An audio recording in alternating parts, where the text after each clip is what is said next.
Life wild, open. I left the United Kingdom at 16, with no plan, no roadmap, just a backpack. I spent 20 years living in Southeast Asia. I learned the languages. I was a missionary and a business owner, and a wife. We lived with the people, we built relationships, and we built a life we believed in. Then I lost it, all of it. Widowed, homeless, and an immigrant. Alone. When life demanded I rebuild, I climbed into an 18-wheeler and became a truck driver. Somewhere between the mission field in Asia and a truck cab in America. I learned that the life you plan and the life you actually live are rarely the same thing. You grieve that for a while. Then, if you're willing, you stop fighting it. Today, I live in the rural Dakotas with my husband and our dog Chewy, a nomad at heart and a minimalist by practice. This is not a story about surviving. Survival is the floor, not the ceiling. Life wild, open. It cost me everything. I would do it all over again.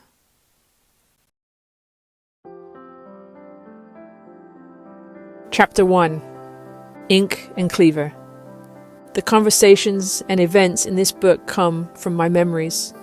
I have retold them to capture the heart and meaning of the moments, not as exact transcripts. To protect privacy, I have sometimes changed names, locations, or identifying details. The truth of what happened, the people, the moments, and the lessons remain intact. I was 16, standing in an airport halfway across the world, clutching a backpack. A paper slip rested in my hand, its characters resembling pictures, penned with meticulous strokes. I failed to grasp the language or discern any written symbols. That paper was my sole protection from becoming lost within a city of millions. When the mission packet arrived months earlier, it had been thick with instructions, forms, and schedules. Buried inside was the handwritten slip. That was vital. It held the name and address of the mission office. The plan was simple enough to memorize. Fly, pass through customs inspection, walk outside the airport to the taxi stand, deliver this document to the driver, and trust him with my destination. We had a family computer, which sounds far grander than it was. I had learned how to send email, but the internet still seemed like something floating somewhere above the clouds, a place you accessed rather than used. We had exchanged a few emails before the trip, short, cautious messages that took patience and guesswork. However, the mail delivered key information.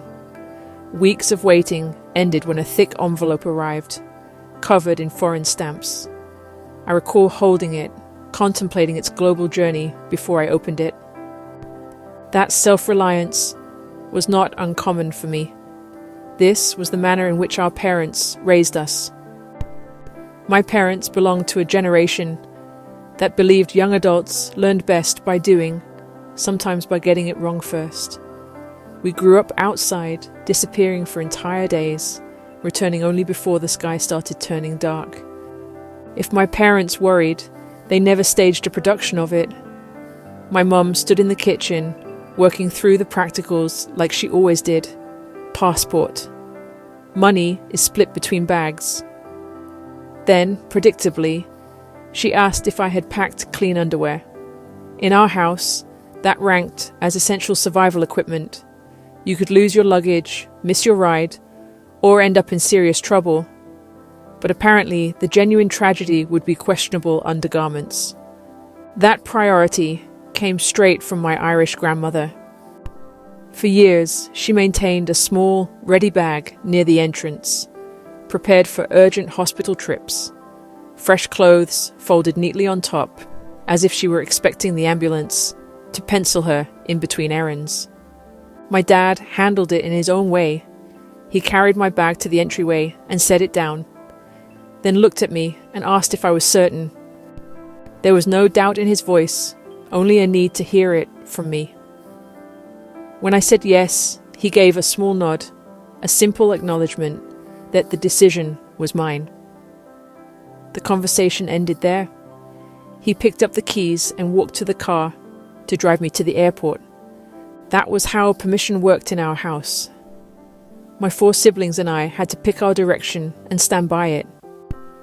Advice was always somewhere in the background. Rescue rarely was. If things went sideways, you sorted it out, or you learned from it, usually both. They allowed brief complaining. Mistakes did not become catastrophes. They considered them part of the bill. I graduated at 16 and already knew one thing clearly. If I wanted anything beyond that, I would have to fund it myself. There was no family money held in reserve.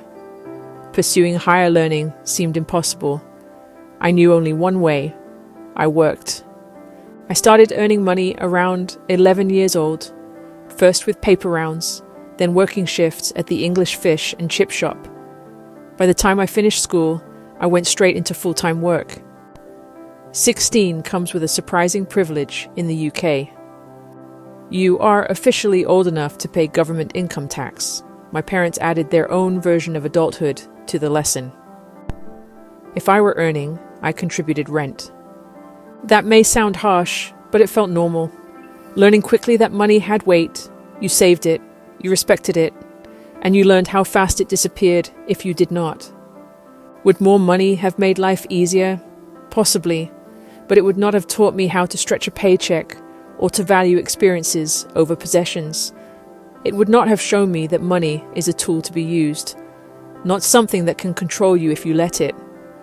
My desire wasn't solely to depart from school. I wanted to leave the area altogether.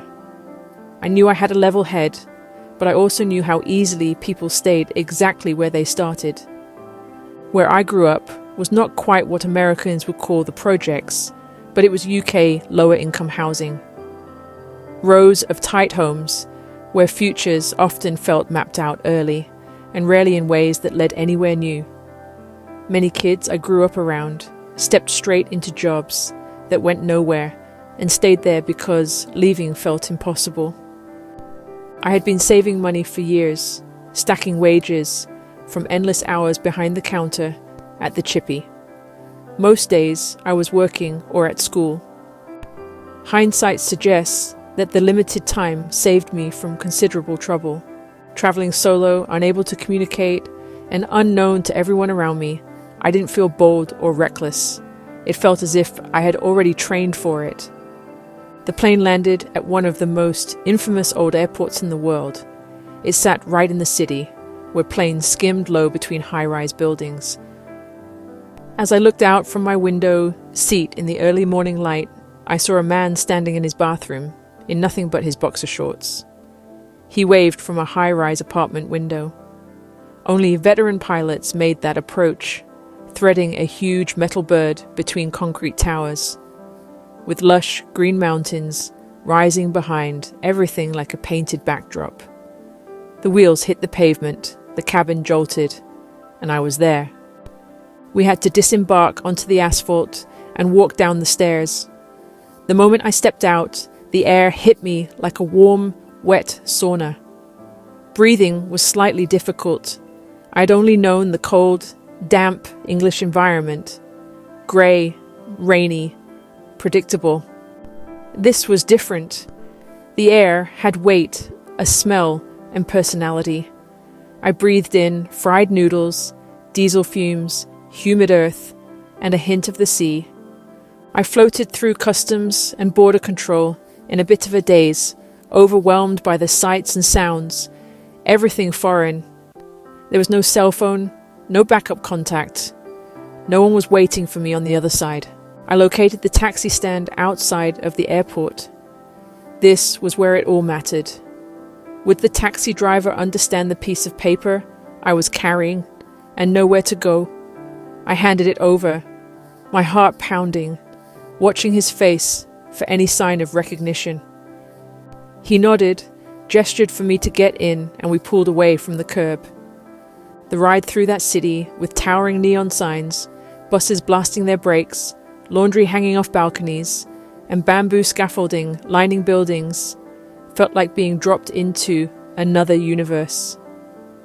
I had my face glued to the window for the entire journey. The taxi stopped. The driver grunted, pointed toward an office building's entrance, and silence ensued. No English, no explanation. This entrance stood on a busy cross street, its surroundings filled with identical buildings, no matter where one looked. So I stepped out of the taxi. I was young and full of fire, on a foreign street, with a backpack and a stranger's grunt to guide me. My heart thudded in my chest. Unfamiliar smells, fresh sounds, unknown faces, and a mix of excitement and low unease overloaded my senses. I pushed the door open. It led to another door, then another.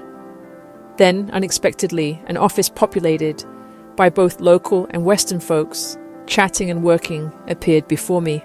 I had arrived. I encountered individuals from many countries, working alongside volunteers, visiting teams, and residents, all moving with a shared purpose. I experienced a sense of belonging with my mission team at work. Food became its own adventure. I thought I understood takeout culture, growing up around British chippies, Indian restaurants, and Chinese takeaways, and imagining something loosely similar abroad. My confidence in that theory proved wildly misplaced. Ordering food on my own usually involved pointing enthusiastically at menu items I could not read and pronouncing words in ways that likely offended several dialects at once. More than once, a plate arrived containing something edible that I could not identify, cooked in sauces I had absolutely no reference point for. I ate them anyway, partly out of politeness, and partly because hunger builds courage. Meals improved dramatically when I was with others. Volunteers drifted in from Australia, America, Canada, Denmark, France, New Zealand, and corners of Europe I had barely heard of. We eventually found a cluster of open-air restaurants strung across pedestrian bridges connecting two districts. Locals called one area the Green Chopsticks because of the bright utensils stacked at every table. That became our unofficial meeting spot. The food was incredible. Bowls of steaming dishes passed between strangers, who instantly became friends. And occasionally, when homesickness crept in, we all surrendered to whatever recognizable fast food we could find and pretended it tasted like home. Bathrooms, however, required a different level of adaptation. Western plumbing confidence did not transfer well. Rumors spread one afternoon that one volunteer had disappeared for an unusually long time. When he finally reappeared, he looked both relieved and deeply traumatized. He admitted he had not known how to use a squat toilet and had panicked halfway through the experience. His solution involved removing every item of clothing from the waist down, including shoes and socks, and holding them in his mouth to avoid dropping anything into the opening. Reassembling himself afterward took far longer than the original problem. None of us ever let him forget it. It also served as a fairly effective cultural education for the rest of us. Getting around the city and surrounding rural areas meant learning an entirely new transportation system. Buses, crowded trains, the occasional taxi, and long stretches of walking through neighborhoods I could not pronounce. Maps became suggestions more than instructions. The pace of daily work and travel changed my body without me noticing at first. I lost weight simply from the constant walking and odd eating patterns. Mission housing meant sharing space with women from wildly different backgrounds, each of us arriving for similar reasons, but carrying completely different personal journeys underneath it all. I knew little of the language, but I learned enough to introduce myself, ask questions, and muddle through directions. Daily activities were practical. I helped when I could, watched when I could not, and chuckled at unintelligible gestures. Life was not in sermons or books. It was on the streets, in people's homes, in markets, classrooms, and alleys. We met folks where they lived, observed their necessities, and discovered means to assist without causing offense. Somewhere deep in one of the city markets, down where the alleys twisted, as if they had their own sense of humor, I found something special. Something I had to bring back for my parents. It was Asia, after all. So obviously my brain went directly to a giant, hand-sculpted meat cleaver. A massive one. Carved from a single piece of metal and wood, the handle and blade all one fluid shape. It was expensive, ridiculous, completely unnecessary. Perfect. I chose the biggest one. The craftsman even etched something heartfelt onto the side in the local language. A message from my parents, I think.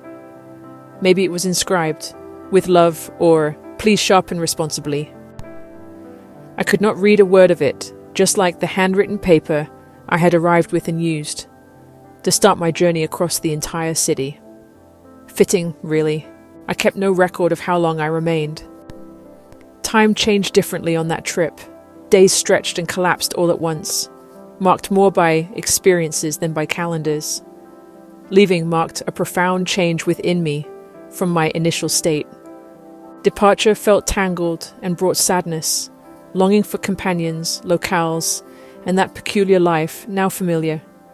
I was ready to see my parents again, ready for recognizable accents, weather, and food that did not require guessing, games, and hopeful pointing at menus. The taxi ride to the airport felt subdued compared to the chaos the city usually allowed. I watched the streets slide past the window, trying to memorize details I knew I would never fully hold on to. Street vendors setting up stores in the middle of alleys, vertical skyscrapers shooting straight up, markets on one street, and luxury shops filling another. I packed my luggage carefully for the flight home. It held my souvenirs, my paperwork, and what felt like proof I had actually done something bigger than myself. I kept checking the zippers, running my hand over the fabric, making sure everything was still there. Looking back, all this happened before airport security became what it is today. It was also my first time flying. I had no real understanding of airport rules or regulations. My logic was simple. If something mattered, you kept it close. So, while packing for my return flight, emotional about leaving but eager to get home, I placed the enormous cleaver inside my carry-on backpack and walked towards security with complete and utter normalcy. The airport itself felt overwhelming. Departure boards flipped and clacked overhead. Families hugged goodbye in tight circles. Business travelers traveled with rehearsed urgency. I followed signs more than understanding them, hoping confidence could substitute for knowledge. Check-in felt like a minor victory. My passport was stamped, my boarding pass printed, and my bag tagged. I remember thinking I was doing well in this international travel business. Then my backpack rolled through the scanner on entry to the gates. Alarms exploded the instant it passed through, sounding as if I had just attempted to smuggle a live crocodile into the boarding gate area. Lights flashed, buzzers blared. The conveyor belt stopped mid-roll, as if it had taken offense at my existence. Within seconds, 5 or 6 uniformed officers appeared around me, hands resting politely, but not really politely, on their holsters. A very kind gentleman asked for my bag. I handed it over, completely clueless, probably smiling like a tourist in a museum. Upon unzipping it, he reached within and produced something like a medieval weapon, the rather extremely large meat cleaver. He held it up. Everyone stared at me. I stared back at him, genuinely surprised that it was a problem. I must have looked like the picture of innocence. 16 backpack straps, too tight, sunburned nose, trying so hard to do everything right. It could have gone really badly. Really, really badly. Perhaps my youth or my naive appearance played a role. Speaking pitch-perfect English with just a hint of an accent, the remarkably patient gentleman stated, "Madame, this item is not permitted on the aircraft."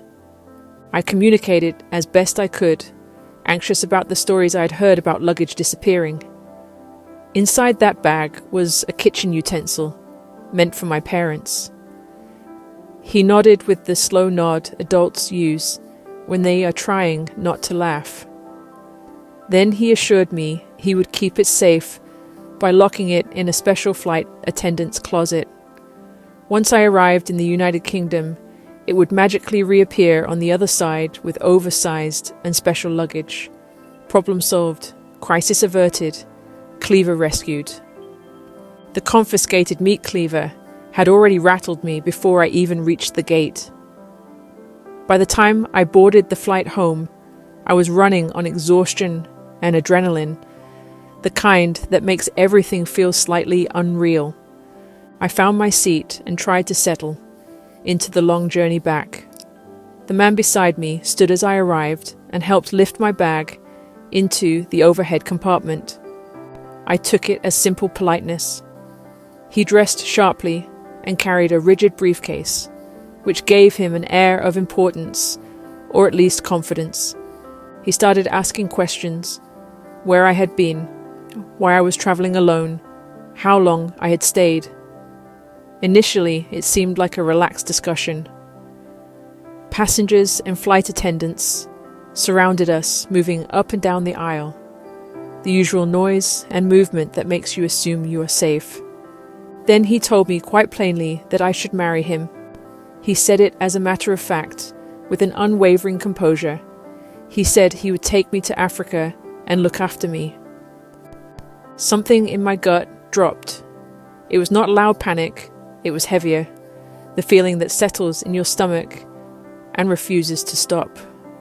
I smiled, trying to stay polite, and told him I needed the bathroom. Instead, I walked toward the front of the aircraft and asked to speak privately with a female flight attendant behind the curtain dividing business class. I remember lowering my voice and telling her I felt extremely uncomfortable. She did not hesitate. She simply nodded and changed my seat about 15 rows back. For the rest of the flight, I stayed alert. I avoided walking past his seat and watched the aisle carefully. I remember noticing that briefcase whenever he stood, as though it meant something important, even though I could not explain why. When we landed in the UK, another unexpected delay awaited me. I had to wait for customs to process my confiscated chef's knife before they could return it. I stood awkwardly beside a cart and waited. Officials shuffled paperwork and inspected it, acting as if I were importing something far more sinister than a slightly questionable travel souvenir. In hindsight, that delay was probably a blessing. By the time they released me, most passengers had already cleared the terminal. I never saw that lovely African man again. My parents were at the airport waiting, watching through the glass as the arrivals board flipped to show my plane had landed. People trickled out and then flooded out. One by one, passengers from my flight passed through the doors, everyone except me. They had received only one landline phone call from me during the entire trip. Just one telling them I had arrived safely. After that, nothing. That was normal. Now it feels unthinkable. They stayed near the barrier, asking other travellers from the flight if they had seen me. Several confirmed they had been on the same plane. No one remembered seeing me leave it. The crowds thinned, the noise faded. Eventually, the terminal settled into that strange, hollow emptiness that only comes after a rush has fully passed. Despite that, I had not appeared. I waited in some forgotten airport section for my special luggage, which required hand delivery from someone worn by life's peculiar passengers. It took forever. I didn't even know my parents were panicking. I was just standing there thinking about how cool the cleaver looked. As my parents waited with anticipation, finally someone wheeled out a cart. One wheel let out the loudest, squeakiest squeal known to humankind. It echoed off every wall. A slow, painful eek, eek, eek. My parents heard it around the corner. And somehow they hoped it was me. They waited. They listened. Then I turned the corner, pushing that squeaky cart like a lost sheep returning to the flock, completely oblivious to the hours of fear I had just caused. Last one through the arrival doors, grinning, tired, proud, cleaver safely retrieved. They loved the gift. That giant cleaver stayed in our family kitchen for nearly 20 years. Whenever I came home, between assignments, between whatever chapter I was living, I would pull that giant blade from its spot in the drawer to chop vegetables or carve a roast. And before I could even get the cutting board out, my parents would begin retelling the whole saga. My mum shaking her head and smiling. My dad filled in the parts about waiting at the arrivals gate, convinced I had vanished off the face of the earth. They would relive the squeaky airport cart, the panic, the relief, and the absurdity of their 16-year-old daughter wandering across Asia with a weapon-sized souvenir tucked into her backpack, completely unaware of the chaos she had caused. That trip did more than give our family a story we would retell for decades. It shifted something inside me that never shifted back. Distance vanished. The world felt within reach. It felt open, complicated, and vast all at once. I left home curious. I came back altered in ways I could not yet articulate. The pull to go, to serve, to step into places had settled somewhere deep and permanent. My life would never fit neatly into the version I had once imagined. I learned that independence carries risk, but instinct carries wisdom, and sometimes that internal voice speaks truth long before experience can explain it. To understand how 16-year-old me boarded a plane alone and believed it was entirely normal, you have to go back further, before the airport, before the travel, before the cleaver and the chaos. It starts with the people who raised me, the lives that shaped them, and a home that trained me to walk toward the unknown. That flight did not begin at the gate. It began years earlier, in a house where courage was never announced, only lived. Chapter 2: Troubles and a Cup of Tea. My siblings and I grew up listening to our father's stories. Sometimes they unfolded around the kitchen table. Other times they filled the quiet while we sat in the car, waiting for my mum to finish shopping. We all heard some of his stories. Sometimes it was just the two of us, and I loved hearing my father talk about his homeland across the sea. He grew up in Belfast, Northern Ireland, during what they simply called the Troubles. It was a long, bitter stretch of conflict that split families, towns, streets, and hearts. There, religion was not only a faith, it shaped identity, postcode, safety, and danger all at once. My father's Catholic upbringing alone divided the world around him. He was one of 10 siblings in a family of 12. Sometimes we would hear fragments of his childhood, always delivered casually, as if he were describing an ordinary way of life. We had heard, through stories, told that when he was a boy, he came home from school and found strangers living in his house. He walked through the front door unnoticed, went upstairs, and opened his bedroom door to find other children playing. They told him that the house was no longer his. For a moment, he believed his entire family had disappeared. Soldiers eventually found him, escorted him away, and reunited him with his parents. Families lost their homes simply because of who they were. Less pleasant accounts were often only touched upon briefly. His brothers once planted a small garden of flowers, vegetables, and nothing more. They used ordinary fertilizer. But in those days, soldiers shifted through homes constantly. When they found it, they grabbed 4 of my uncles, lined them up behind the house, and shoved guns in their faces. Accusations of bomb-making flew like sparks. One wrong twitch, one wrong word, and it could have ended differently. One of my uncles stopped to give directions to a man in a car. He leaned down toward the window, just being helpful. The man suddenly grabbed his head, pulled a knife, and slashed his throat from ear to ear.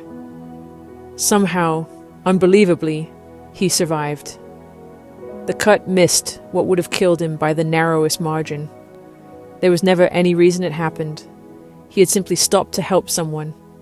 My dad always shook his head at that one, never making sense of the situation. By the time my father was a young man, that life permeated daily existence. My dad became a finished carpenter, a good one. He had been fitting out a shop with shelving, counters, and door frames. But the shop was bombed out twice. He quarreled with undesirable individuals, and back then, that sufficed. Then there was the Sunday incident. Post-bombing, Dad refitted the shop, seeking to accomplish more. Working on Sundays was not customary in that district, not then. News spread, and then several men showed up.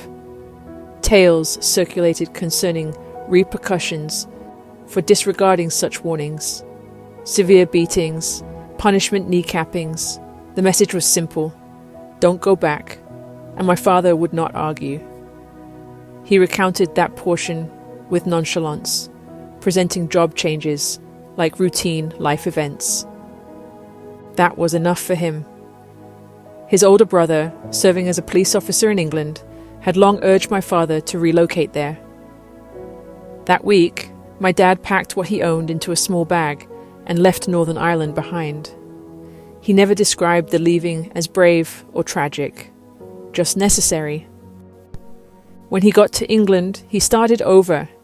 He joined the London Fire Brigade and became a firefighter, driving the engines, answering alarms, and loving every part of it. My siblings and I have talked about those stories many times. We have pieced together bits and parts from our parents and some from our Irish uncles, aunties, and granny. Today, people would probably call it terrorism. During that era, people simply termed the conflict the Troubles, implying a fleeting, unavoidable occurrence. Father told those narratives similarly, plain, as a matter of fact, no dramatics, no self-pity, just how things were.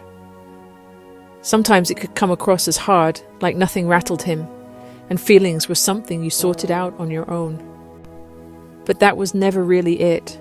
He taught us not to moan much about life, refrain from complaining regarding uncontrollable issues. The message was simple. Stick it in ye, my dad would always say. Simply translated, you get on with it, you handle what is in front of you, and you keep moving. My mum brought something different to that world. My mother was born in England. Almost as soon as she graduated from high school, she became a serving police officer. The job meant long days, long nights, and whatever trouble wandered across her path.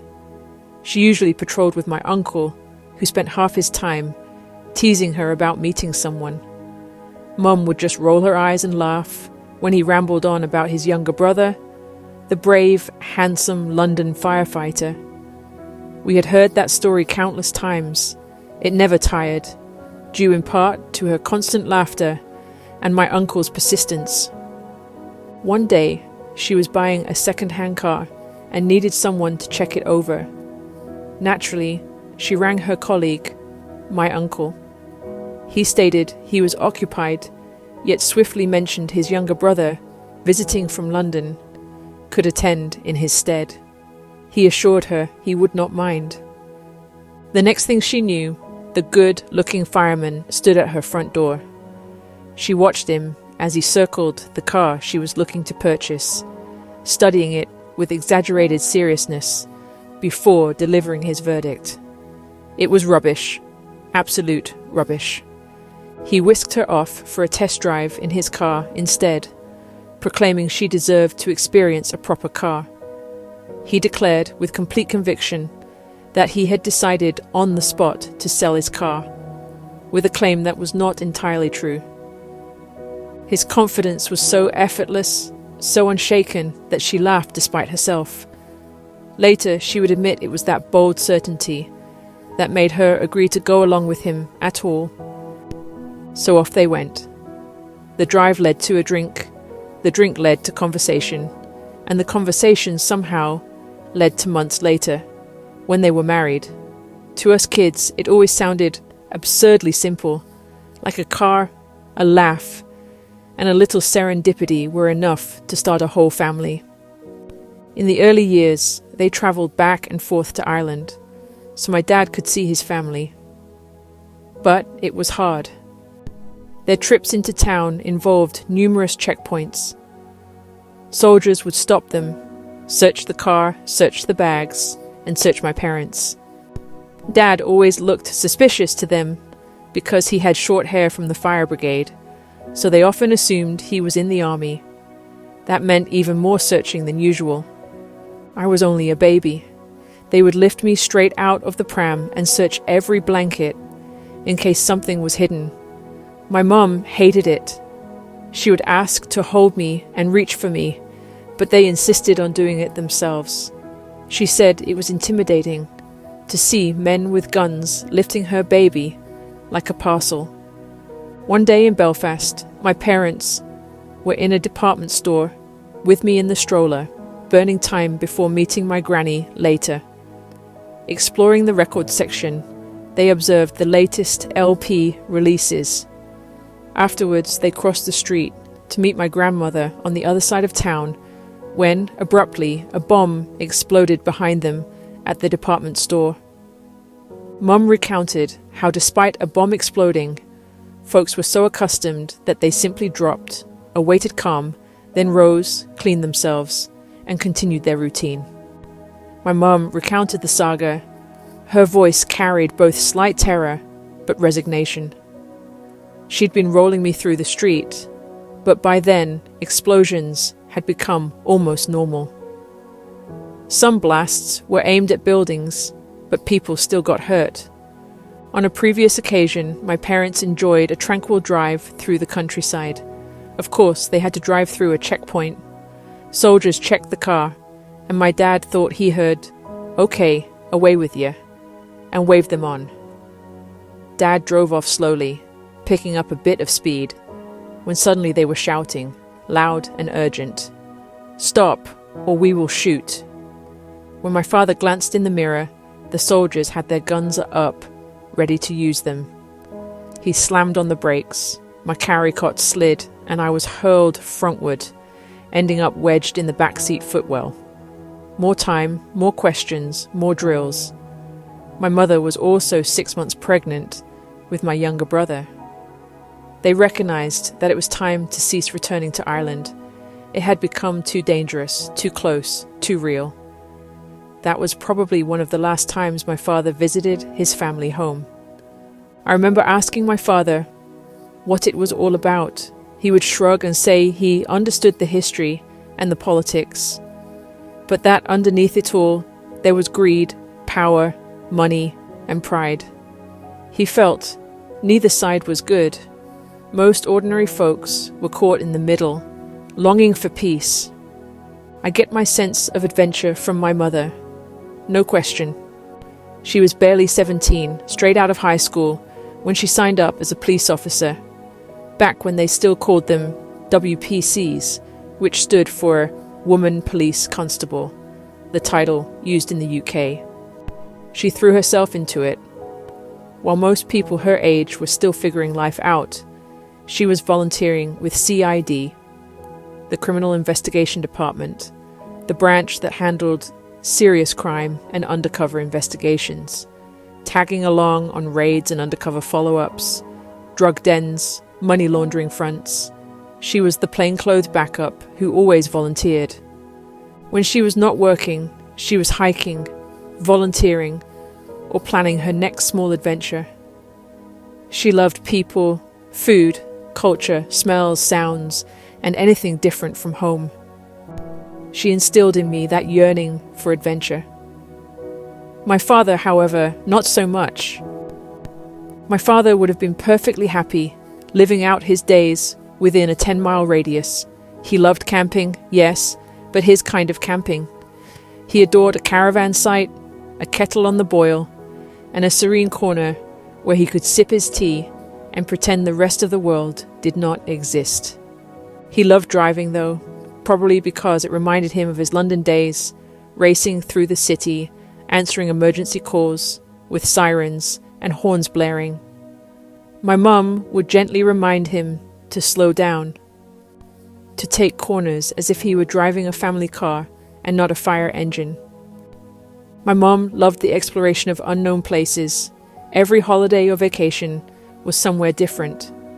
She could still adventure, discover, and be curious, even with 5 kids in tow, while Dad was perfectly content, sitting, sipping tea, and watching us play. Family holidays were always caravanning trips. The 7 of us with the family Labrador would pile into the car with Dad at the wheel, and we would head to different parts of the United Kingdom, such as Scotland, Wales, and England.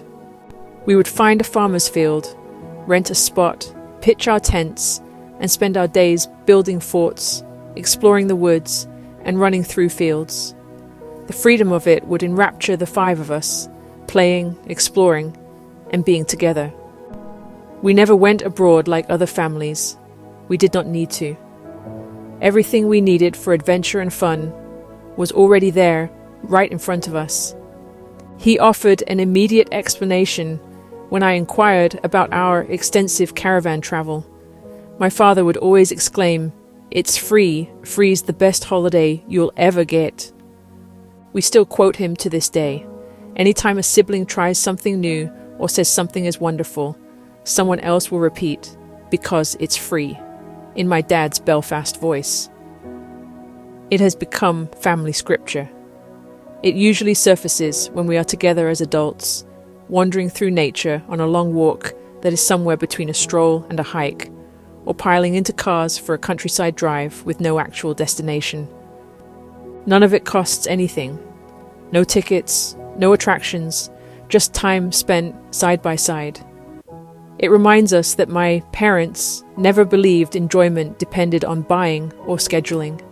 We could discover it through dialogue, enjoying the outdoors, and being present for one another without seeking amusement. Without realizing it, that idea shaped how we learned to experience happiness. Life has scattered us across 3 different countries, each of us raising families of our own, and sometimes years pass between seeing each other in person. Yet, when we meet again, it is often those same simple rituals that pull us straight back together. And in our own homes, with our own children, we have each carried pieces of what our parents taught us. Poverty did not define our upbringing. Money was scarce, and many of our clothes and possessions were second-hand. Still, Mum had a way of making everything feel enough, turning hand-me-downs into things that mattered. There was care in it, pride in it. We grew up with gratitude and always had what truly mattered. There were 5 of us kids, each only about 18 months apart, a constant whirlwind that shaped who we would become. Humor was necessary to survive the organized chaos. We hardly ever used names. It was more like a daily head count. 1, 2, 3, 4, 5. Right? We've got them all. Mum could hunt gifts like a bloodhound on a mission. Car boot sales, church fetes, and local ads. She searched everywhere for whatever her 5 needed. And somehow, she always found it. Her resourcefulness and love for discovery, which I had inherited, made even ordinary gifts feel like treasures. Each holiday season, our home contained toys, desired by other children during the late 1980s and early 1990s. Game Boys, glowworms, troll dolls, Action Man and Barbies, Skull Extric, Micro Machines, rollerblades, BMX bikes. One year, she even managed 5 matching Ewok plush toys, lined up perfectly like a tiny furry army. And then there was the motherlode, a massive cardboard box stuffed with Star Wars toys, ships, fighters, characters. The entire galaxy. We 5 had more Star Wars gear than any of our friends. Honestly, it was some of the best Christmases ever. Mum hunted as if it were a sport, had my dad out on late-night runs, and she always came home victorious. We never missed out. Not once. One of my favorite memories was the year I started high school. Dad announced he was taking me to the market. Now, an English market isn't like a neat little American farmer's market. No. This is rows of stalls under tarps, people shouting, half chaos, half charm. You could buy anything there. Dad told me he knew a place that sold brand new school shoes at an amazing price. I was thrilled. New shoes, not hand-me-downs. And then I realized the catch. They were all odd shoes, new and quite functional. They rested within a vast heap of unpaired singles. You needed to locate one left shoe and one matching right shoe. Same style, same color, and roughly the same size. We dug through that pile like archaeologists. Finally, we found a pair, identical in every way, except that one was half a size bigger. No problem, Dad said. The stallholder handed us an insole for free. See, bargain. I walked out of there feeling like I had the flashiest shoes in the entire school. One slightly padded, sure, but you couldn't tell. In truth, the entire experience conjured images from a classic British comedy. That kind of charming, slightly dodgy, bargain-hunting energy. We walked back to the car, Dad strutting as if he'd just pulled off the deal of the century. Those were the days that shaped me. Mum pushing the edges, Dad anchoring the center. One pushed me toward the unknown. The other taught me humor during minor misalignments. One particular day, my parents were selling one of our pool behind holiday caravans. They had emptied it, cleaned it, and made it ready. A man came by, looked it over, handed over cash, and drove away. While they worked on the caravan, the 5 of us ran in and out all morning. And of course, my middle sister went missing, the sibling who had a habit of disappearing. My parents handled it with that calm but panicked tone. They lined up the 4 of us who were visible. 1, 2, 4, 5. Where's number 3, the middle one? And started questioning us. Where had she last been? When was the last time someone saw her? We all assumed she was in the caravan. There was a hideaway storage compartment under the seating area that we children treated like a dare. One kid would enter, then we would close the seat lid and sit on it. Not our finest moments. So naturally, everyone thought she was inside, except that someone had already taken away the caravan. The purchaser had already arrived, paid, hooked it up, and left our house. No one remembered his name, his car, or anything remotely helpful. The police were called. My parents stood in the kitchen, explaining what they knew, what they didn't, repeating timelines, clothing descriptions, and last sightings. Their voices carried a tight edge of restraint, with an effort to stay calm, while fear pressed in from every side. It was no longer just a family worry. It had become official. Just as the panic truly set in, my sister wandered up behind all the commotion, rubbing her head. Her headache led her inside to rest, following a blow to the head from one of us, while she was on the swing set in the back garden. No caravan kidnapping, just a swing set injury and a nap. My parents didn't care about explanations. They were just relieved to see 5 children again. It wasn't even the only time. At a massive fireworks display once, with thousands of people, she vanished and ended up sitting on the lap of a well-known presenter, telling her story on live radio so my parents could come to claim her. Then during a visit to a world playground and zoo park, toward the day's end, Mum noticed her child missing from her camera's view. We found her still on the swing set at the entrance, eyes red. She became lost early in the day and remained stationary, following my father's instructions. If you get lost, don't move. We'll retrace and find you. We grew up locking our bedroom doors out of survival. Not that it ever helped. We each had some magical, slightly criminal ability to break into each other's rooms without leaving a trace. Someone among us mastered lockpicking using a butter knife or hairpins. The others rapidly gained skill. We were basically professional burglars. Only, instead of valuables, we borrowed each other's newly bought t-shirts, gadgets, hair straighteners, chocolate bars, CDs, and anything with even a hint of shine or novelty. One brother even stashed 2 guinea pigs in his locked bedroom, thinking my parents wouldn't notice. He didn't realize they'd bred until one night, a whole tiny family of squealers started chirping out from behind the door like a pocket-sized rebellion. My dad respected our rooms and treated us like adults, even when we weren't there yet, but he was firm about one thing. If we had a problem, we sorted it out ourselves. 5 kids, all close in age, rotating through shared bedrooms, with a few of us older ones finally getting spaces of our own, meant constant negotiation, bartering, and scheming among us.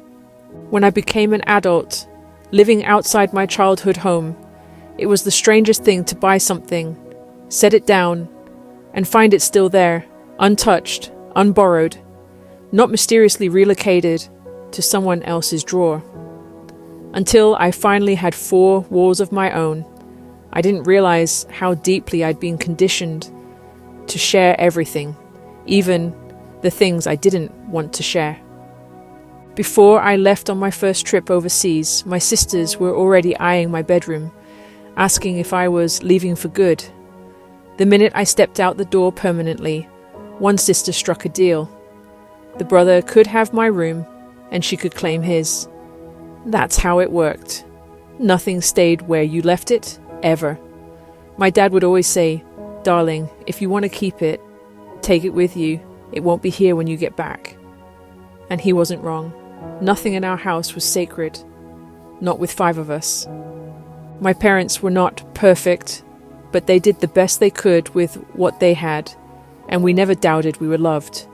Comfort and security were never the point. They gave us something far better, the ability to adapt, to endure with grit, and to carry it all with humor and a sense of happiness.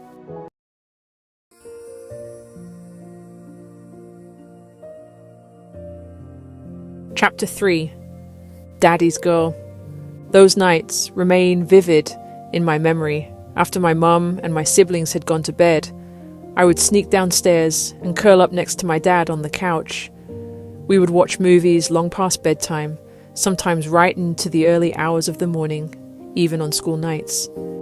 I always checked, out of respect, to make sure it was all right for me to stay instead of going back to bed. And he would grin and say, "Ah, darling, get you over here. Just don't tell your ma." Those were precious times, the kind you do not realize you're storing away until years later, when remembering them warms you from the inside. Dad always stayed up later than everyone else. The pain likely stemmed from injuries he sustained, including a fall through a collapsed full flight of stairs that gave way during a fire while he was working as a firefighter. The fall fractured his spine. He moved gracefully and never complained, but you could feel it in the way he shifted or paused. That silent bracing was something only a person who lives with pain every minute truly understands. He carried it the same way he carried everything else, quietly. Losing his ability to work meant more than losing employment. It was the loss of the role that made him feel he was protecting his family from uncertainty. Forced into early retirement from the London Fire Brigade, something in him shifted. He never said it outright, but I could see the fracture beneath the surface. The work had meant everything to him. Talking about the brigade made his countenance radiant and his face light up. His being home gave us something most families do not get: time. He was there for school runs, camping trips, and long afternoons that stretched into evenings of tea and television. It cost him personally, but it gave us a childhood built around presence rather than absence. I remember being tiny, too small to understand much, but hearing my parents in a heated, panicked discussion one night. My mum kept saying, "What are we going to do? What's our plan?" They did not think I could hear, and they definitely did not think I would remember. But I do. Supporting 5 children became difficult when the man shouldering the financial burden faced altered circumstances. Despite everything, I felt fortunate that he was home for most of our childhood. I cherished our strolls into town. In Europe, walking is a way of life. Narrow lanes, footpaths and markets tucked between old stone buildings. Not like America, where you often need a car just to hop to the nearest shop. Back home, my dad and I would slip out for a walk and a chat while my mum handled the chaos of the rest of the clan. Those walks were our secret space. The two of us, talking about nothing and everything, and somehow always coming home feeling like the world had steadied itself again. By the time I had grown and married, life had already carried me across the world. My first husband, TJ, and I were living in Asia when we flew back to the UK for Christmas. The moment I saw my dad at the airport, something in me tightened. He was thinner than I had ever seen him. Smaller somehow. I hate to say it, but fragile looking. That was the opposite of my dad. He had never been a tall man, but his strength lived in his arms and shoulders. The man standing in front of me felt like a faded version of himself. His skin had taken on that unmistakable yellow hue. Jaundice. His National Health Service appointment was already confirmed. We did not need the long, drawn-out details. The diagnosis came quickly. Pancreatic cancer. A few months, they said, just like that. Christmas that year felt strange.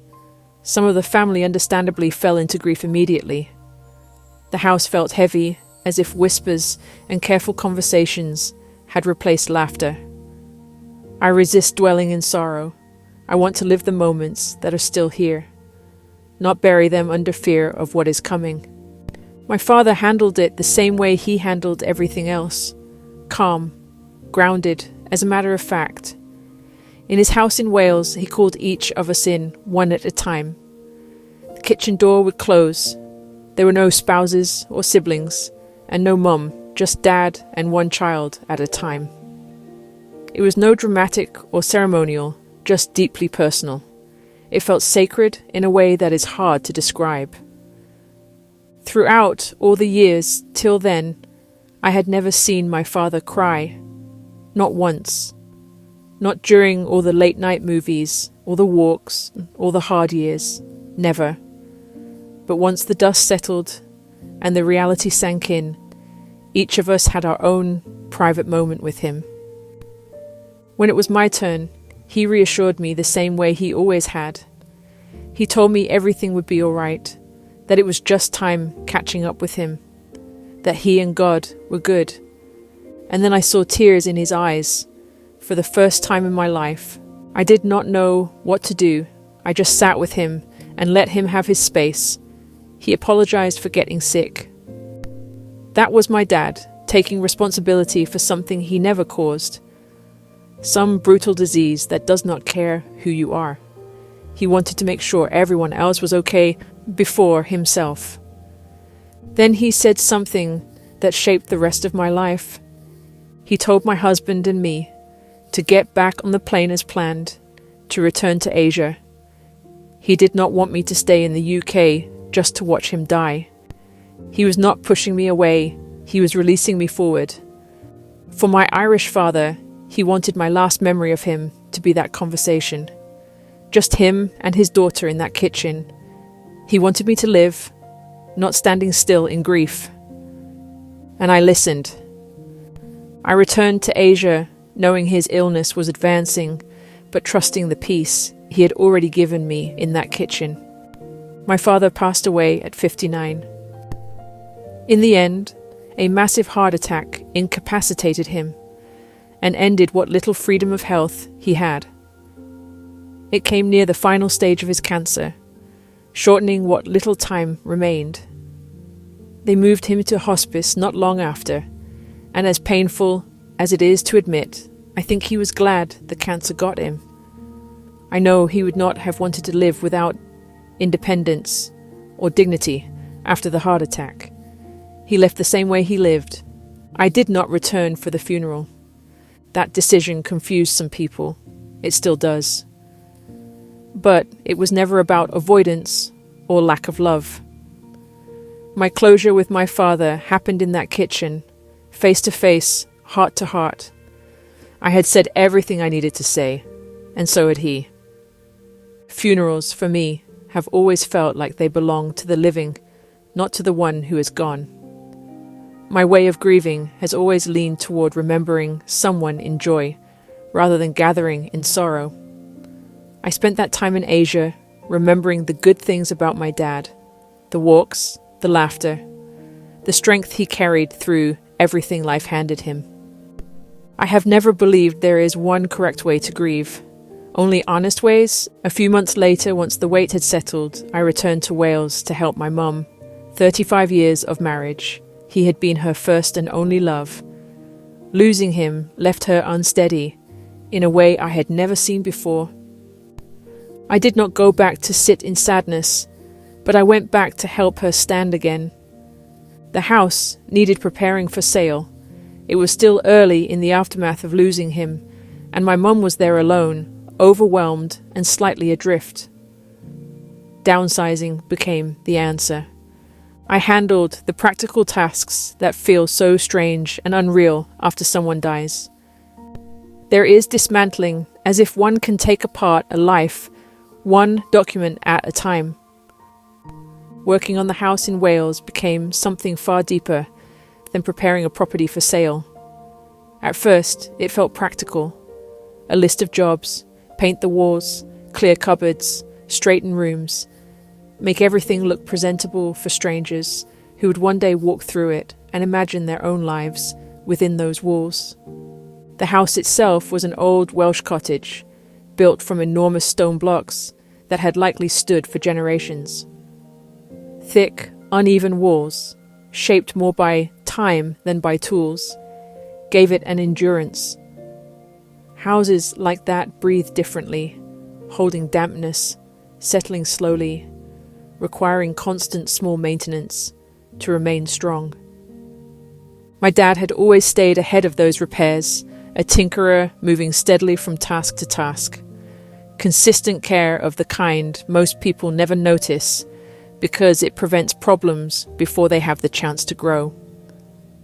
While cleaning and painting, I started noticing places that felt off, corners that my father had patched instead of repaired, paint layered over areas that needed stripping back, small sections where mold and damp had crept through the stone. None of it was catastrophic. The house was not falling apart, but it was not my father's usual standard either. One corner stayed with me. The plaster had bubbled slightly where moisture had pushed through from the outer stone.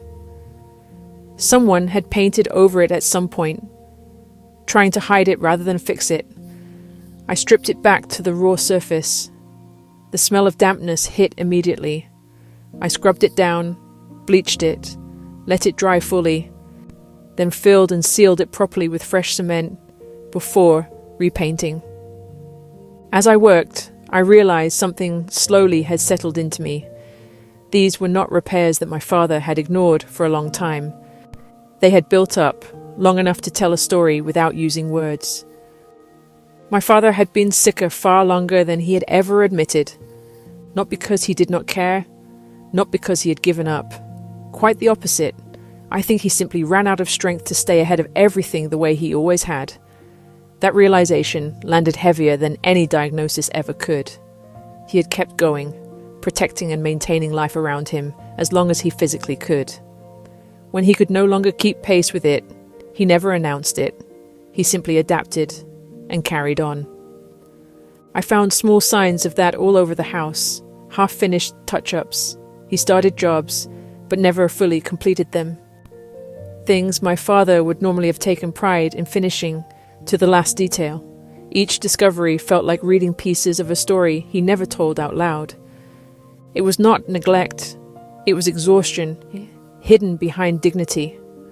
Repairing those areas became strangely emotional without being overwhelming. It felt less like fixing a house and more like finishing sentences he had started. It was a physical way of understanding what he had carried in silence. It felt like standing beside him again, working through problems the way he had always taught me to. My instinct to fix things did not start in Wales. My father believed in teaching by doing.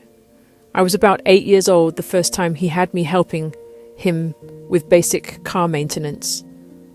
While most kids were playing in the street, I was outside with him, learning how to remove tires, check wear patterns, clean and paint wheel hubs, and bolt everything back into place. I was too small to use a wrench properly. The bolts were often tighter than my strength could manage. Instead of doing it for me, he showed me another way. He told me I was just heavy enough to stand carefully on the wrench and use my body weight to loosen the nuts. To this day, I still remember that lesson whenever something feels stuck. There is almost always another way if you will think differently. He taught me how to jack up a car safely and change a tire from start to finish, to saw wood without rushing the blade, to measure twice and cut once. As he worked, he would nod toward the house where Mum was and say that when you treat her the way a woman ought to be treated, she will never let you down. They were basic handyman skills, the kind most people would not have thought to teach a young girl. It simply felt like time spent with my dad. Later, I realized it shaped how my brain learned to solve problems. School rarely worked for me. Structured learning environments often felt like trying to force my mind through a doorway it rarely fit. I processed information visually, physically, and creatively. Sitting still, absorbing information without applying it, felt unnatural and frustrating. Others often misunderstood me as distracted or uninterested. But in reality, I simply learned through experience. Outside the classroom, working with my father made everything click. Problems had solutions you could see and touch. Mistakes were not failures, but adjustments. A broken hinge or stalled engine did not invite panic. It called for assessment, a bit of experimentation, and then firm hands until it worked again. That mindset followed me into adulthood. If I do not have the right tool, I will often find an unconventional way to complete the task anyway. Sometimes it looks unorthodox, sometimes it looks improvised, but it usually works. That willingness to experiment has shaped everything from how I build homes to how I navigate life decisions. Helping my mum repair and prepare the house in Wales felt like stepping back into those early lessons. Each brushstroke, each repair, each cleared cupboard carried echoes of those childhood afternoons learning beside him. It reinforced something that years had built into me. Capability is not about knowing everything. It is about trusting that you can figure things out as you go. That confidence became one of the greatest gifts my father left behind. One morning while I was there, I walked down to the post office. The same walk I had taken countless times with my dad. It felt strange retracing those steps without him. Like the high street itself knew someone was missing. I had paperwork to send for my mother. The woman behind the counter stopped mid-sentence and asked if I was the daughter who lived in Asia. I said yes, confused. She reached across the counter and took my hand. She told me how proud my father was of me, how he spoke about my work overseas, how he brightened her day every time he came in. I started hearing stories like that everywhere. At the bank, staff who had never met me ushered me into the back offices once they realized whose account I was closing. Grown adults stood there with tears in their eyes, telling me how kind he had been, how he always had time for people, how he made ordinary conversations feel important.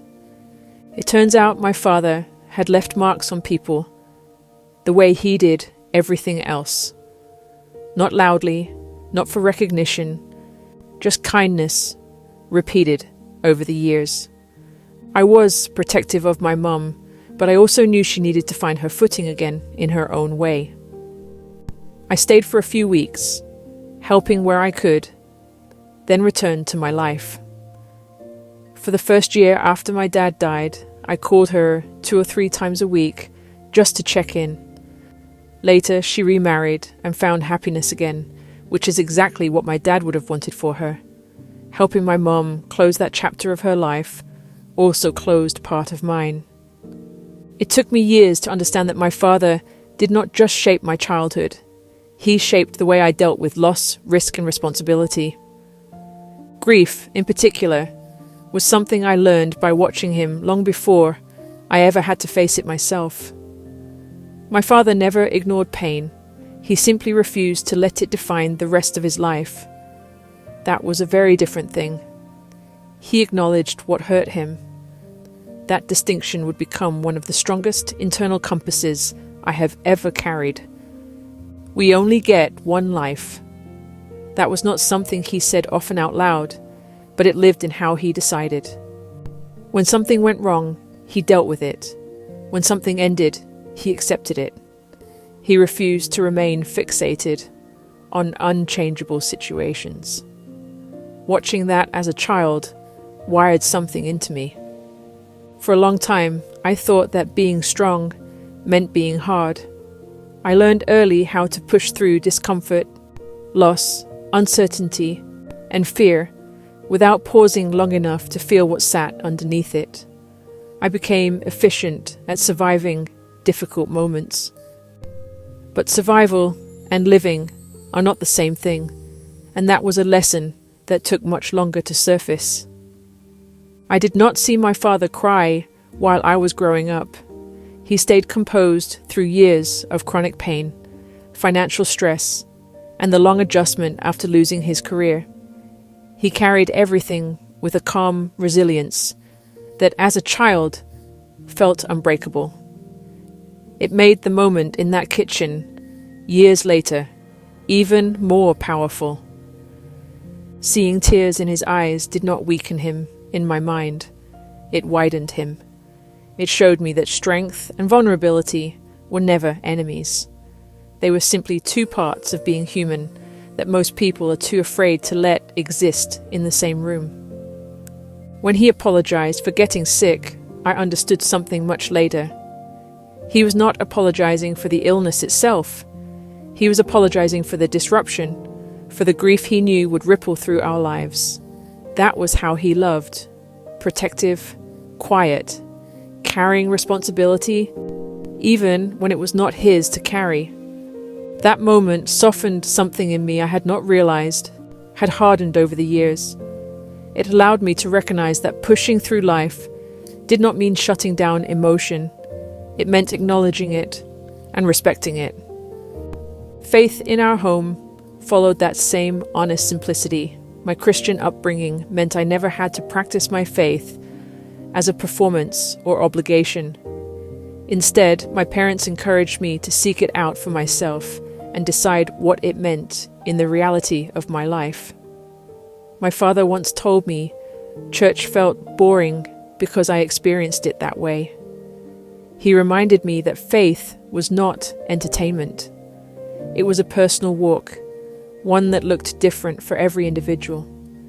Standing alone in decisions is another place where I still hear echoes of him, although now it sounds like my voice. Every decision we make belongs to us. Parents do not make them. Partners do not make them.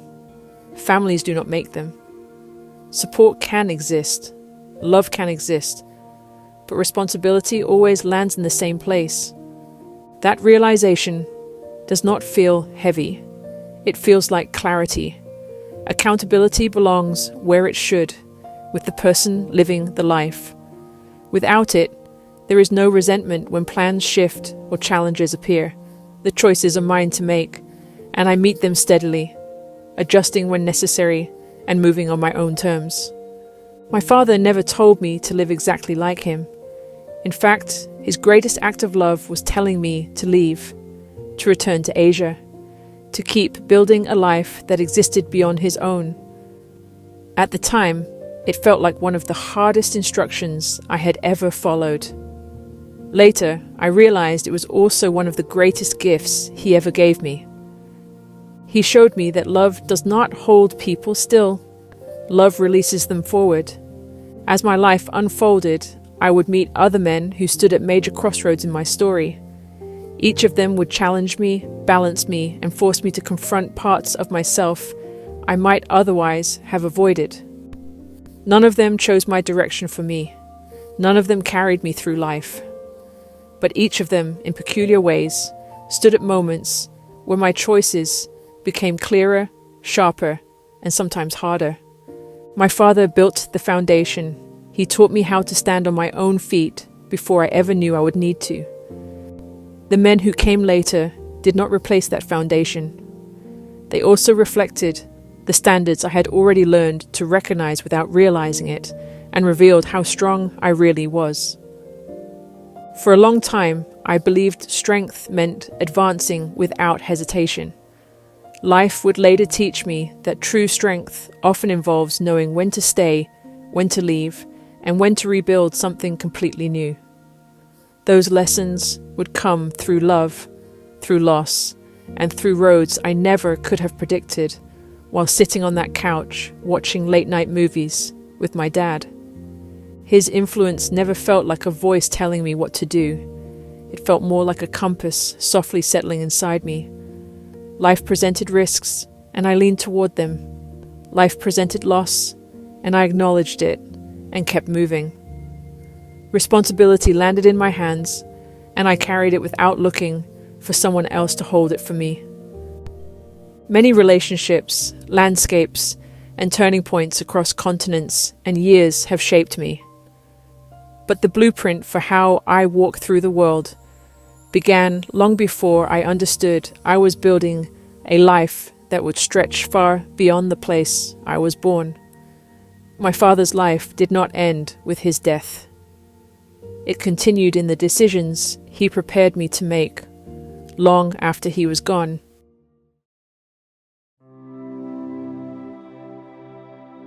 Chapter 4: Adventure and Desire. The same month I turned 20 years old, I left home and relocated to Southeast Asia. What began as a short trip had swiftly grown into something much larger. I stepped into work that would shape the next chapter of my life. My life in Southeast Asia was being built in a way that felt both temporary and deeply rooted. I was young, independent, and still learning how to stand on my own feet in a world far bigger than anything I had grown up knowing. I carried confidence in some areas and complete uncertainty in others, a strange mix of maturity and youth that defined much of that season of my life. Asia had become understandable in ways that surprised me. The dense air, the layering of languages, food stalls, motorbikes, crowded sidewalks, and temple corners had woven themselves into my daily motion. What once overwhelmed me had settled into normal life. I navigated streets I once would have gotten lost in, ordered meals in broken phrases that somehow worked, and learned how to exist comfortably in a place that never truly slowed down. I first discovered my faith on my own and made the decision to follow it when I was 8 years old. My parents encouraged it, but it was always understood to be personal. Faith was not something that could be handed down. Each person had to find it and choose it for themselves. As I progressed into my teenage years, the noise of the world grew louder, and that faith faded into the background. I stopped noticing the presence I had once felt so clearly. Years later, I reached a point where I stepped away from the pace of life and began searching for something more than routine, more than success, more than the world around me. In that space, I heard it again. A still small voice within my spirit. It was the same voice I had known as a child, calling me back to the faith I had chosen years earlier. That voice shaped many of the decisions that followed and never led me astray. Along with it came a sense of purpose I could not fully explain. It drew me toward people and places beyond my own plans. Some might compare it to the pull the ocean once held for mariners, but for me it reached deeper than that. It led me toward a life of service among people whose needs were far greater than my own. My work centered on humanitarian aid. We supplied food, water, medicine, and shelter to those impacted by crisis or poverty, facilitating connections between nonprofits, NGOs, and local organizations. On paper, that sounds structured. In reality, it meant long days, moving between villages, storage rooms stacked with supplies, crowded buses, and conversations held through translators and hand gestures when words failed. It was hands-on work, a way to live my faith, build relationships, and reflect on my personal mission. Part of that work was hosting visiting teams of medical outreach groups, English teachers, and volunteers, working with kids in group homes. We played, we built, we taught, we shifted supplies. They organized some days. Flights experienced delays. Trucks broke down. Supplies arrived short. Plans changed constantly, and I learned quickly that flexibility was more valuable than perfection.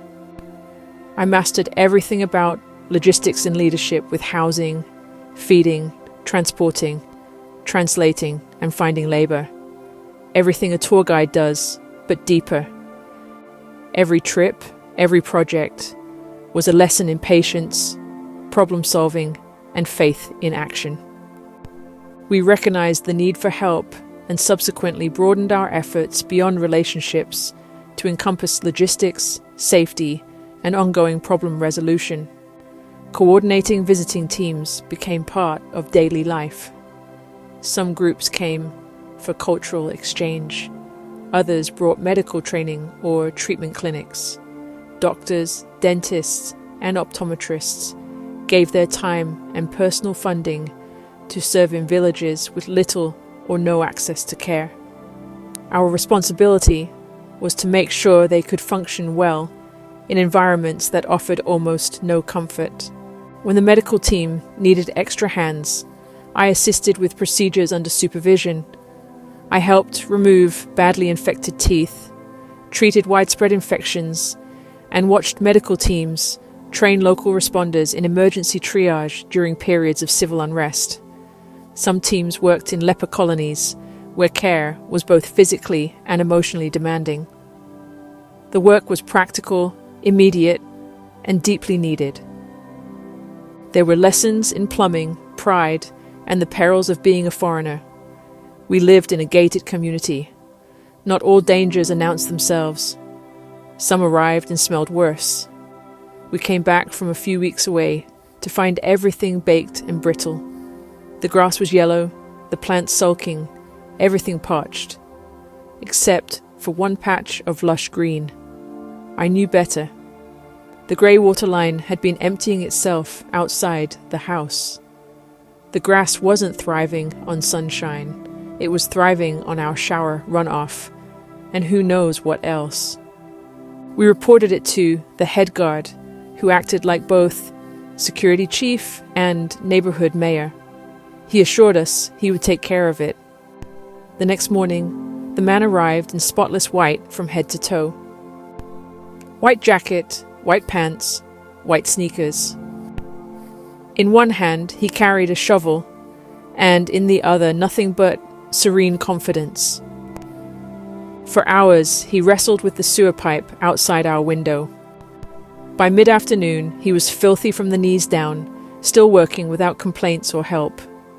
We stayed behind the window, smiling, offering drinks, but never touching a thing. The hard-working gentleman's white suit was a disaster. In Asia, saving face matters. Let someone walk away from a mess looking accomplished and unembarrassed, and you do not interfere. Eventually, the blockage revealed itself.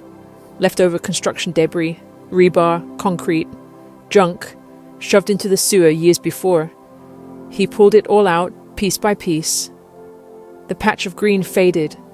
He came to give his final report. We thanked him. He had worked hard. Then he paused, squinted at us, and said in perfect seriousness, "You know what the problem is?" We waited. "You foreigners, your poop is too dry." I blinked, wondering if my language skills had failed me. They had not. I had heard him correctly. Our poop. Too dry, not the concrete, the rebar, or the pile of construction junk he had spent all day shoveling. In his mind, the real culprit was the mysterious dryness of Western digestion. My friend standing next to me tried not to laugh.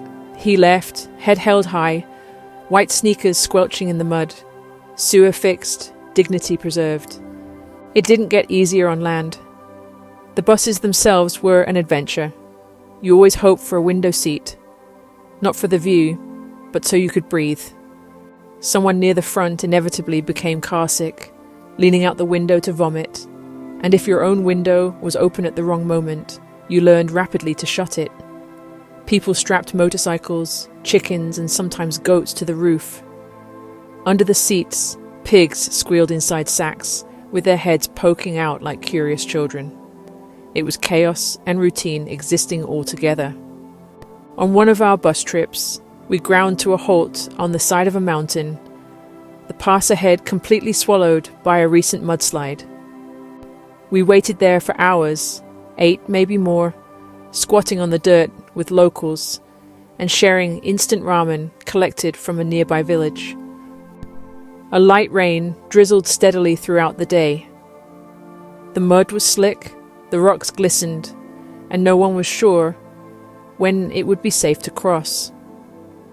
The rumor circulated that eventually we would have to hike across the mudslide to reach the other side, where buses heading in the opposite direction waited, ready to swap passengers and continue their journeys.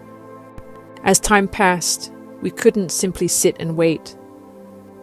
All the passengers climbed down from the bus and began navigating the way on foot. The driver stayed behind, carefully maneuvering the bus around massive boulders that had fallen in the middle of the road. He did a slow turn and waited for passengers from the other side of the mudslide to hike over. Sections of the mountainside had washed away entirely, leaving only narrow stretches of road. Every step carried risks. Small rocks tumbled from above, each one a sharp reminder that the mountain could shift at any moment. On one side, the cliff rose, sheer and sky-high. It dropped away into a dizzying abyss. When the time was right, we carefully passed one another, stepping around slick rocks and patches of loose mud, our hands gripping luggage or each other for balance. Passengers from both sides met in the middle of the mudslide. There was a tense pause each time 2 people crossed paths, a recognition of shared fear and shared resolve. The buses waited patiently, engines idling, ready to continue once everyone had safely switched sides. Finally, we reached the other side. Relief and exhilaration collided in equal measure. We felt a strange mix of triumph and disbelief, acknowledging that we had done something that probably should never have been attempted. Yet, in that remote place, with no other choice, we had made it.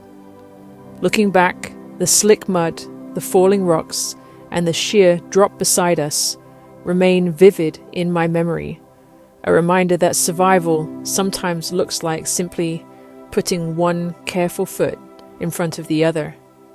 Experiences like that forced me to think differently about responsibility, not just for myself, but for the people who trusted me to lead them. Those childhood lessons became leadership principles that I carried into the field. I found myself responsible for teams in foreign cities, navigating foreign streets where a single wrong turn could mean getting completely lost. The lessons my parents taught me about independence and preparation suddenly mattered in entirely new ways, and those early years were often navigated without the existence of smartphones. We were once in the heart of a large Asian city, a place where unknown characters adorned the hotel name and the streets formed illogical patterns. The airport sat 45 minutes outside the city. Our entire group had traveled in by bus, exhausted from the flight, disoriented by jet lag and sensory overload. Before anyone headed to their rooms, I gathered the group in the hotel lobby. It was a ritual I had learned to keep. I told them to lock their passports in the hotel safe. Years ago, a foreign passport on the black market could fetch serious money. Even if the risk had lessened over time, losing one still meant a lot of inconvenience. Then I handed each person a hotel business card. It seemed like such a small thing.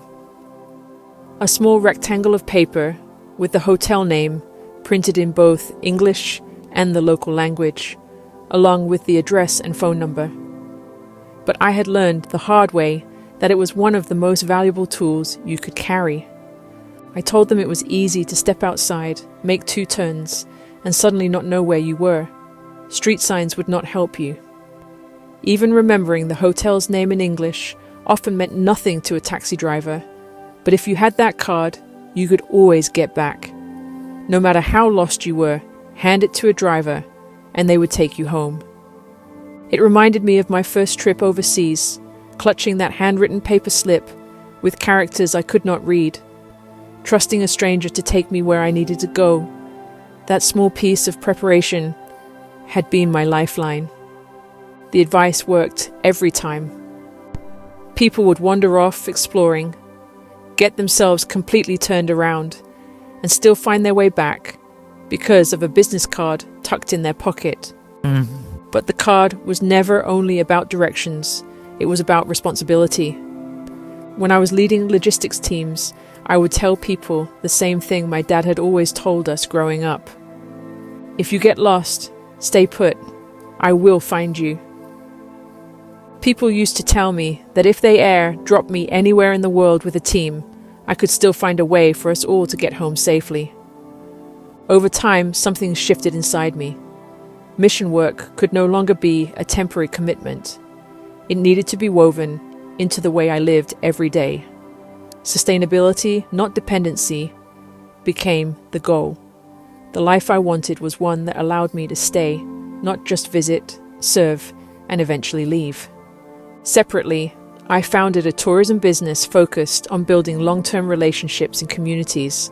The company focused on cultural exchange, immersive travel, and village stays with indigenous families. Introducing small groups of visitors created income for local households. Needs emerged naturally, gaps in supplies, schooling, and access. We expanded humanitarian work, fulfilling requests originating from the ground. Tourism, when done respectfully, becomes a bridge rather than an intrusion. It allowed communities to maintain dignity while creating opportunity.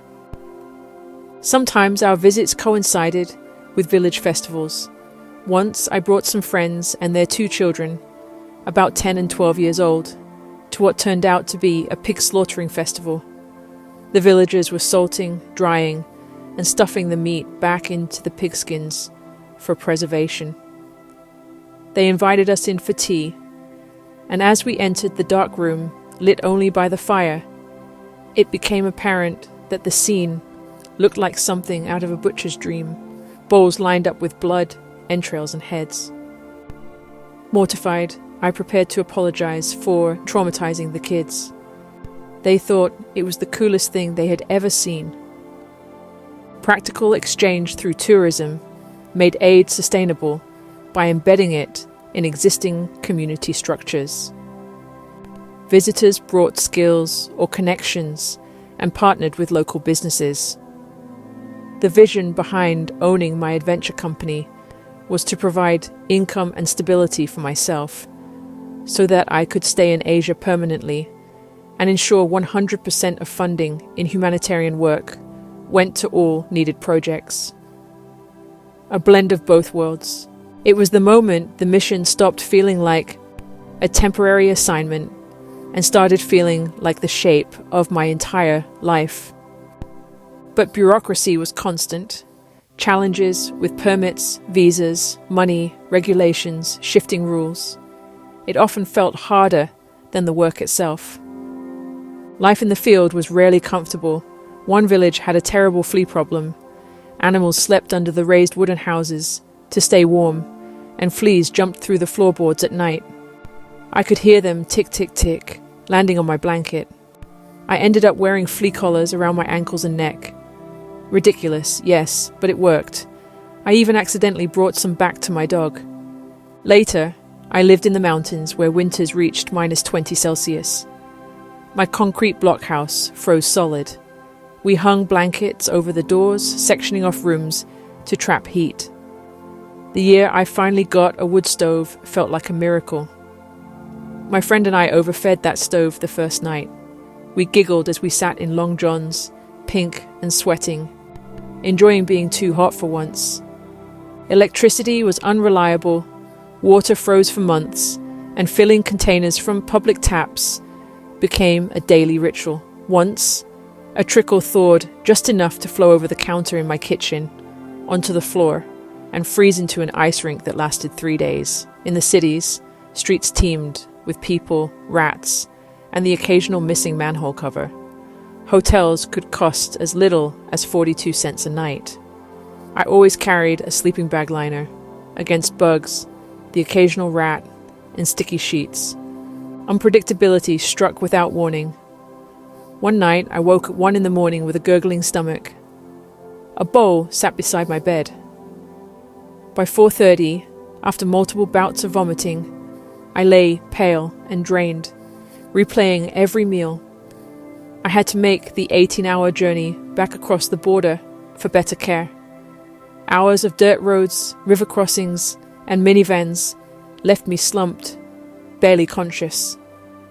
Somehow, I made it to the emergency room, dressed in layers meant for winter, while it hovered near 100 degrees Fahrenheit. The diagnosis was typhoid, a waterborne exposure during a reckless cave tubing adventure deep in the river after the rainy season. The cave itself was stunning, but the river current was brutal. I flipped again and again until a local fisherman pulled me ashore. I coughed, sputtered, and thanked him over and over.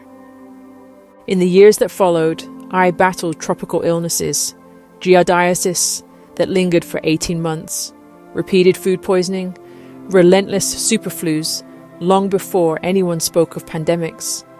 The experiences left me humbled, grateful, and acutely aware of how fragile life can be in places where infrastructure is thin or non-existent. Then the sea reminded the entire world who was really in charge. The Great Asian Tsunami had struck a month earlier. A massive undersea earthquake in the Indian Ocean sent waves racing across coastlines from Indonesia to Sri Lanka.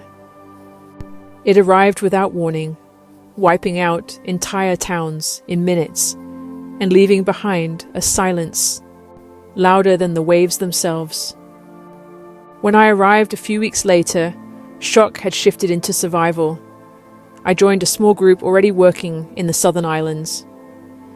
People needed shelter, food, and clean water, but more than anything, they needed to be seen. Many had lost everything: parents, children, entire families swallowed by the sea. Some were the only ones left from their villages. Homemade DVDs circulated, recorded by survivors and tourists. At the time, there was no social media or live updates, just shaky recordings passed hand to hand. They showed the ocean pulling itself backward before roaring inland, sweeping away people, cars, hotels, and streets. One moment the beach existed. The next, it did not. Walking through abandoned areas, the air felt heavy with salt and grief. Speedboats sat wedged in trees a mile inland. Hotels stood hollowed out, their walls torn away, skeletons of rebar clawing at the sky. I stepped through what had once been a lobby and walked toward a pool. Beside it lay flip-flops, a towel, and sunglasses. Someone had been sunbathing there when the sea came ashore. The people we met were extraordinary. Some were already refugees from civil wars in neighboring countries. They had fled one disaster only to meet another. The tsunami erased borders, histories, and differences in a single surge. We built shelters from tarps and bamboo, distributed water purification tablets, rice, and basic cooking supplies. Sometimes the work was practical. Other times it meant listening, collecting stories and messages meant for the outside world. One woman told me she gave birth while clinging to a tree. The wave carried her far inland. She held on for hours and delivered her baby there in the mud. She named him Wave. Others spoke of families who vanished without a trace. After dropping off another mission team at the airport, I took 2 days alone before heading home. I found a small cove tucked between stretches of coastline that remained untouched. The bungalow sat steps from the water. I ate early and fell asleep as the sun disappeared. My then simple cell phone vibrating against the bedside table woke me near 10 that night. Dozens of missed calls stacked across the screen. A friend's voice shook when I answered. She asked where I was and how close I was to the water. Still half asleep, I laughed and said, "Close enough to have sand at my doorstep." Then she told me to grab my ID and run. Major earthquakes had prompted another tsunami warning. No one knew where the waves might hit. The words cut through the fog. I looked around and noticed the silence. No engines, music, or street vendors calling out. Just emptiness. It felt as though the world had ended while I slept. I grabbed my passport and wallet, slipped on flip-flops, and ran outside with the phone still pressed to my ear. The streets were empty. Everyone had already evacuated. I was the only one left. Her voice rose, urgent now, telling me to get inland to higher ground.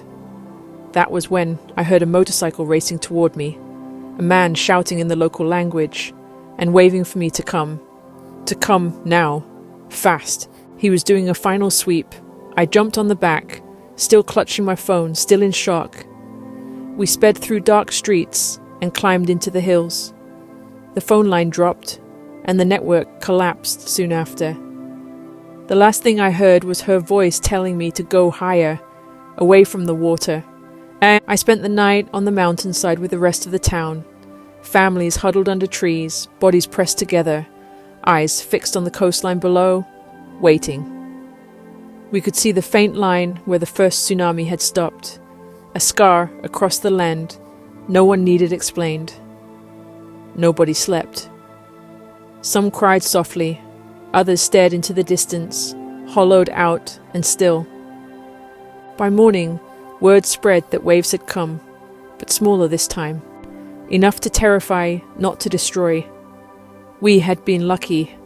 Tremors passed, and people slowly made their way back down the hillside, trying to travel as if the ground might change its mind. Some refused to return. They had already lost too much once, and could not face the sea again. For me, it was only a glimpse, a small taste of what they had endured. I walked down the hill as the sun rose, shoes coated in red dust, phone dead, heart full of gratitude for the stranger on the motorcycle who had come back for one sleeping foreigner. I carried their story with me, even though I had only touched the edge. Despite it all, I do not regret a single moment. I learned the value of preparation, resilience, and patience. I learned to smile at misfortune, to marvel at beauty, and to carry a deep respect for life in all its unpredictability. Time on the mission field passed, and somewhere along the way, I wondered if marriage might never happen for me. The thought lingered like an unfinished sentence. Maybe it came from the Western church culture I grew up in. Maybe it was simply observation. I'd seen many missionary women remain single, holding out for a perfect partner who never arrived. I struggled with the idea that anyone could perfectly match my list in an imperfect world. I was always open to marrying cross-culturally. That never intimidated me. What concerned me was marrying someone who would ask me to stop being who I was. I rarely dated, partly because life on the field kept me too busy, and partly because I took relationships too seriously to treat them casually. I knew I wanted marriage, even when I did not know who it would be with. If I married, my priorities would shift. The relationship had to support my calling rather than pull me away from it. I wanted someone who could walk inside it with me. Shared leadership mattered within marriage. We would decide together. But my husband would also carry responsibility for the direction of our family. It was never about control. It was about trust, respect, and unity. I watched people chase perfection and later find themselves alone, surprised by how fast time disappeared. I did not want that story for myself. Yet I was never desperate. I loved my life. Adventure, purpose, freedom, and community filled every day. Still, in hushed moments, when the mountains sat still and the world finally stopped asking of me, I spoke to the same inner voice I had carried since childhood.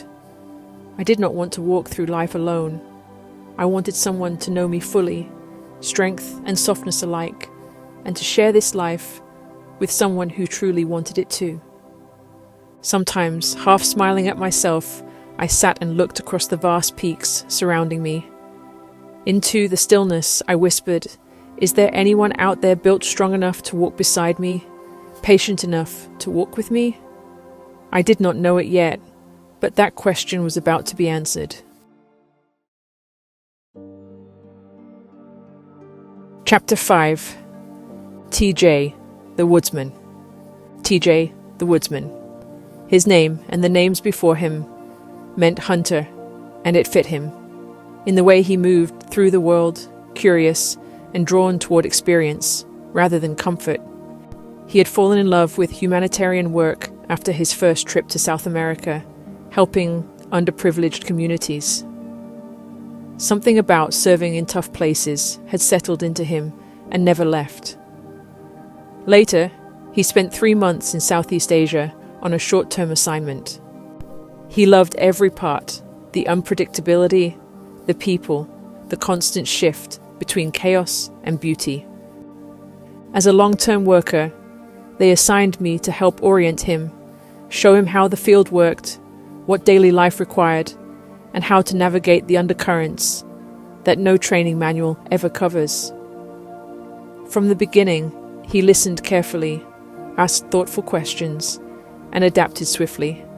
He carried himself with a serene confidence that never felt arrogant, but even-keeled, as if he trusted he would figure things out as they came. We became close almost immediately. Friendship came easily, without effort or pretense. When work slowed, we slipped naturally into exploring. We hiked narrow jungle trails and dusty mountain paths, chasing whatever small adventure the day offered. We searched out street vendors and hidden food stalls, sometimes pointing randomly at menus neither of us could read, and laughing when the plates arrived. Late at night, we sat on plastic stools along crowded side streets, sipping cheap drinks while watching the city's energy around us, motorbikes weaving through traffic, vendors calling out, music drifting through the humid air. TJ had a way of being fully present in those moments. He noticed details most people rushed past, stray dogs wandering through alleys, the way children played games using bottle caps, the rhythm of a city settling down long after midnight. He carried an ease that made tough places feel lighter, not because he ignored hardship, but because he met it without panic or resistance. Within weeks, he stepped naturally into the team leader role. His workload matched the rest of ours, and he carried it with competence. He did not chase authority or recognition. He simply worked hard, listened well, and earned trust quickly. Watching him lead never felt like watching someone trying to prove themselves. It felt like watching someone standing exactly where they were. Too soon, his 3 months ended, and he returned to America to step back into the responsibilities waiting for him there. The transition felt abrupt, like closing a book mid-chapter. A few weeks after he left, TJ asked if I would be open to seeing whether our friendship could become something more. Work immersed me, and I was still adjusting to long-term field life. Looking back, I know the timing was wrong, but more honestly, I was not ready for a relationship of any kind. My life felt full, almost overflowing, with purpose and responsibility. The idea of adding emotional commitment felt like adding weight to a pack I was still learning to carry. I told him no, gently and directly, and asked if we could remain friends without things becoming complicated or strained. TJ was the kind of man who adjusted to change the way surfers adjust to waves, not fighting the current, not forcing direction, simply riding what came with balance and patience. He accepted my answer without pressure, without distance, without resentment. That alone said more about his character than anything he could have argued. We stayed friends. Life carried us in different directions, as it does. Distance, responsibility, timing, and seasons stretched the space between us, but never fully broke the connection.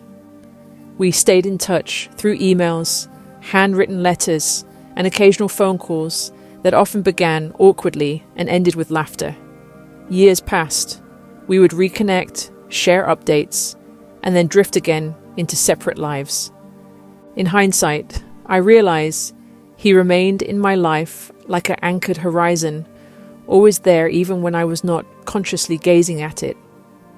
A decade later, everything shifted. We reconnected online, easily, casually, exchanging updates, as if no time had passed at all. Technology had changed. Communication was no longer rare or fragile overseas. Messages arrived instantly instead of months later. Somewhere in that reconnection, something in me stirred awake in a way I had not expected. For the first time, I truly saw him. The only way I can describe it is that he caught my attention and held it there. I scrolled through his photos, lingering longer than I intended. He was kayaking through rough water, hiking exposed ridgelines, and camping beneath vast skies. He still wandered through the world with that same grounded curiosity I remembered. But now I saw something deeper in it, a certainty that settled somewhere inside me. He had always been there in the background of my life. I simply had not been ready to see him that way. The season had not been right until, almost without warning, it was. Our conversations shifted, and what began as simple catching up stretched into long exchanges that flowed easily from one day into the next. We laughed often, we spoke openly. Trust rebuilt itself as if it had only been waiting for permission to return. Alongside that comfort came something new. Desire slipped into the spaces between conversations. Curiosity followed close behind. There was a growing awareness that this was no longer just friendship. This was someone who could stand beside me in chaos and adventure, but also in the long stretches where life slows and truth surfaces. I will admit, I pursued him. Not impulsively, but deliberately. 10 years had passed since we first crossed paths, and time has a way of clarifying what matters. I've always been someone who thinks carefully before stepping forward, to sit with decisions and test them against instinct and logic. But when my heart and mind reach the same conclusion, I navigate without hesitation, clean, certain, like pulling a bandage off in one motion, rather than prolonging the sting. My life had crossed paths with a handful good men on the mission field. Some would have matched the field life perfectly, capable and deeply committed to service. On paper, they made sense. But none of them settled into my heart. None of them held my attention the way he did. With him, something shifted unmistakably.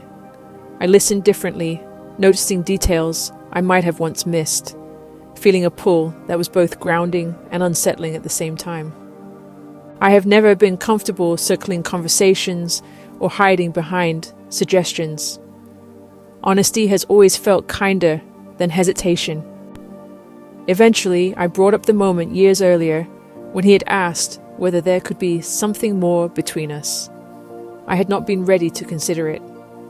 Now, I told him plainly that my feelings had changed. I asked him where he stood, knowing the answer mattered more than protecting my pride. He admitted he had sensed the shift as well. He chose his words carefully, but he was open, willing to see where the path might lead. That conversation did not rush us, but it opened a door that had once been closed. It gave us a place to speak honestly, while still respecting boundaries we both understood would require patience and care. A few months later, TJ and I arranged my flights so that I would arrive in his city. It would be the first time we had seen each other in person after over 10 years. By then, we had crossed fully out of friendship and into a committed relationship, openly talking about a shared future. Not in vague terms or hopeful language, but in practical conversations about timing, work, distance, and what it would actually look like to build a life together. When I arrived, he stood waiting in the arrivals hall, holding a single rose. He looked exactly like himself, known and new all at once. Everything I had not even noticed I had been waiting for was suddenly standing right in front of me. The noise of the airport faded into the background. There was no rush, no nerves, only a certainty settling into place. We spent several months together. Ordinary days mattered just as much as the big ones. 1 week into my stay, TJ planned a day at an extravagant creative playground built inside a reclaimed industrial building. It was a maze of art, architecture, tunnels, slides, ladders, and hidden passageways, designed for both children and adults who refused to stop exploring. The design was a mixture of sculpture, adventure, and wonder at every turn. It carried an energy that invited curiosity and play without rules or expectations. It matched us perfectly. Curious, playful, unafraid of getting lost.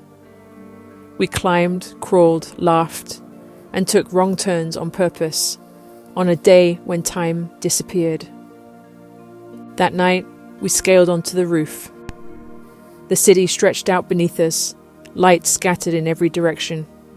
Fireworks burst in the distance from a nearby building, unexpected and beautiful. We sat close, legs dangling, saying very little. Sitting there under the open sky, TJ asked me to marry him. There was no speech, no build-up. I said yes without hesitation. It felt less like a decision and more like recognition. We were officially engaged. We talked about getting married in my home country of England or perhaps in Ireland. Southeast Asia would have been somewhat spectacular, but visas, paperwork, and passports quickly became complicated. Making the marriage official, there and then translating and registering the documentation in both the UK and the United States for the future, added another layer of complexity. My tourism company and long-term visa status in Asia also required ongoing legal compliance and formal approvals in order to remain there. It mattered to both of us that we follow the proper formalities and ensure everything was above board and in order. So 6 weeks after that, we were married. It was a small, simple church wedding with TJ's church community. His family was there, mine was not. However, the absence did not overshadow the day. It was sudden, but it was honest. And it was very much how I lived my life. I never needed fuss or spectacle. I would have been happy marrying anywhere. His church handled everything. I was grateful for the simplicity of it all. I had never imagined a wedding day in the way many women do, with a vision of white dresses, grand aisles, and crowds of expectant faces. My excitement was never about a single day, but about the life that would follow. I looked towards mornings wrapped in calm togetherness, the kind where conversation flows easily or silence feels comfortable. I imagined the travels we might take, the little adventures that make a life feel full, and the freedom of being ourselves, with no one watching or judging. In the bridal shop, overwhelmed and irritated by price tags and expectations, one woman gently asked what women wore where I lived. I told her that red dresses were traditional. She smiled and disappeared, then returned, holding a deep crimson dress. That was it. I married in Asian red, with no family present. And it felt right. It felt like myself. Our plan had never been for me to stay in America. The intention was always for TJ to join me in Southeast Asia. We talked through logistics instead of romance, visas instead of vows, timelines instead of fantasies. After 2 months, I had to leave. It was the honorable thing to do. I boarded a plane back to Asia, leaving my husband behind. Not as an ending, but as the beginning of the life we had chosen. A few months later, I flew into the UK from Southeast Asia and spent time with my parents, easing back into a family tempo that felt both close and slightly foreign after so long away. Our plan was to reunite in England. TJ flew in from America a week later. After nearly 3 months apart, seeing him again at the airport was electric. Relief, joy, and longing collided all at once. We held each other like people who had learned what absence costs. It was deeply human. The embrace that settles something long held intention. We spent time with my family while we were there, giving them space to celebrate with us, without the stress of international travel or rushed logistics. That time mattered in a way the wedding itself never could. My brothers travelled from Canada with their families and arrived that same week. My 2 sisters and my parents were already waiting in the UK with their families. That was what mattered most to TJ and me. Not tradition for tradition's sake, but presence. Not spectacle, but time. The space to be known as we were, not as a version arranged for a single day. TJ and I flew together to Southeast Asia and began our life as a married couple, stepping into a mission-filled life side by side. TJ and Jedi, my dog, bonded almost immediately, although neither of them fully understood the other at first. Jedi's greatest loves in life were simple: balls and water, preferably both at the same time. Jedi had come into my life several years earlier. He was a Tibetan Mastiff and Labrador mix that I found at a pet market in Asia. He was the last male of his litter and the runt no one wanted. In parts of Asia, dog meat is still considered a delicacy, and black dogs are especially prized. Seeing that small black runt sitting there, made the decision for me. I could not leave him there knowing where he might end up. I took him home and gave him a chance. What started as a simple rescue slowly became one of the most loyal companions of my life. For 4 years, he walked beside me through that season. One afternoon, not long after TJ arrived, we took Jedi out to a large open field near our home. I was handling a work phone call, half listening, half watching from a distance as TJ threw Jedi's favorite ball across the grass. Jedi launched after it with his usual unstoppable enthusiasm. TJ laughed, impressed by his speed and determination, and threw it again. And again, work and play blended together the way they often did in that life. I trusted TJ with him and stayed focused on the call, only glancing up occasionally to see Jedi sprinting across the field and TJ throwing the ball farther each time. TJ did not yet know that Jedi had absolutely no ability to stop himself. If the ball kept moving, so would he. Eventually, Jedi chased one throw across nearly the entire field and did not come back. TJ called for him, waiting, then started walking toward him. I noticed the stillness and ended my call. We both walked out and found Jedi collapsed in the grass, ball still clutched proudly in his mouth, chest heaving, completely spent. TJ's face dropped. He thought he had hurt Jedi. I knelt beside Jedi, checked him quickly, and smiled, reassuring TJ that this was not an injury. This was Jedi. He simply did not know when to stop. We carried him back to the truck and drove home. Jedi barely lifted his head the entire ride. Once inside, he collapsed onto the floor, snoring deeply within minutes. He slept for nearly 12 hours straight, as if nothing in the world could wake him. The next morning, he bounded out the door as if the previous day had never happened, ball already in his mouth, ready for another round. From that day on, Jedi followed TJ everywhere, somewhere between exhaustion and laughter. They became inseparable. TJ and I became close with an indigenous couple where we were living. Raba and Jani came from different tribal backgrounds within a larger indigenous group. They carried mixed heritage and old bloodlines layered with history. Visually, they looked like an Asian and native Indian mix, with a wild edge that reminded me of cowboys in a place that had never known them. TJ fit into that world effortlessly. His skin stayed tanned, his nose sharp, his presence unmistakable. People sometimes asked if he had Native American blood. He did not, but when he wore his cowboy hat, it appeared the land had made it for him. Somehow, he belonged there too. He and Raba connected immediately, like men who had known each other in another life. Raba had not always lived the life we knew him in. Before family, before faith, before friendship, he had been a Buddhist monk. One day, sitting on temple grounds, he found a Bible wedged between seats. No one handed it to him. No one preached. He simply picked it up. For nearly 10 years, he carried that Bible with him, weaving it into everything else he studied. The stories and the men in them appealed to him, but Jesus drew him in the most.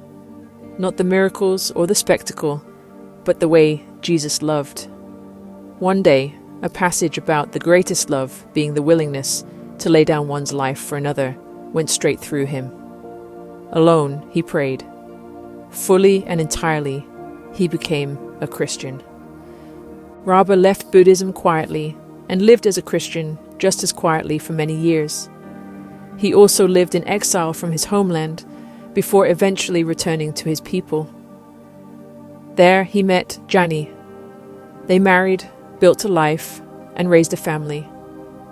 They lived their faith in a country that was atheist, animistic, or Buddhist, on the same ground he had once left and then chosen to return to.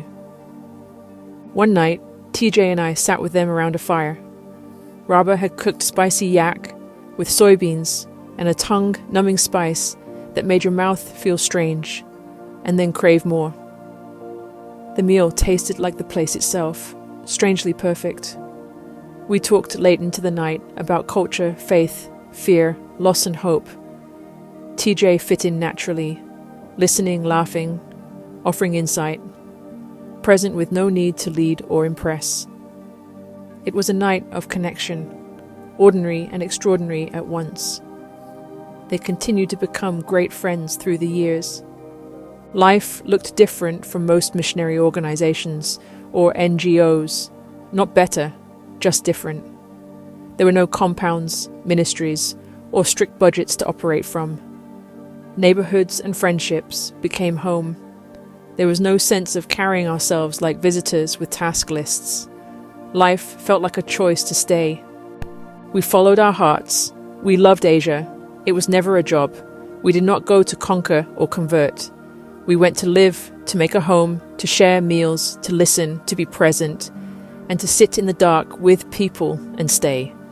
Faith showed up in how we loved. Marriage opened my heart in ways I had never known. Living overseas, far from family, among different cultures and languages, I had learned to keep parts of myself guarded, not out of coldness or secrecy, but out of habit. People saw the surface of me, direct and black and white. The deeper parts, my desires and longings, stayed behind a high stone wall with a heavy gate. Sharing life with TJ meant opening that gate and letting someone in. I shared my inner world without reservation. Still, there were moments when the walls tried to rise again out of instinct. TJ usually noticed first. He would laugh and say it sounded like a cement mixer starting up, and he was almost always right as I was in the midst of building that wall. He had a way of keeping me balanced and reminding me not to retreat into the structure I once needed. The mission field allowed us to spend nearly every day together. We did not leave for separate jobs and reunite on weekends. Most people might not like that closeness, but it was the only way I understood marriage. Living separate daily lives would have broken something in me, and TJ felt the same. We shared our days fully. I protected my husband and our home, placing his interests alongside my own. When he did the same for me, we built something mutual and deeply rooted. That balance went both ways. We did not take our marriage outside of itself. Even in frustration, we did not complain about each other to friends or family. Protection mattered. That principle was a foundation in our marriage and continues to hold fast in any deeply committed relationship. We loved and breathed each other, our lives intertwined at every level. I never understood stories of men disappearing on fishing trips or women planning girls-only getaways as escapes. We shared our lives completely.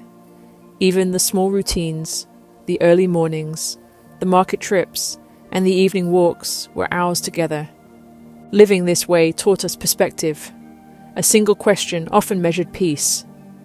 If I never saw him again, would this argument matter?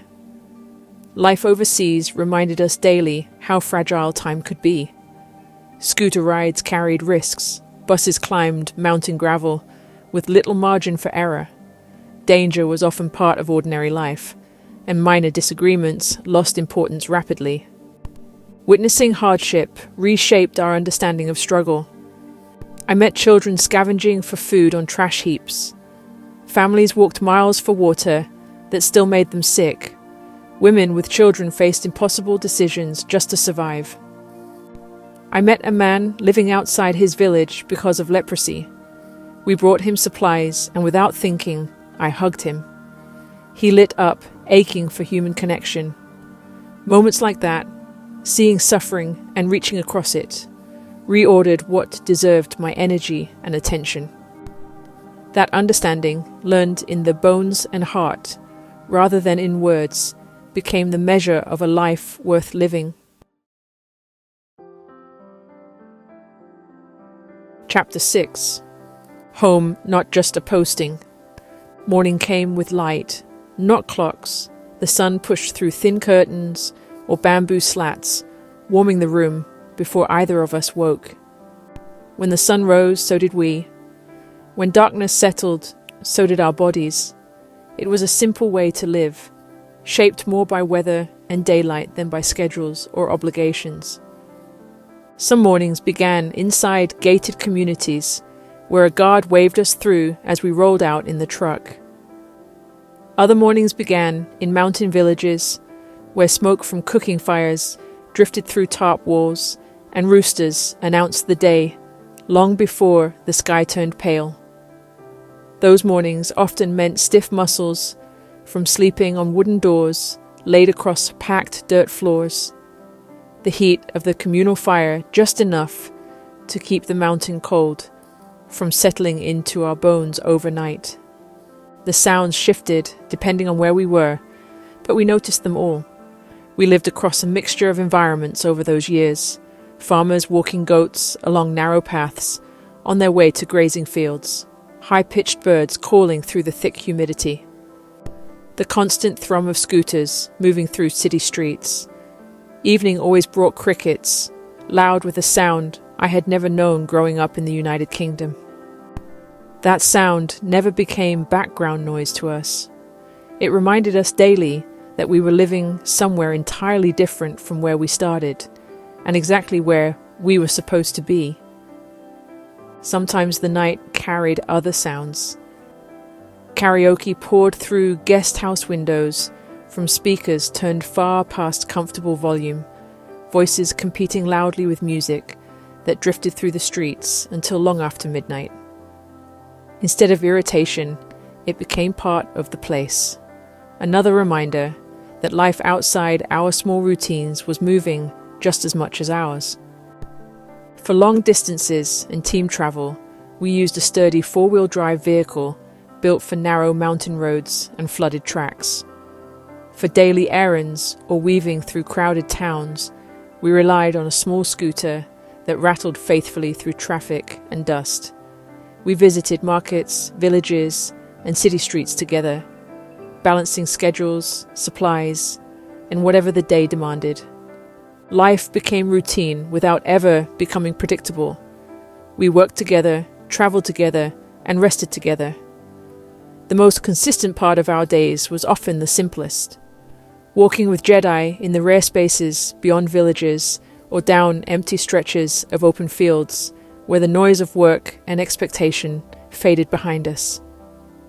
Those walks belonged only to us, with no schedules and no teams or translation between languages or cultures, just footsteps, the dog racing ahead, and the comfort of being side by side with no need for conversation.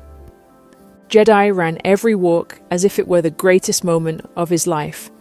He chased puddles, leaves, insects, and shadows with equal determination, circling back often to check that we were still following him. His energy fit the pace of our life, restless, curious, and always. TJ adapted to field life without hesitation. He had spent years in America, carrying a longing to return to Asia. Where some expatriates struggled with interrupted electricity, inconsistent water, or the daily challenge of finding food, TJ treated each inconvenience like part of the adventure. We learned to live with whatever was available.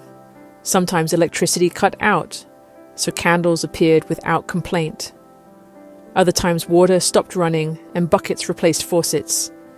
If we craved food we grew up with, we searched small import shops for Western ingredients, carefully checking blocks of butter and separating the least fish-scented option from the rest.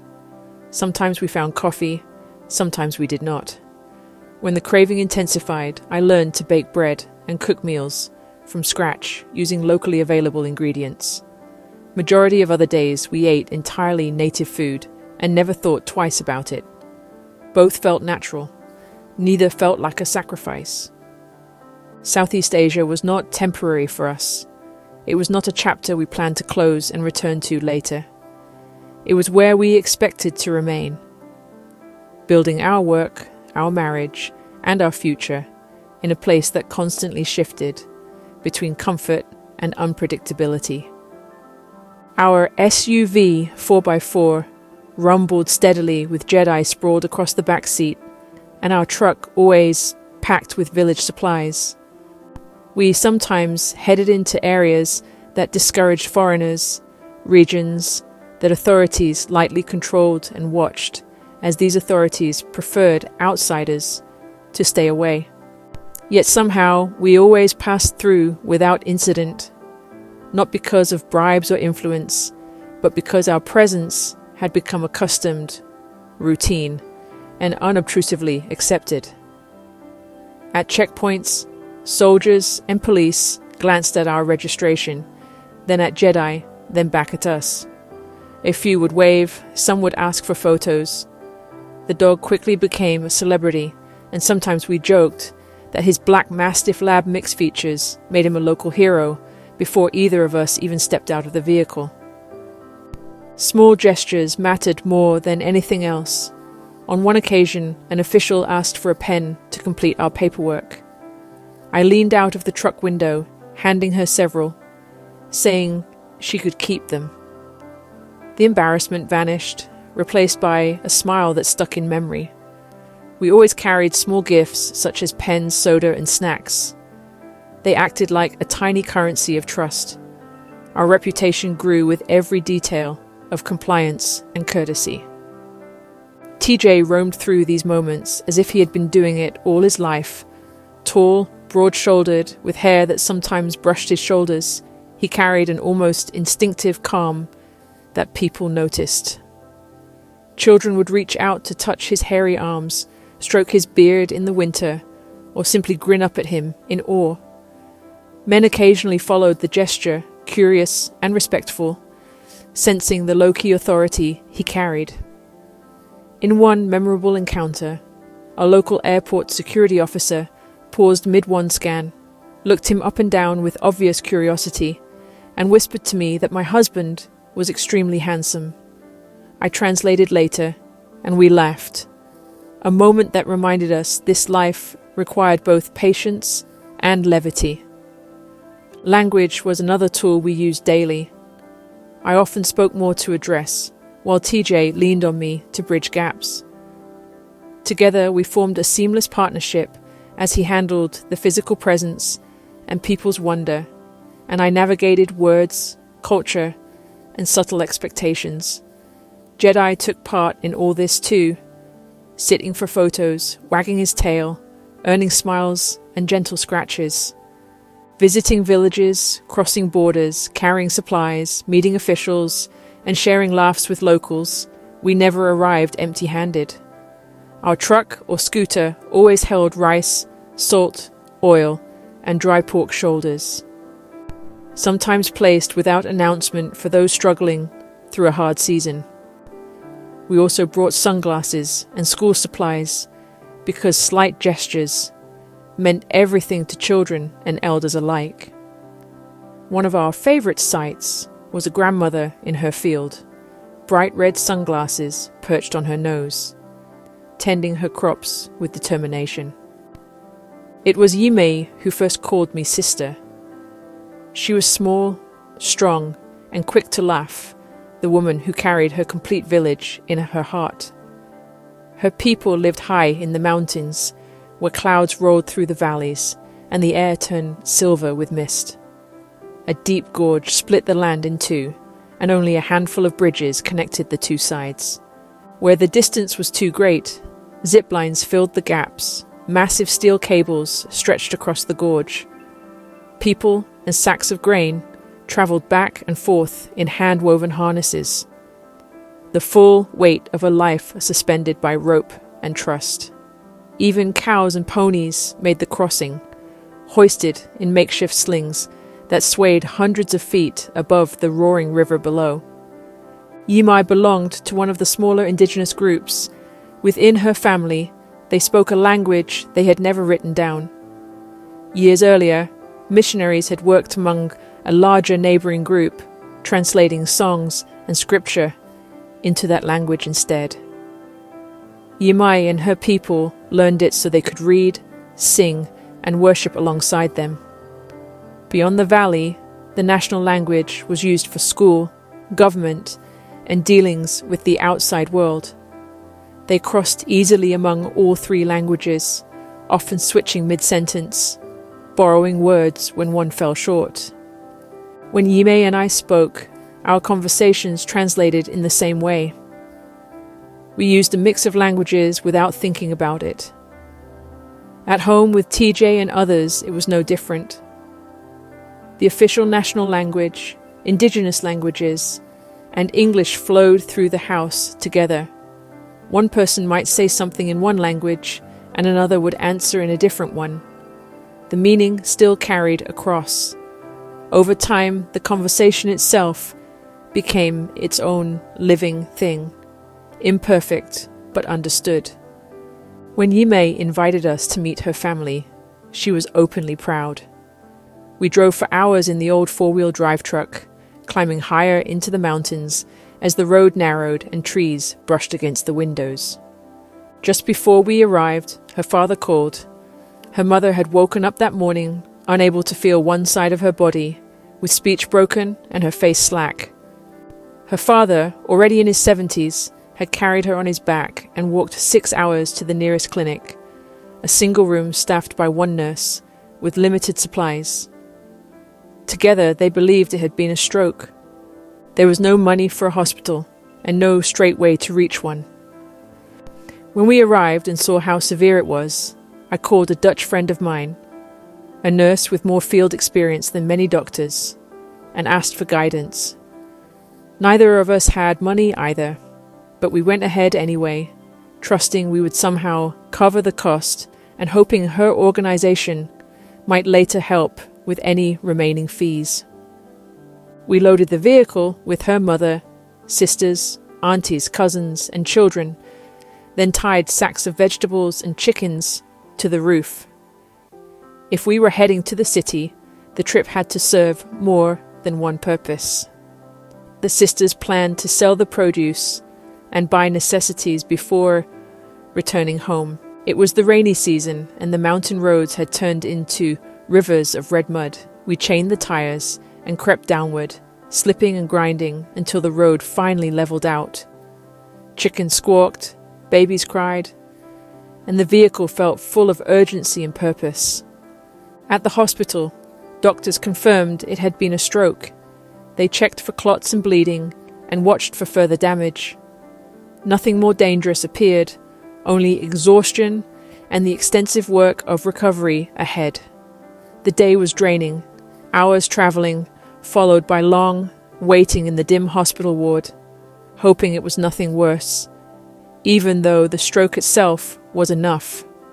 Before returning home, we traded produce for supplies, filling the truck with rice, cooking oil, salt, and necessities for remote village life.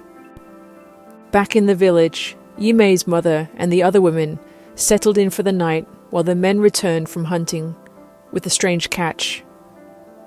The meal was tender and smoky, unlike anything I had tasted before.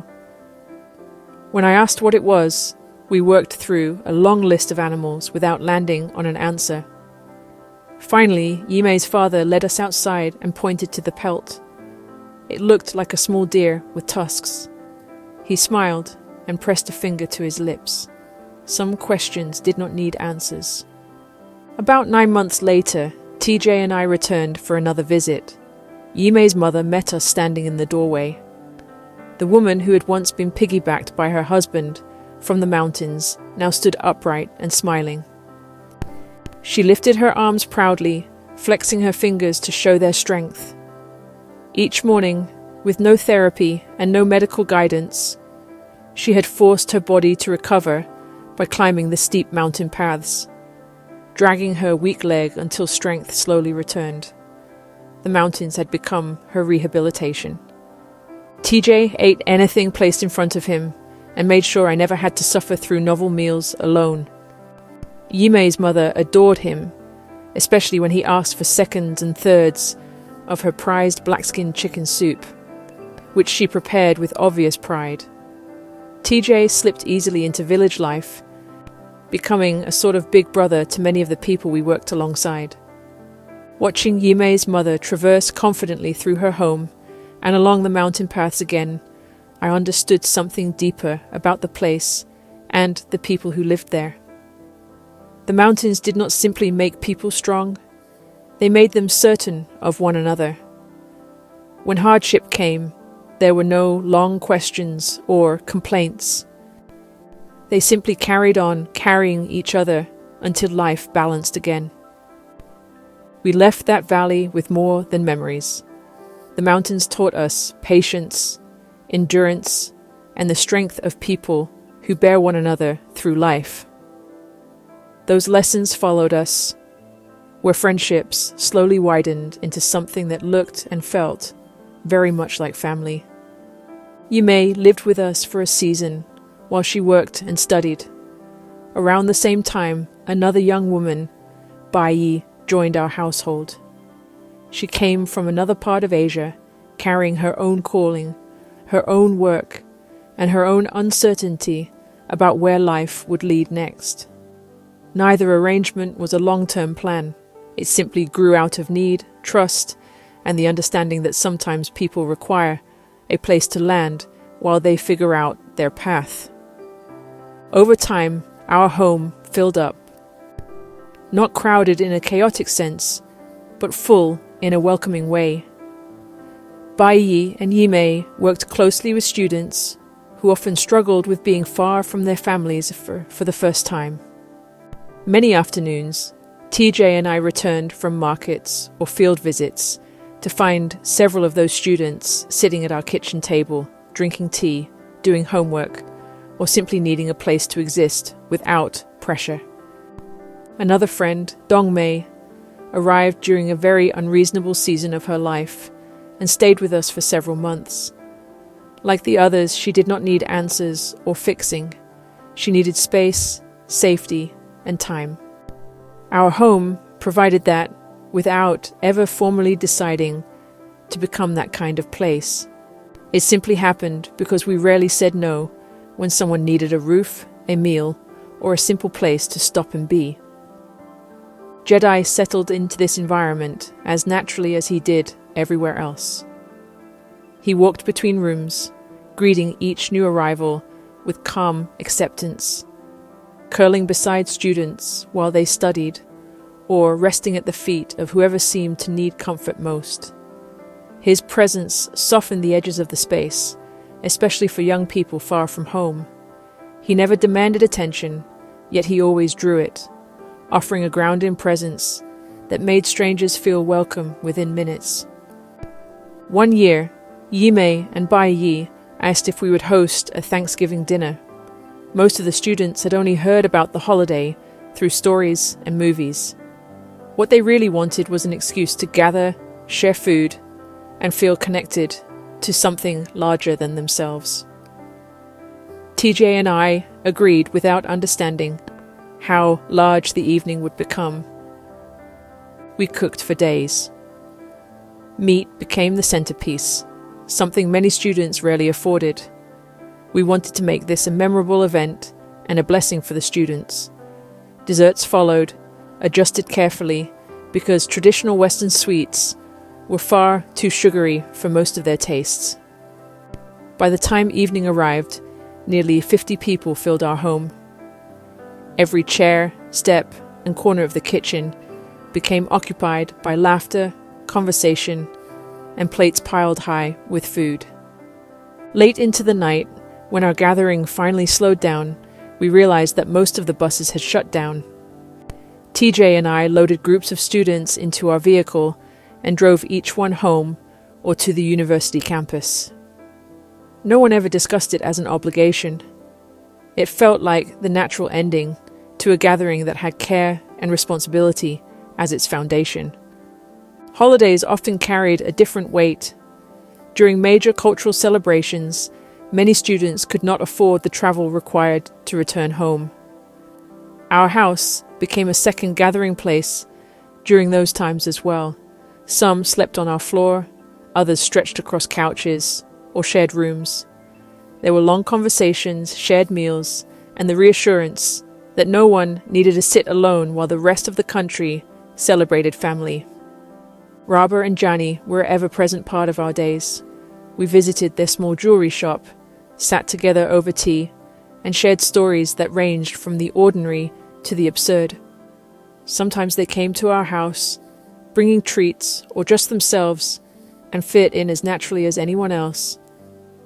Their easy presence became one more thread of daily life alongside the students, the celebrations, and the constant comings and goings that made the house feel like a retreat.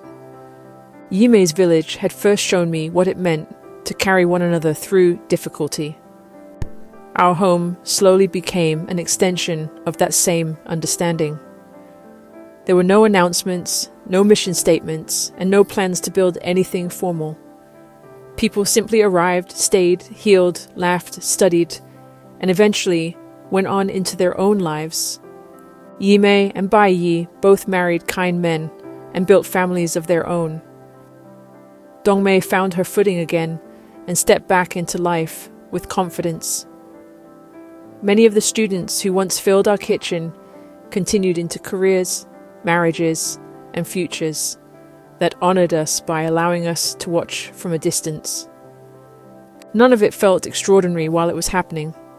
It felt like daily life, shaped by open doors, shared meals, and the belief that family could grow without blood or paperwork. It formed through time, presence, and the willingness to let people stay until they were ready to leave. Hosting teams often presented accommodation challenges. Many rural towns offered no guest lodging that met even basic hygiene or safety standards. More than once, the only viable option was renting out the entire local brothel. These buildings often had the only reliable running water, air conditioning, and locking doors. To keep everything transparent and respectful, we paid the owners for the full week, including compensation for lost business. The visitors rarely complained.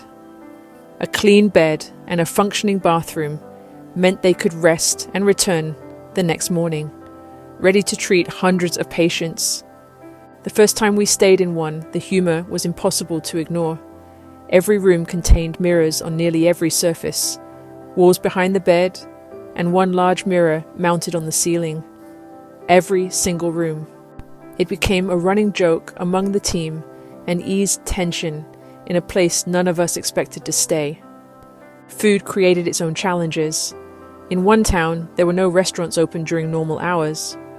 We found a small open-air beer garden decorated with lanterns and wooden benches, and convinced the owner to cook for our team each evening after work. On the first night, the group relaxed for the first time all week, enjoying mild local dishes and cooler evening air. About 20 minutes into dinner, the entertainment for the night began rehearsing. A group of transgender performers stepped onto a small stage, music and lights starting without warning. The doctors froze mid-bite, caught between shock and politeness, while I tried not to laugh. Cultural surprises arrived in many forms, and that evening came wrapped in sequins and stage lights. Experiences like this were not unusual. In many border towns, brothels doubled as guest houses, and beer gardens doubled as cabaret spaces. Once, we unknowingly stayed in a guest house that operated as a brothel after dark. During the day, it appeared entirely respectable. We even rented bicycles from the front desk. That evening, after showering in a shared hallway bathroom, I was halfway dressed when someone knocked firmly on the door. A woman's voice demanded her clothes. After donning my own clothes, I eased the door open. She stood wearing little more than a thin bikini pointing toward a shelf inside the bathroom. Without realizing it, I had taken over her changing space. Later, walking back to my room, I passed a hallway filled with businessmen carrying briefcases and women dressed in glitter and perfume. I slipped into our room. We locked the door and pushed the television against it before settling in for the night. Moments like these required quick adaptation, humor, and calm acceptance. They were part of navigating remote regions where infrastructure blurred between hospitality, entertainment, and survival. Beneath the humor, however, existed a harder truth that sat close to the surface. On the other side of the table, human exploitation remained a constant threat. It rarely appeared openly. It began with promises. Recruiters visited villages offering jobs, education, or a way out of subsistence farming. Families desperate for opportunity sometimes paid for travel arrangements, believing their children were stepping into a better future. Once they reached the city, they confiscated identification, inflated debts, and made escape nearly impossible. This problem did not affect only women and girls. People trafficked men into forced labor on fishing boats, construction projects, or pressed young boys into service as porters during guerrilla conflict. I met several who had trusted an offer that cost them their freedom. One village made the danger deeply personal. We became close to a family whose daughter attended university in a nearby city. Her father was proud and convinced she was thriving. Her mother carried concern. Rumors circulated about a karaoke bar that operated legitimately on the surface, but offered other opportunities behind closed doors. She feared her daughter might get drawn into something she could not leave. The mother asked if we could check on her daughter whenever we traveled through the city. It became a simple routine. We took the daughter to dinner, spent time with her and her friends, and made sure she felt supported and visible. She looked forward to those visits, talking freely about her classes and plans. After each visit, we reported it back to her mother, describing how she was doing and reassuring her that her daughter remained safe and focused on her studies.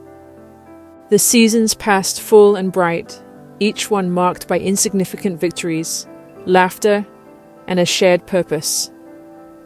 Side by side, we navigated through work, village life, and tranquil evenings at home, carrying one another through whatever came our way. In those moments, life felt whole, and the world, for all its complexity, was exactly where we wanted to be.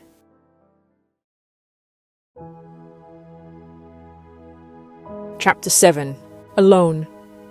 For years, our life in Southeast Asia had expanded naturally, almost without question. Work opened new doors, relationships deepened, villages became second nature. Our home stayed full of people, passing through seasons of struggle, growth, and celebration. We were busy, tired, and deeply content. It felt permanent, or at least permanent enough, that we never spoke about an end. Yet beneath the surface, small pressures began gathering. Travel restrictions tightened in some regions. Funding that had once stretched just far enough began thinning. Visas grew harder to secure and renew. None of it happened in one theatrical moment. It arrived in subtle layers, each manageable on its own, but together they began pressing against the life we had built. We adapted the way we always had, working more, teaching English for meager pay, taking on whatever opportunities appeared, trusting that the next solution would come into view as it always had before. For a long time it did, until eventually it didn't. It was no longer viable.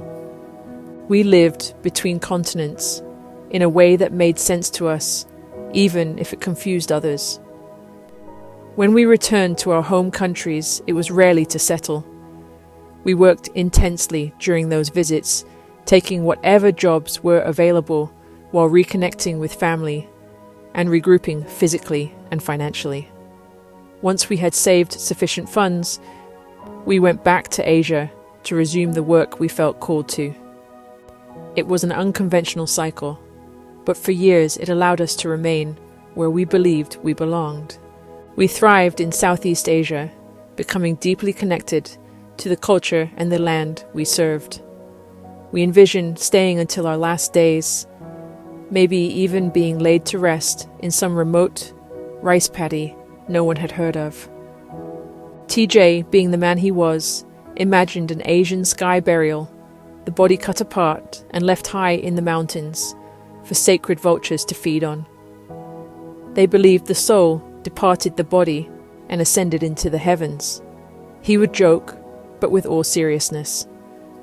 For us, the chances of living to a ripe old age overseas seemed slim.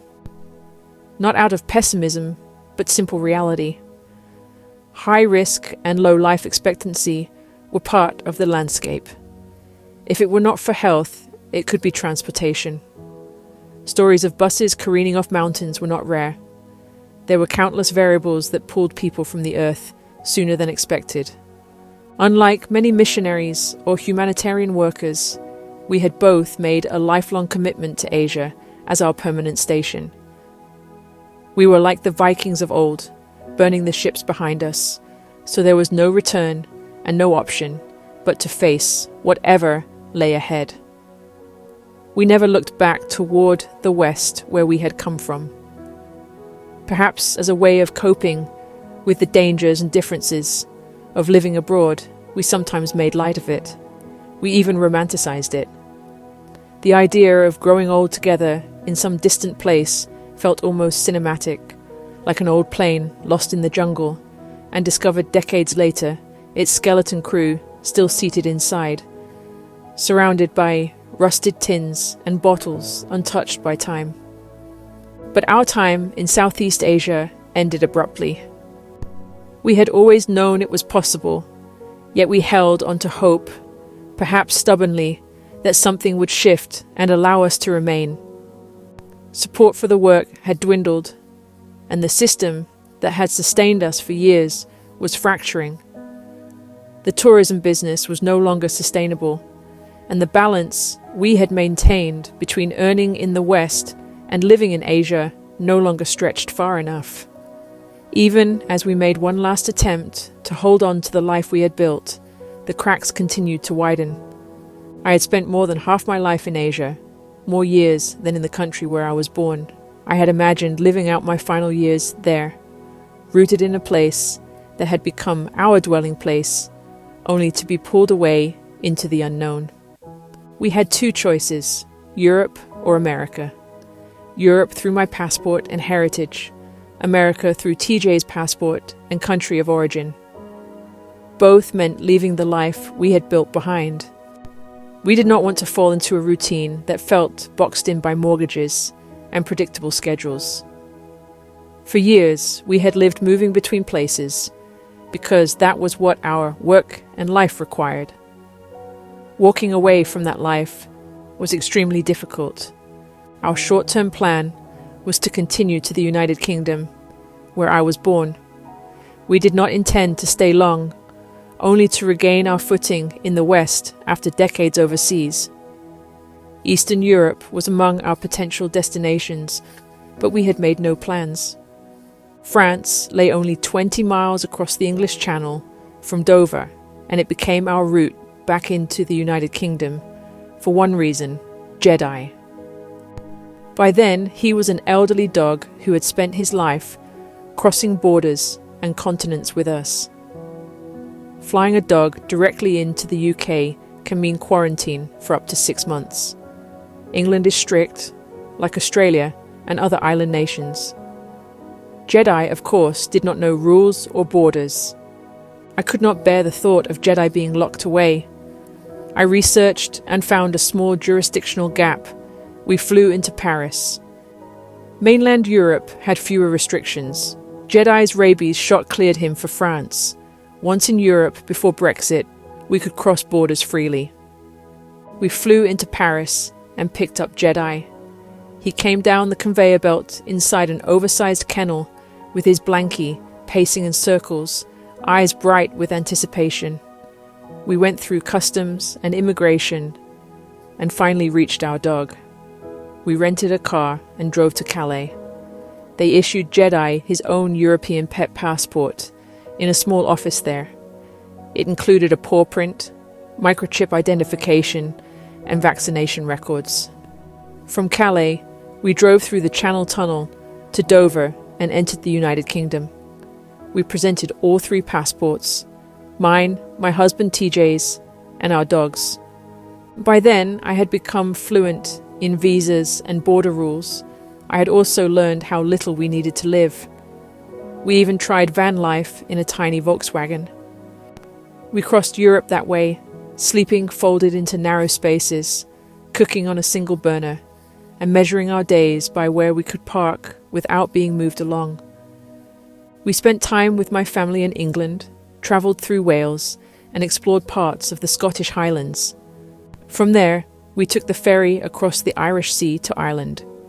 Jedi slept snug in our duvet while we braced ourselves on deck. The Irish Sea is notoriously rough, volatile, and prone to sudden changes, with shallow waters, strong tidal currents, and Atlantic storms.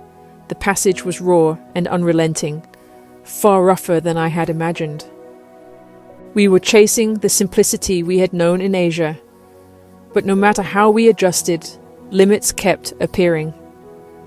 Every path eventually closed. Europe never quite opened the door the way we had hoped it might, and slowly we realized the life we wanted would require crossing one more ocean. Finally, after weighing it all, we decided on America. With everything we owned in 6 duffel bags, about $800 in the bank, and Jedi, we reached our final destination. We were apprehensive, carrying the weight of our past lives, alongside the fragile hope of what awaited. We stayed with TJ's father, grateful for the roof over our heads and the temporary place to land. Leaving life overseas behind was heartbreaking. The streets, the smells, the faces, the sounds of Asia lingered in our memories, whispering what we had lost even as we stepped into the Western way of living. We lived unsettled lives during our first 2 years in America. We packed, moved, unpacked, and packed again across multiple states.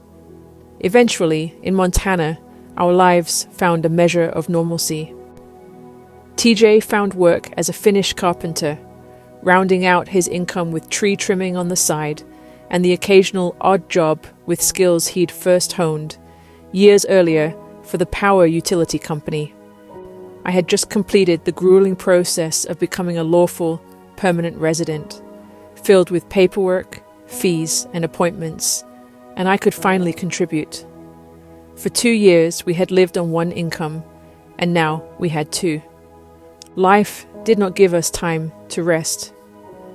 DJ's father and brother were involved in a violent car crash. His father went to the hospital by airlift, survived the ICU, transferred into rehabilitation, and then passed away a month later. His brother sustained severe injuries, and doctors stabilized him before sending him home because of insurance limitations.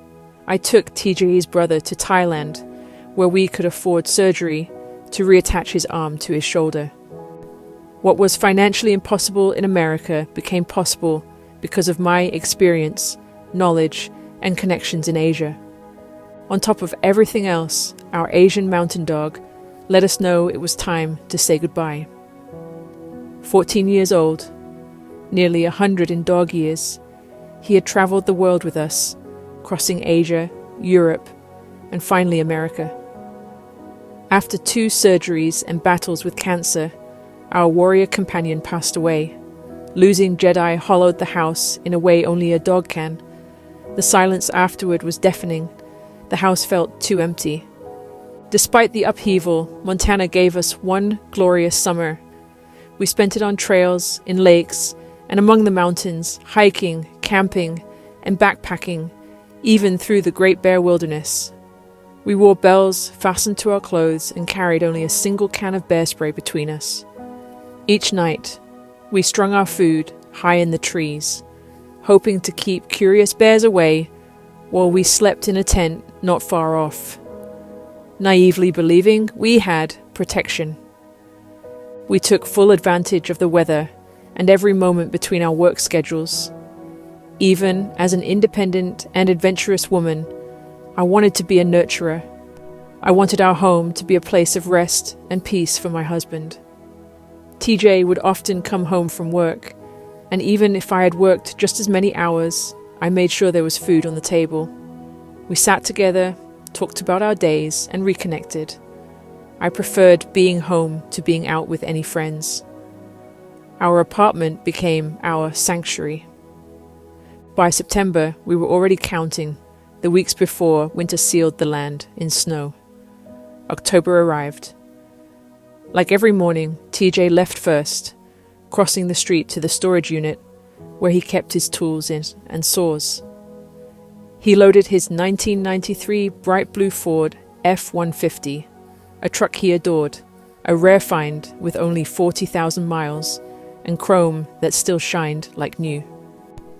I followed behind in my four-wheel drive 1993 F-150, honked and he waved back.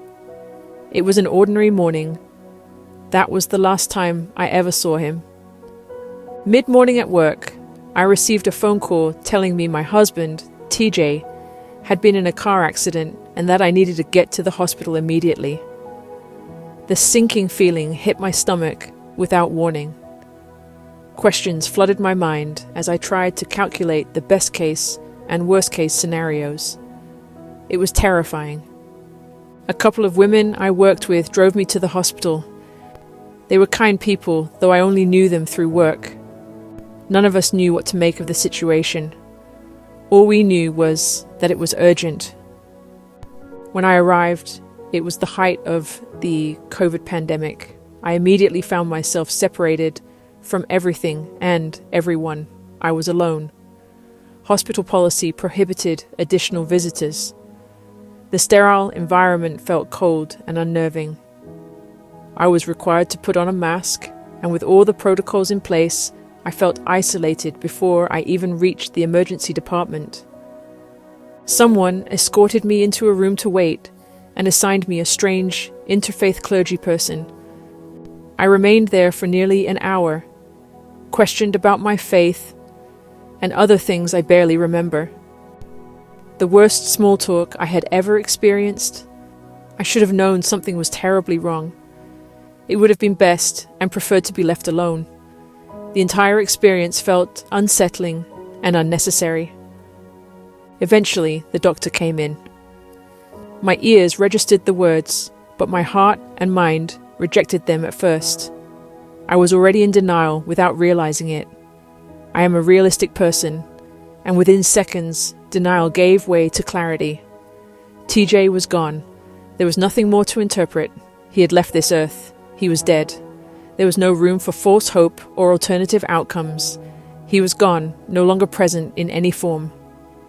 They took me to see TJ in a still room, sectioned off in the ER. The accident had been violent, and his body told that story. But the worst of it was softened by a white sheet. His body lay there, but I did not need it to say farewell. TJ had already left. That body, that shell, was not my husband. The essence that made him who he was, the mind, the will, the emotions, his whole soul and spirit, were all gone. I needed to see him only for closure, for the certainty that he was no longer here. This may sound blunt, but it is how I understand life. I said goodbye. There was nothing anyone could do to change what had happened. Nothing could bring him back. There is always that silence in the middle of screaming, that slow motion, while the outside world is still running. When unavoidable chaos hits a situation, we can do nothing because it is unavoidable. You cannot worry and change things that are out of your control, but you can accept that and stay out of the confusion of chaos. By focusing only on what you can do or change, you can keep a somewhat clear head. There is an unnatural peace that allows you to resign from everything that is unimportant at that moment. I had some tears, but I held it together. It was shock, but really I just needed to be alone, away from everyone and everything. This is where I am very different from most people, and I think this is where some of my strength comes from. It would not have mattered who was with me. and it would not have mattered even if I had family close by. I needed to be alone. I had to process this battle and this war zone myself if I was ever going to survive it. People around me were concerned. They told me it was not healthy to be alone in an apartment after losing so much at once. I had lost my whole family. I had lost my dog in May, and now my husband that October. They tried to protect me from isolation and believed presence was the answer. But in all honesty, I needed to be alone. It was the only way to begin the of processing the freight train that had come out of nowhere, blindsided me, and run me over. My husband died in a car crash. He died in the ER. I said goodbye to his body.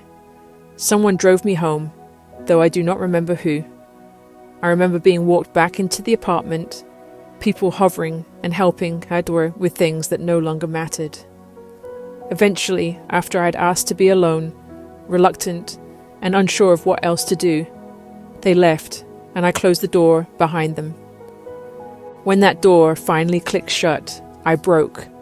I dropped to my knees against the door and sobbed uncontrollably, experiencing a shattering and grief so deep and strange. I remember taking a shower, a place to retreat.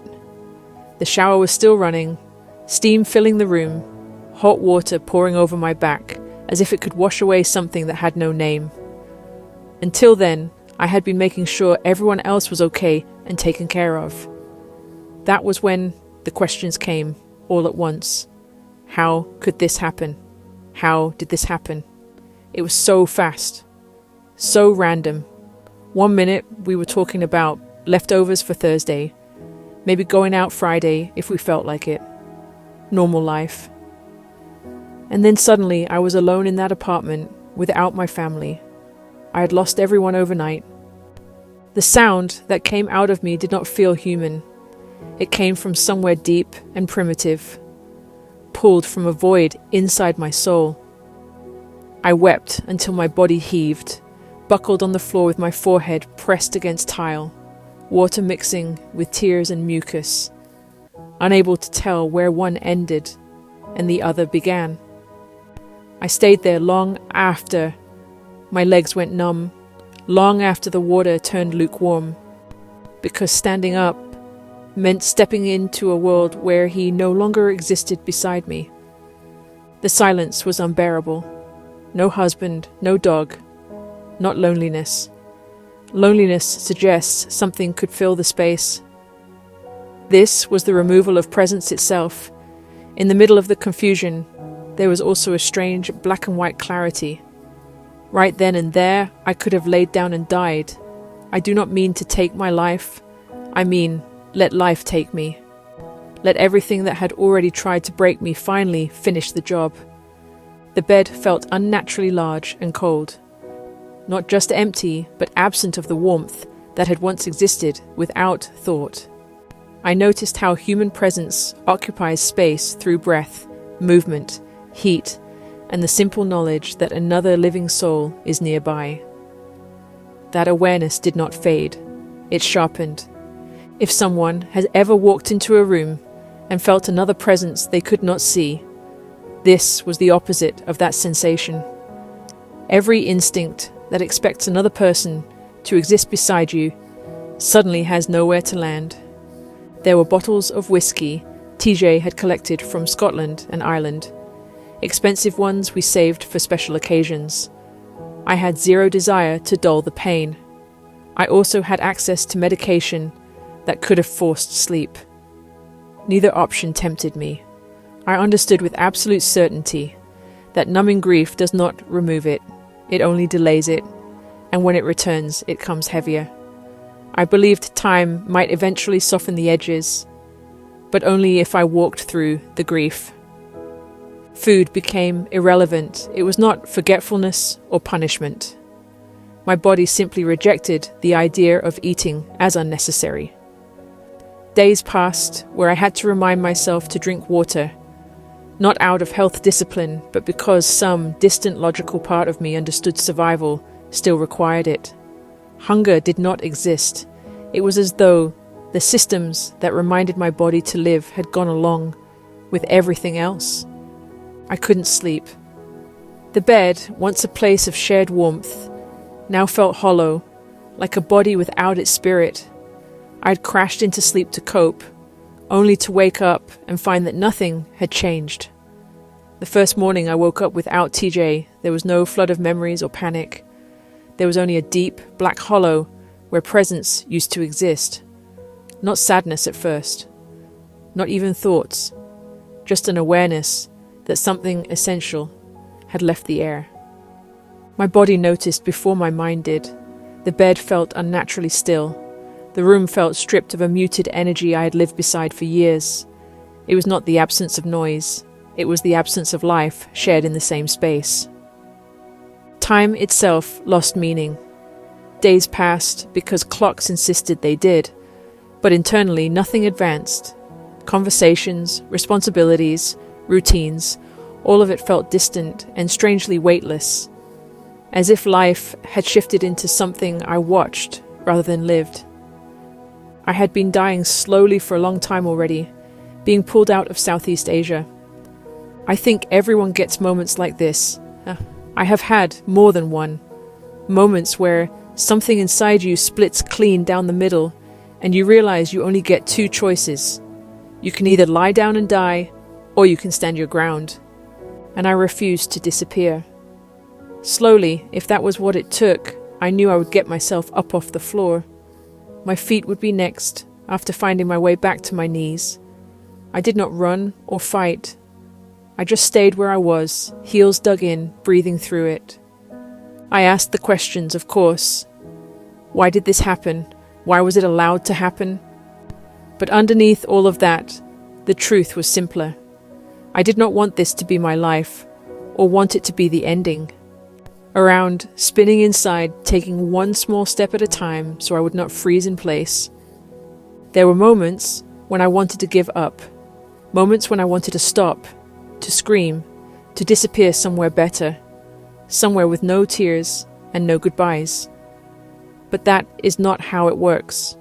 Not yet. Grace itself must declare that it is finished. Until then, when life knocks you down cold, you lie still until you find the strength to rise to your knees. You may stay there for a while, just holding the ground beneath you. And when there is a little more strength, you rise to your feet. And even when there is not enough to take one step forward, you stand. Sometimes I felt like my heart was being flayed open, completely exposed, with no wall left to protect me, because my protection was gone. No husband, no shield, losing everything I loved about married life, including having a man beside me, suddenly stripped away the security I had. And that was terrifying. I had lived single into my 30s, but I loved being married, sharing a life, and not being alone in it. Suddenly, half of me was missing, and there was no map for how to walk that kind of ground. Yes, I lost the love of my life, but it was deeper than that. I lost half of myself. I was already on a trajectory, and I knew I had to stay the course. I continued in the life that had already begun. There was no turning back.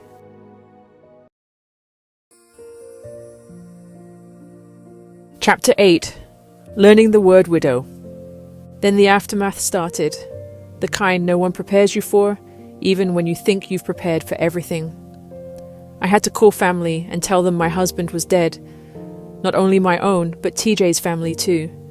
The relatives who treated me like one of their own from the start, not a guest who had vanished just because TJ was gone. I had to break their hearts while trying not to shatter my own. There is no training for that moment, no soft language for it. You just say the words and your body goes numb from the sound of your own voice saying them. My hands shook, gripping the phone as if it were the only lifeline left in the room. It felt mechanical, like my mouth belonged to someone else while my mind stood a few feet behind me, listening to the words fall out of the air. Each call felt like repeating the moment of his death again and again. forcing it to become real in places where it still had not reached. TJ and I had already talked about what would happen if one of us died. We had to. That's how life was when you lived in Asia and worked in the field. The kinds of guarantees people assume in America or the West simply don't exist there. Moving a body across borders presented complications, expenses, and sometimes impossibilities, depending on the global location. Paperwork alone could delay reality for weeks. We were practical about death in that way, not because we were cold, but because we were honest. We both believed that the spirit and soul of a person are already gone. What's left is the shell. And most of the time, it's not the person who passed who suffers. It's the one still breathing. I could feel the phantom weight of his absence pressing down on my chest, a heaviness that refused to be moved by logic or reason. We had decided long ago, cremation. Then take the ashes somewhere beautiful, no funeral or service, and no line of people waiting to hug me or offer those same hushed words. Just return TJ to the earth. Let him go. So when the moment came, I did exactly what we had talked about. We never considered it morbid or careless. For us, it was faithful. It was honoring something sacred between us. I remembered sitting beside him at his father's funeral after that long month in the hospital. In the middle of the service, he leaned toward me and asked that I never put him through something like that. I told him then that I wouldn't, and I didn't. A lot happened in that space after he died. Things I won't write. Some parts of life after death don't exist for witnesses. They belong to the living who are trying to survive something that feels impossible to carry. There are moments meant to be held, not exposed. I remember the silence that fell around me in those first nights. Stillness so deep it roared in my ears. My sister told me to come home to the United Kingdom. She may have said more than that, or she may not have. Maybe she spoke carefully. Maybe she carried far more than the words she let out. But the words I heard were simple. She thought it best that I come home. For a moment, I nearly did. I thought, why not leave America, leave this life, leave this grief, and go back to England, maybe even Ireland, my dad's homeland, green, serene, ancient. A kinder landscape than the one I was standing in. I hadn't seen my family since before COVID. Years had passed like everything, and nothing at once. She told me there was room for me, that I could stay as long as I wanted, rest, and figure things out. Someone will care for me for once. For a few days, I let myself imagine it, to be known once more without explanation, being held by people who loved me, with no need for the entire story, being somewhere I didn't have to be strong. But I knew that I couldn't go back. My family loved me, but the United Kingdom was no longer home for me. It would have been backward. This wasn't a rule. It was just my truth. I had an unshakable feeling that if I went back, I would stay, not due to what was right, but because of my brokenness, flattened, cracked open, spinning. Safety felt like it could be a trap when grieving. Comfort could swallow me whole, and I knew that if I went back, I would disappear inside it. The thought of surrendering to comfort felt like a cage closing in around me. There was also an urgency building inside me, something that felt almost instinctive. If I stopped, I feared I would sink into grief so deeply that I might never climb back out. There was no roadmap for that feeling. It simply existed, telling me that survival meant motion, even when I did not understand why.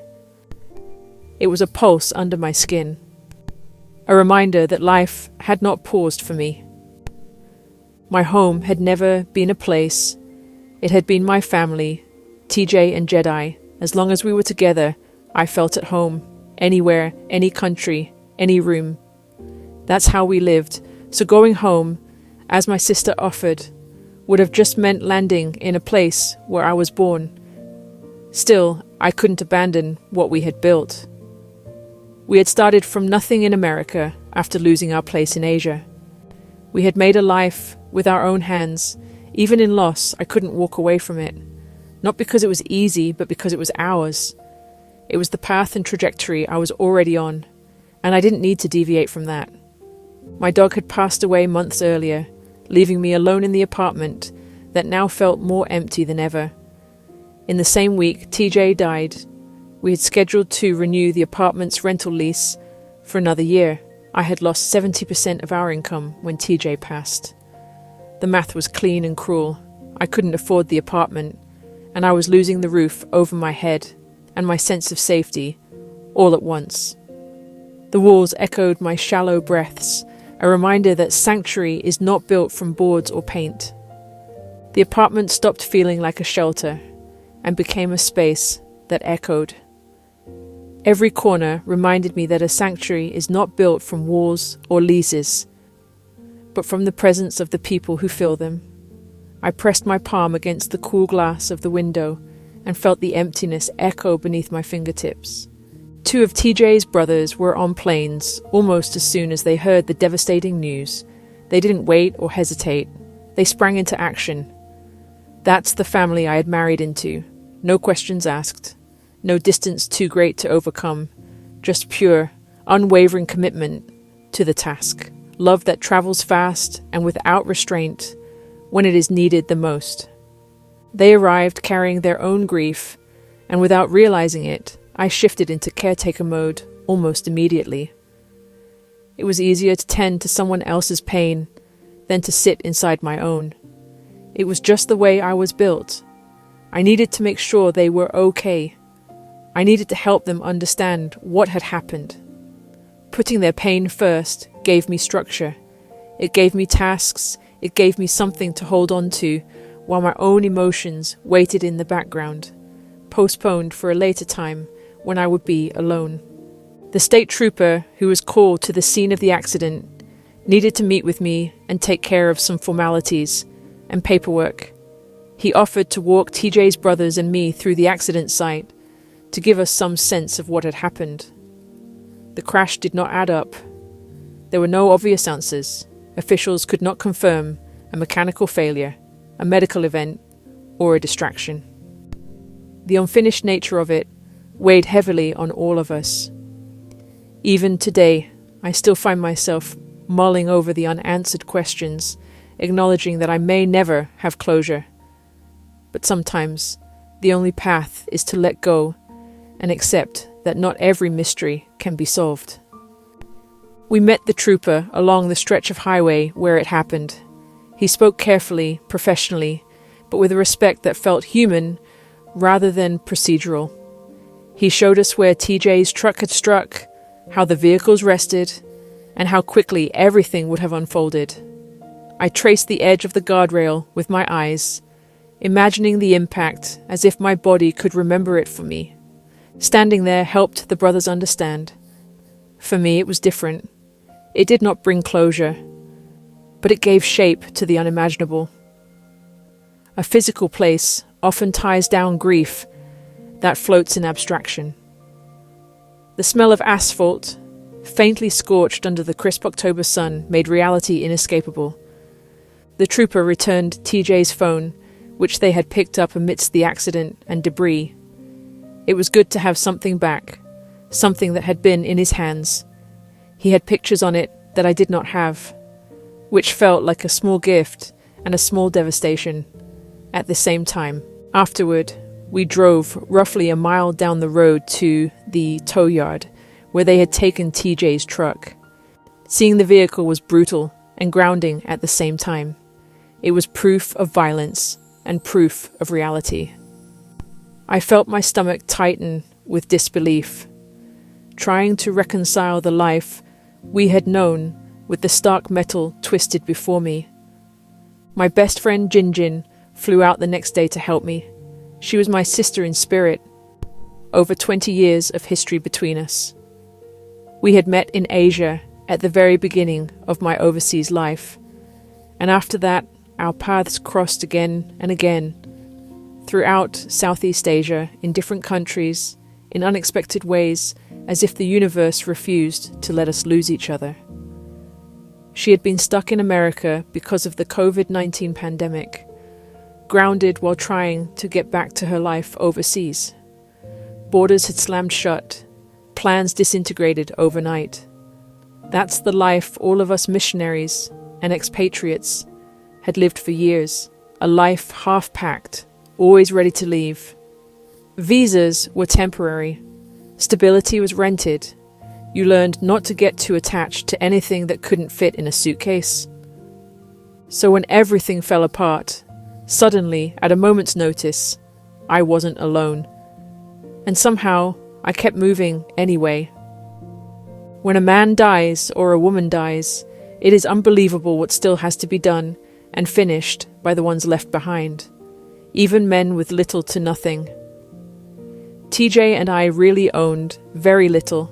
The coronavirus pandemic had already shifted everything into screens and voices on speakerphones, yet death refused to become digital. Someone still had to make phone calls and handle accounts, paperwork, titles, and official words stamped onto paper. And that someone was me. My body operated with numb efficiency. I moved through lists, tasks, signatures, calls, and logistics.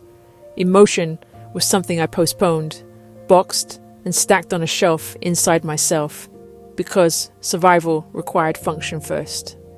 I was an immigrant and learned the American system as I went along. I could feel the pulse in my temples, the ache in my shoulders, and the physical echo of grief.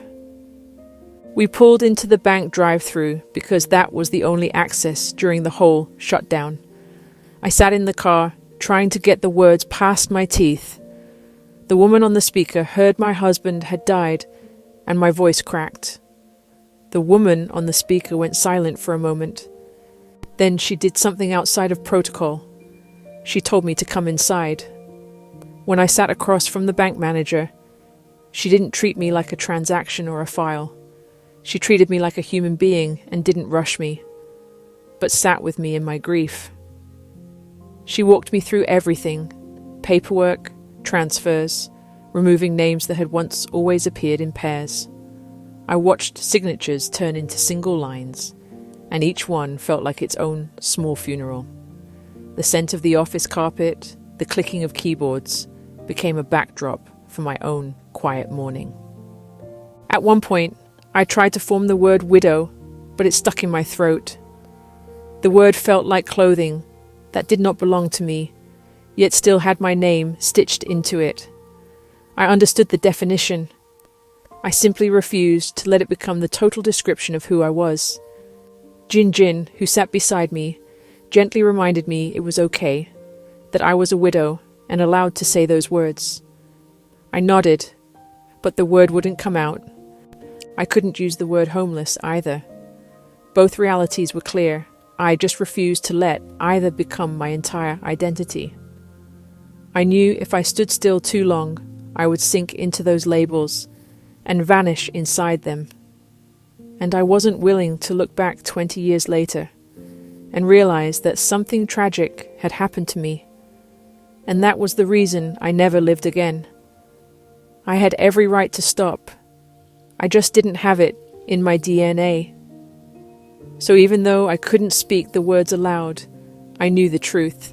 As an immigrant, I was now both widowed and homeless, and somehow I kept moving anyway. It's strange how life circles back on you. I had set out as a missionary at 16, too young to know better and full of fire. Back then, I carried more certainty than wisdom, more zeal than understanding. The world hadn't taught me yet. Over the years, the lessons came hard and personal. Most of what formed me didn't come from sermons or books, but from walking with God through places where comfort didn't exist. Christianity to me has never been an institution or a set of steps. It has always been faith in one true God, one who can meet you on dirt floors, in jungles, in concrete rooms, in airports, in grief-soaked apartments, a God who does not need a sanctuary to be God. Some people skim across life lightly, touched by hardship, never sinking into anything deeper than inconvenience. But life has a way of pausing us, halting us, hitting us like a freight train we never heard coming. Suddenly, you're blindsided, breath knocked out of you, standing at the edge of something you cannot undo. That is the real test. When you are squeezed beyond what you thought you could bear, whatever spills out under pressure is what you truly are. In those moments, faith is no longer a doctrine for me. Love, grace, peace, those words stop being pretty and start being proven. Faith rips them apart, tests them, then tests them again. Hell doesn't feel far away. It feels like it's settled into your living room and unpacked its bags. And some in the comfortable church crowd, the ones who equate blessing with lack of suffering, often look at people standing in ashes and assume the worst. I have lived and lost enough to understand that the wilderness forges true saints. When I can walk with God so closely that even in ruin, stripped bare, forgotten, and alone, I still refuse to let go of hope. That is where resurrection begins. How I dealt with grief. Solitude has always been a safe place for me. Long before loss, I had learned to sit still with my thoughts, often slipping into something that hovered between prayer and reflection. Over the years, it became disciplined, then natural, and eventually necessary, but much more an enjoyment. I crave silence, the way some people crave noise or distraction. Each morning, with a cup of coffee, sitting alone has always been where I reset my internal compass. I notice the steam rising from the mug, the cold bite of the chair beneath me, the way the sunlight hits just so on the table. It's a type of grounding for me. There is a difference between solitude and aloneness. Solitude feels like open wilderness, expansive and intentional.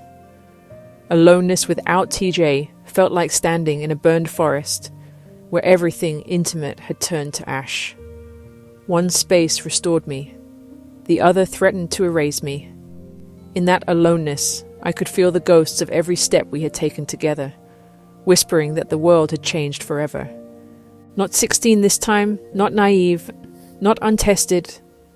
This was a different aloneness, a deeper one. So I locked up my memories instead. I preserved them like something sacred and gave myself permission to grieve, to remember, to sit in it. But I also knew I couldn't build a home in sorrow. I would never move on. That phrase felt like betrayal, but I could move forward. I could carry the memories, keep them for myself, hold them in the vault of my heart. Only I had the stories of TJ and me. I knew our sacred times, the life threaded between us. Even though I've never understood marking anniversaries with grief, every year people get more sentimental, more nostalgic, more sorrowful, as if the date itself holds some kind of power. Society dictates that we circle these days on a calendar and brace ourselves, as if the date is in charge of our emotions. We call them anniversaries. But isn't that word supposed to belong to something we celebrate? Death has never felt like an occasion to commemorate. The tragedy is the tragedy. No date makes it heavier. I'd rather celebrate life, not mourn the loss on a specific day. I'd rather live each day holding his memory close, letting it breathe with me instead of confining it to a square on a calendar. TJ died in October, just weeks before what would have been our 10th wedding anniversary the following month in November. But honestly, it wouldn't have mattered. A date couldn't make that loss heavier or lighter. I lost my first love and my best friend. Nothing on any calendar could bring him back or make it easier. I couldn't be any sadder because of a day or a month or an anniversary the world says should break you.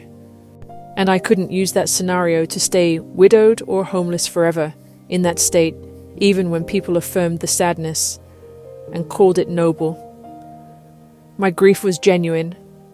I just would not stay there. Every morning, I drank coffee alone, sat in silence, and reminded myself that life had not ended, even if the part I loved most had. In all honesty and integrity, there were times I couldn't help whispering into the deepest part of myself. Why wasn't I in that vehicle with TJ? Why didn't we go together? There were nights I lay awake, wishing the two of us had gone out in one final blaze, a bus off a cliff, hand in hand, the way we had lived everything else. I knew I couldn't and wouldn't continue breathing on this earth if I had to do it alone again. There was too much life still present, too much to give, too much to share. Sharing life with someone had always felt natural. Marriage was well loved. I cherished being a woman joined to a man in that deep partnership where two people build their days and futures like a shared shelter. My friend Jinjin and I started packing up the apartment, that little sanctuary that held my husband, my dog, and my life, and began preparing for a temporary change of residence. I ran my fingers over the countertop one last time, feeling the smooth laminate and imagining him beside me, lingering in the light of our shared mornings. Jinjin and I figured it was wise to get out of the area before winter kicked in. That week had been warm, sunshine in the 70s, and then the weekend dropped and dumped 6 inches of snow. We scheduled our departure right after the storm, and honestly, that proved to be the correct choice. I was about to relocate from Montana down to hot Texas, staying temporarily with Jinjin's family. The strange part was that I was a seasoned driver all over the world. I had multiple driver's licenses from different countries. I had driven valleys and mountain paths that make people faint just watching them online. The ones everyone thinks must be fake or impossible. But in that moment, I froze, staring at the truck, the snow dusting the camper shell like a weight that couldn't be lifted. I forgot how to put it into 4-wheel drive and how you had to get out and manually turn the locks on the front wheels. I stood there at the pump, just staring at it, thoughts rushing through my head, until I finally walked inside and asked someone for help to do something so basic as pumping gas. And it hit me hard. I had settled, big time. Life's predictable grind still caught us. Life had settled into being just a housewife, and there is nothing wrong with that. Pride rests in the ability to cook almost anything. Nothing fancy but solid, home-cooked food. Skills grew in cleaning, laundry, and the daily jobs of homemaking. Yet another side remained in the woman who could disappear into mountains and who thrived in unpredictability. Something had tucked her away, dormant, waiting for something to awaken her. Even within the role of housewife, there had been a settling. Before TJ died, we had quietly surrendered to a life that no longer matched our dreams. We left Asia and adapted to routines that felt safe but small. We talked sometimes about doing something different, a way to earn money while still living how we loved. But talk alone became surrender, an unconscious acceptance that maybe this was simply going to be it. Right there, when the shock had lifted and the body was no longer frozen on its knees, a vow formed. No more settling, no more shrinking to fit a life that does not match the soul. Keep true to who I am. There may be seasons of simply getting from one place to the next, and that is okay. I should not stay in low places for too long. The clarity that waits in the mountains will always call. The memory of TJ's hand in mine and the avenues we had traveled became my way.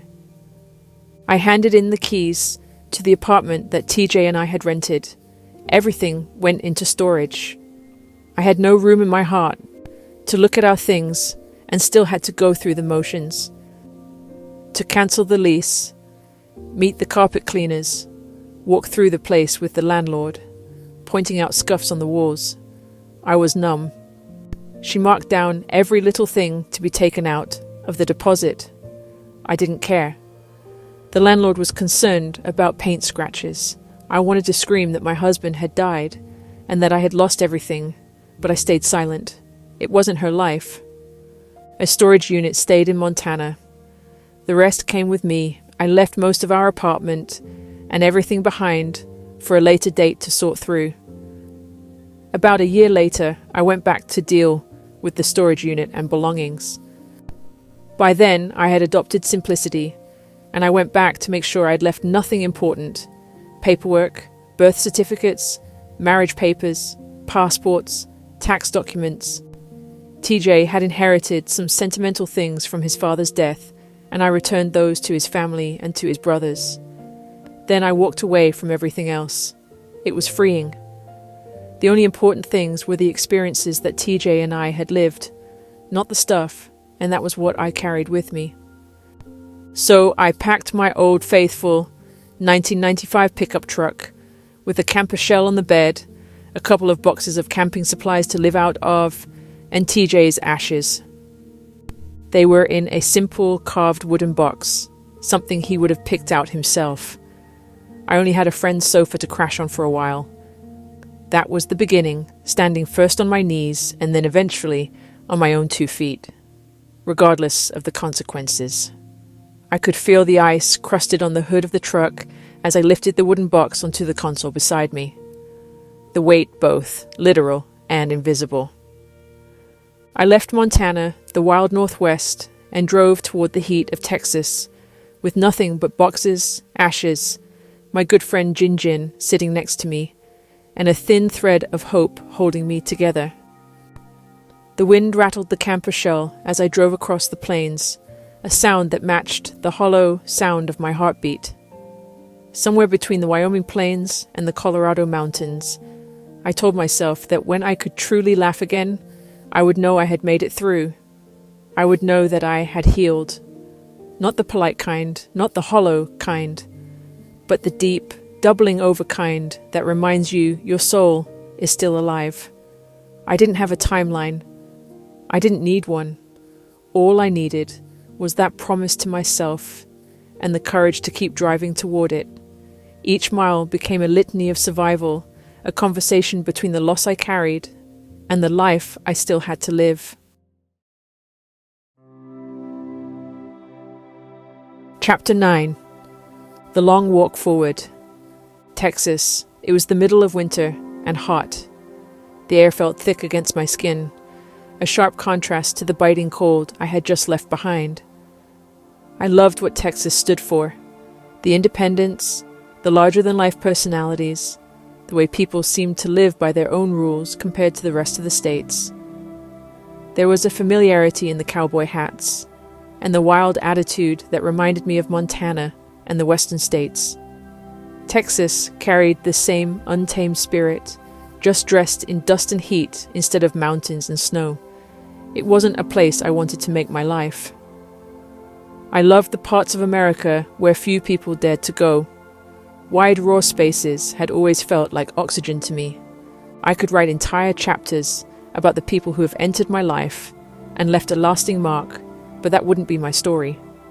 I have only skimmed the surface of those who traveled parts of the road with me or left to place my heart.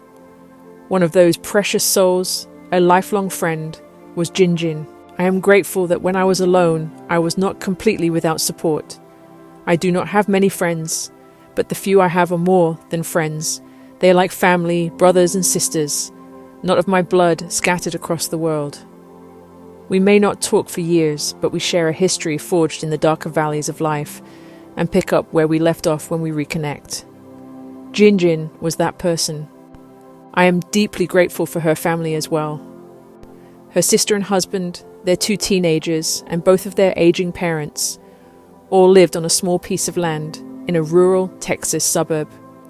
They welcomed me as part of the family because I was Jin's friend, and I needed a place to land for a while, a place to stop and regain my footing. Not move on, but forward. The property hummed with life.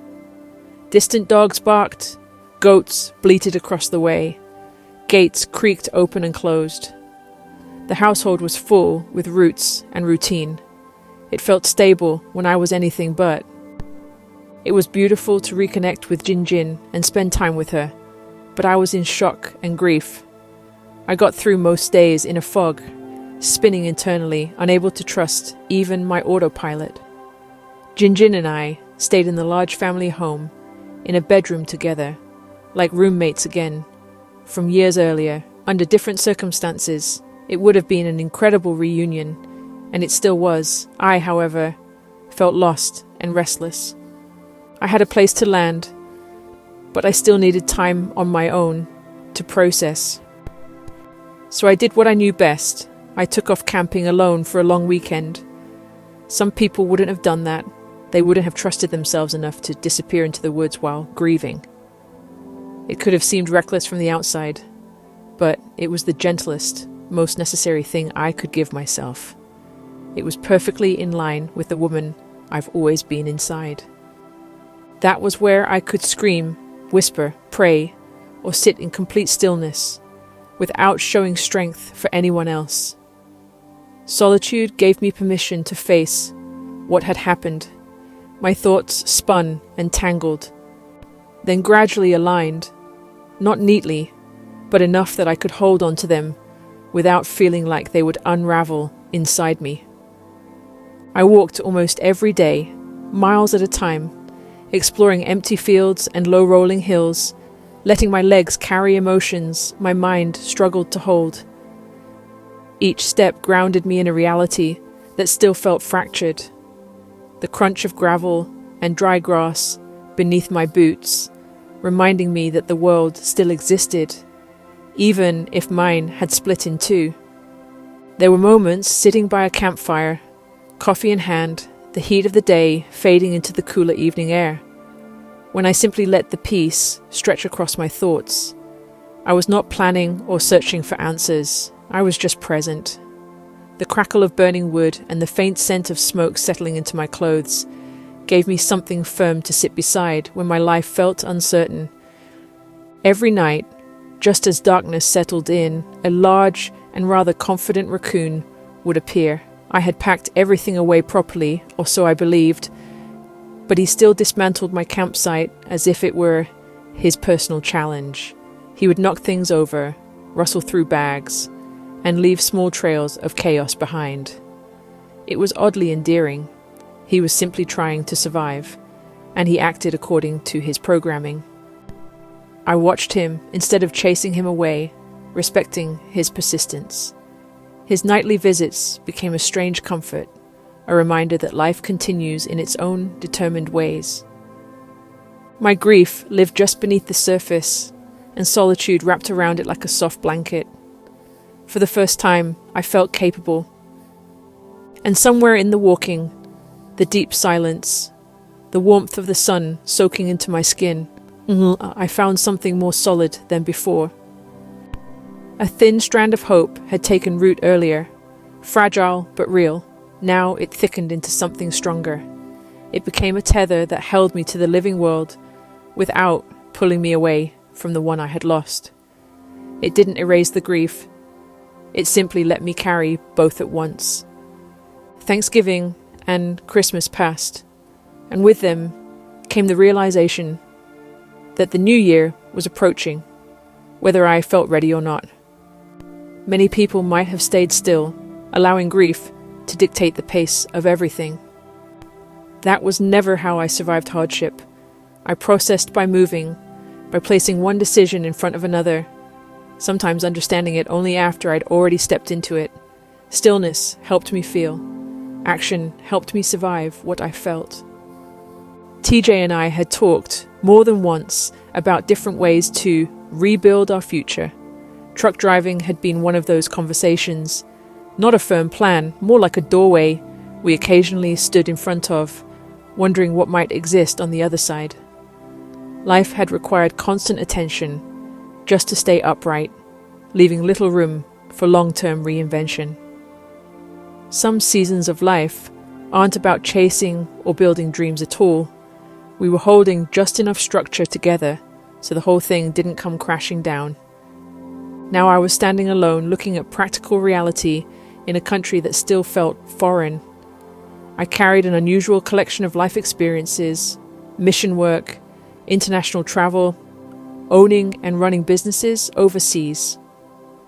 Those skills shaped who I was, but they did not translate neatly into employment boxes or application forms in America.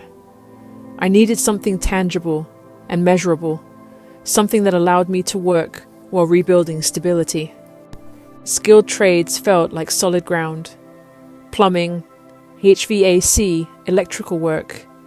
Careers built through apprenticeship and earned competence rather than polished resumes or years in school.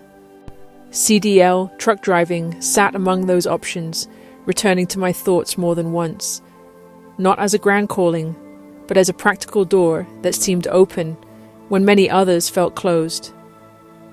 Some days, Jinjin and I would slip away from the family house. We'd head to our favorite coffee shop and sit at the window table for hours. Mugs cooled as conversation drifted. I'd often circle back to truck driving. It was one idea that kept floating in my mind. I tested how it felt, spoken aloud, just in a passing conversation. Other evenings we'd stay in. We settled like old roommates on the couch or in bed with blankets close. We talked late into the night, and the idea of trucking would surface again from time to time. Then we'd put on a movie and let the evening slip away. As I turned those thoughts over inside, I felt something inside me shift. The sensation of doors easing open where everything had previously felt sealed shut. It was not only the possibility of work, it was the possibility of direction. A route I could follow, with no need to see every mile ahead of me. During that season, I often felt guided in ways I couldn't fully explain. I wasn't moving with certainty. I took life step by step, sometimes barely holding together. Still, I carried a sense that I wasn't navigating it alone. That awareness didn't remove the confusion or grief, but it gave me enough encouragement to keep going when everything inside me felt scattered. In my very early years in Southeast Asia, I had met an American couple who became part of that chapter of my life, dear to me and close beside me through some of the hardest stretches. We stayed loosely connected over time, then eventually drifted apart as life shifted in different directions. It was nothing striking, just the distance created by circumstances and the changing seasons. They heard what had happened to me and reached out. There was no pressure or expectation attached to it. They simply let me know they were thinking of me. By coincidence or providence, depending on how one sees it, they were living only a few hours from where I was staying in Texas. The beautiful couple welcomed me into their home and offered me a private room. It gave me a place to rest and gather myself during a time when my thoughts still felt unsettled. Their home carried a stability that differed from Jinjin's support. It was simply in the way the season shaped what I needed most right then. Both mattered in different ways. Jinjin had walked beside me as an equal, sharing space with me through long days of conversation, silence, laughter, and grief. My long-term friends became a type of adoptive parents. The support felt like the next step, more structured in a way I had not realized I needed. Leaving Jinjin was hard, but I knew it was part of learning how to stand on my own again. I moved in with my close friends, who gave me a bedroom and an ensuite bathroom on the opposite side of the house. I was grateful for the security and the space to think about what came next. Sitting still for too long made my thoughts spiral, and I knew I needed to focus on something practical. That internal pressure had already started pushing me to explore truck driving. Not as a calling or a dream, but to rebuild. A job that offered structure, income, and direction without requiring me to untangle every part of my past first. In January, there I was, enrolled in CDL school, about 20 minutes from the house where I was living with my special friends, the kind couple who had taken me in. Truck driving had been on my mind for some time, and suddenly it was no longer an idea, it was real. I was up before the sun each morning, stopping at a small gas station for a large cup of coffee and still arriving nearly an hour before class.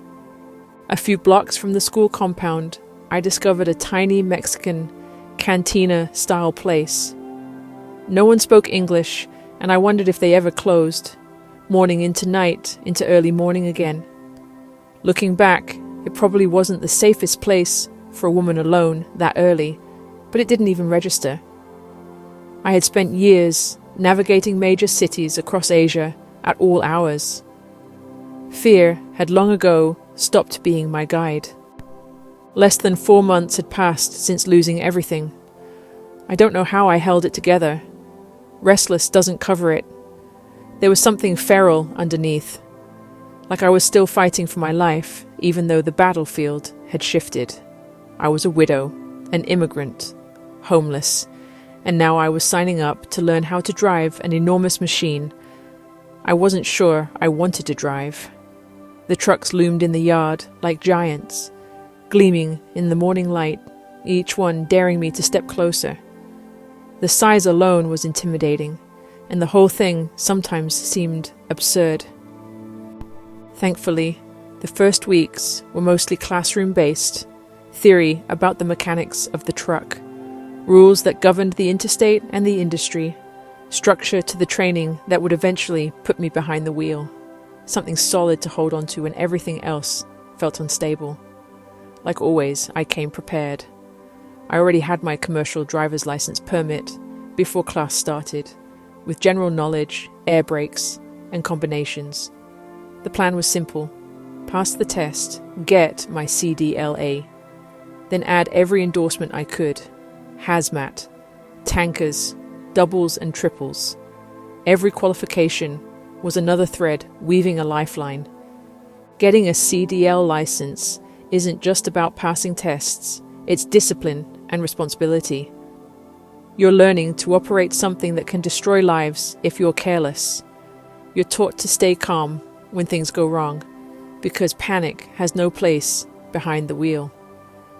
I read everything I could about the industry, including what kind of money was real and what was hype, what avenues existed, and what work didn't chew you up and spit you out. Even then, I knew I was skimming the surface. There's the idea of the industry, and then there's the reality, which I hadn't met yet. One day in the classroom, they asked everyone why they were there. Each person had a story: hotshot drivers looking for more stability, yard jockeys moving trailers around warehouses, wanting something bigger, people who were coming out of the pandemic with government-backed opportunities in a different career, others emerging from shutdowns, desperate for better money. It was still that in-between time of the COVID-19 era. Masks lingered in some places. The pandemic wasn't over, it was just quieter, still raw, still hanging in the air. When it was my turn, I shared carefully. I did not announce that I was a widow, just shared that I needed more than a minimum wage career and a skill set that gave me options, without burying me in debt. Something that paid right out of training. I said some things had happened, with no real details. I wasn't ready for that. Later, as the days wore on, I found myself watching videos online at home after class. It started as a way to pass the time, but quickly became something more, another avenue of learning. I sifted through social media nonsense to find the useful bits and step-by-step guides, honest advice, and practical demonstrations. Most channels were full of filler, opinions, or that online media swagger, but a few stood out. There was one particular trucker whose approach caught my attention, calm and practical, with his videos focused on teaching. He spoke about people starting over, those who had lost ground in life, and even addressed challenges that many drivers rarely talked about. Watching him, I felt a flicker of encouragement. As the classroom weeks continued, the lessons grew heavier: theory, rules, structure, and something solid to grab onto when everything else in my life felt unstable. Pre-trip inspections, bolt by bolt, coupling and uncoupling trailers and backing maneuvers. Learning manual transmissions, 10-speed or 13-speed. Physical, mental, relentless. Every detail mattered. I could feel the vibration of the trucks beneath my hands, in my imagination before I even climbed into the cab. The scent of diesel clinging to my clothes, like a promise I could grasp onto. We eventually changed into the hands-on driving phase, learning how to operate a machine that large. I was small, considered petite, 5'5", about 135 pounds, and climbing into that cab felt almost absurd. The seat had to be high enough to see over the dashboard and reach the wheel, but low enough for my feet to touch the pedals.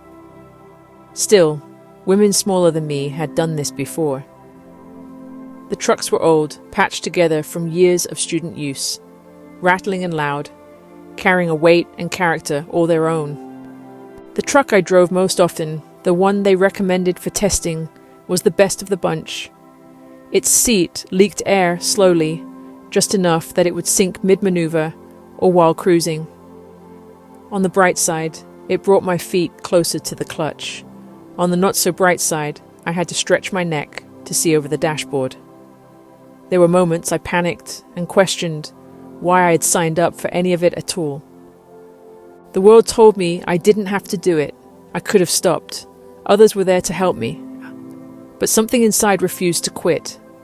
I put my head down and pushed through doubt, fear, and exhaustion. Every shift of gears, every pre-trip inspection, was a declaration to myself that I could finish what I started. The head of the school also administered the final exams. At first, that felt reassuring. Then it became terrifying. He was meticulous. His name would be on my results, and he made sure anyone who passed had truly earned it. The exam took hours, including pre-trip inspection, driving, maneuvers, and parking, step by step, with nowhere to hide. I had told them I wanted any open slots or cancellations. I did not want to drag this out. On test day, I was in the parking lot before sunrise, waiting for the 6 a.m. start. I drove, maneuvered, and parked, feeling like I knew nothing, even though I knew everything. After an abrupt break, I went into the official test just after lunch. By the late afternoon, I ran through the pre-trip inspection like a machine. The social media and videos I had watched at home, the man who had shared so much practical knowledge online, had guided me more than he knew. Every bolt, check, and procedure stuck in my memory. Still, my confidence wavered in the face of 65 feet of steel. Backing, parking, and parallel parking, it all demanded precision. When it was over, the instructor said nothing. Silence stretched as we parked. My future felt suspended in those moments. Finally, as darkness fell, he offered advice and training points, constant and professional. Then he said it, I had passed. I asked him to repeat himself, then repeated it back, just to be sure I had not failed. Tears came, uncontrollable. I pulled them together quickly, saying they were happy tears. He and a few others knew enough of my story to understand. When I got back to the house, my good friends greeted me with smiles and hugs. Later, I shared the news with my mum in England. She was so proud of her daughter. She showed the photo of me passing my test, standing beside the beast of a truck and trailer, to her friends, holding up her phone and pointing out, "Wait, there she is," zooming in little by little. I was in the middle of the picture, up front, and it still took a moment to find me. I had crossed something that day, a marker, a cairn, proof that I had been here, and the path was real. Standing there beside the tractor and trailer, the sun dipping low over the lot, I could feel the weight of it all settle for a moment. 65 feet of rig, close to 80,000 pounds, and I looked small in the frame. But I wasn't small. I had done it. I had climbed, studied, feared, and persisted. Maybe it was the top of a mountain. Maybe it was just the first marker on a much longer way. Either way, I knew I wasn't turning back. In that evening light, I remembered why I had started this journey. Not just the need for work, sustainability, or a career. It was about proving to myself that even after losing everything, I could rebuild, step by step, bolt by bolt, mile by mile. The 18-wheelers, the manuals, the endless repetition, it all became survival of minor victories piling up into something tangible. That night, as I sat and let myself feel the enormity of it, not just the CDL, not just the trucks, but the truth that I had shifted through grief, fear, and chaos, and arrived somewhere solid enough to stand. I poured a cup of coffee, watched the shadows lengthen across the room, and felt a small accomplishment. That was enough. There would be long nights, hard shifts, miles of loneliness, but I had already survived far worse. And now I had tools, a skill, and a body of experience that no one could take away. The machine I had mastered was more than steel and hydraulics. It was a proof of resilience, of grit, of refusal to be defeated by circumstance. In that moment, I realized something else. I was not just learning to drive a truck, I was learning to trust myself again, to honor my strength, to follow the instincts that had carried me through every impossible moment. My heart still, ever so cautiously, started to soften. And as the sun disappeared, leaving a wash of pink and gold across the Texas sky, I understood that this was not an ending, but a beginning, a first step into a life that was mine to shape, a road that stretched wide and uncertain, but undeniably alive. I had arrived at the marker. The next mile was mine to claim.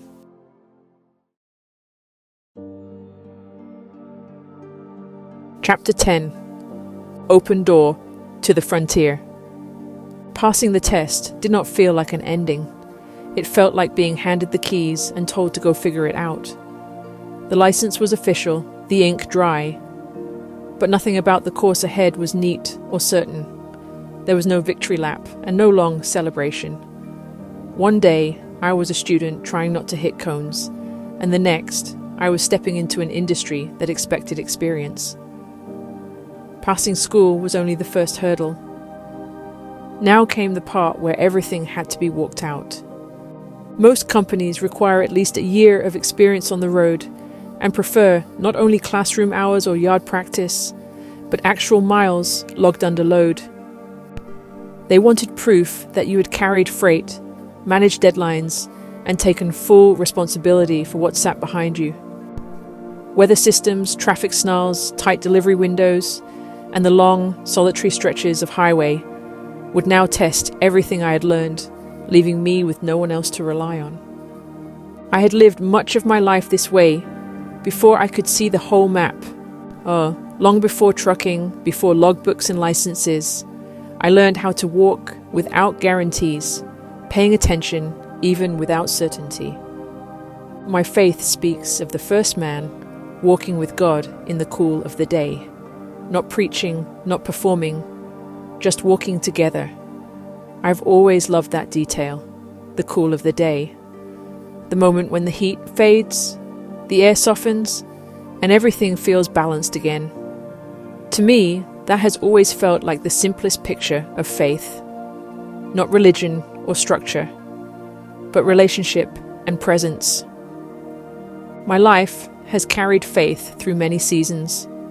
There were years when it was loud and public, filled with church services, ministry work, and missionary life that rarely switched off. There were other seasons just as real, when faith became lived more internally than outwardly. Some moments that shaped me most deeply happened outside of buildings, moving through countries, mountains, villages, and crowded streets. Faith often felt strongest when I was simply walking through the world, paying attention. Someone once described the Bible to me in a way that never left, not as a manual or rulebook, but as stories of people learning how to walk with God, lives unfolding across varied landscapes, marked by failure as often as faith. The common unifying element was never perfection, but it was a willingness to walk out the relationship. That understanding settled deep inside me. Faith, at its core, was not something I needed to act out. It was something I needed to live. And if anything sat at the center, it was love. Not the polished, easy version, but the constant, patient kind that chooses compassion even when it is inconvenient, the kind that sees people as more than their worst moments. I failed at it often, but it remained the direction I tried to take. Loss stripped my life back to a foundation. When everything I knew disappeared, I wanted to understand grace in a deeper, more honest way, not explained by others, not shaped by expectations. I wanted to recognize it when it appeared in my life and learn how to extend it outward. I harbored a desire that had followed me since my missionary years. Not wanting a title or an assignment overseas, I preferred my everyday life to carry the same purpose, to live in a way that brought light into ordinary spaces, truck stops, parking lots, break rooms, conversations that lasted only minutes. I wanted to experience life as someone secure, honest, and kind enough that people felt it with no need for explanation. The more I thought about trucking, the less random it seemed. My life had been shaped by constant change. The years I spent in Asia taught me to live light, adjust quickly, and build a life without depending on one place for stability. Trucking carried some of that same structure.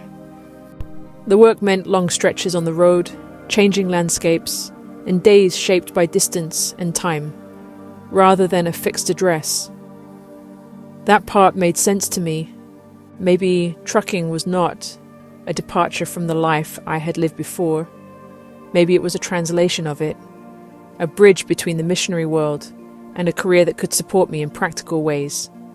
It allowed me to continue moving while building something stable for the first time in years. Passing the CDL had placed me at another starting line. I had a license and the training.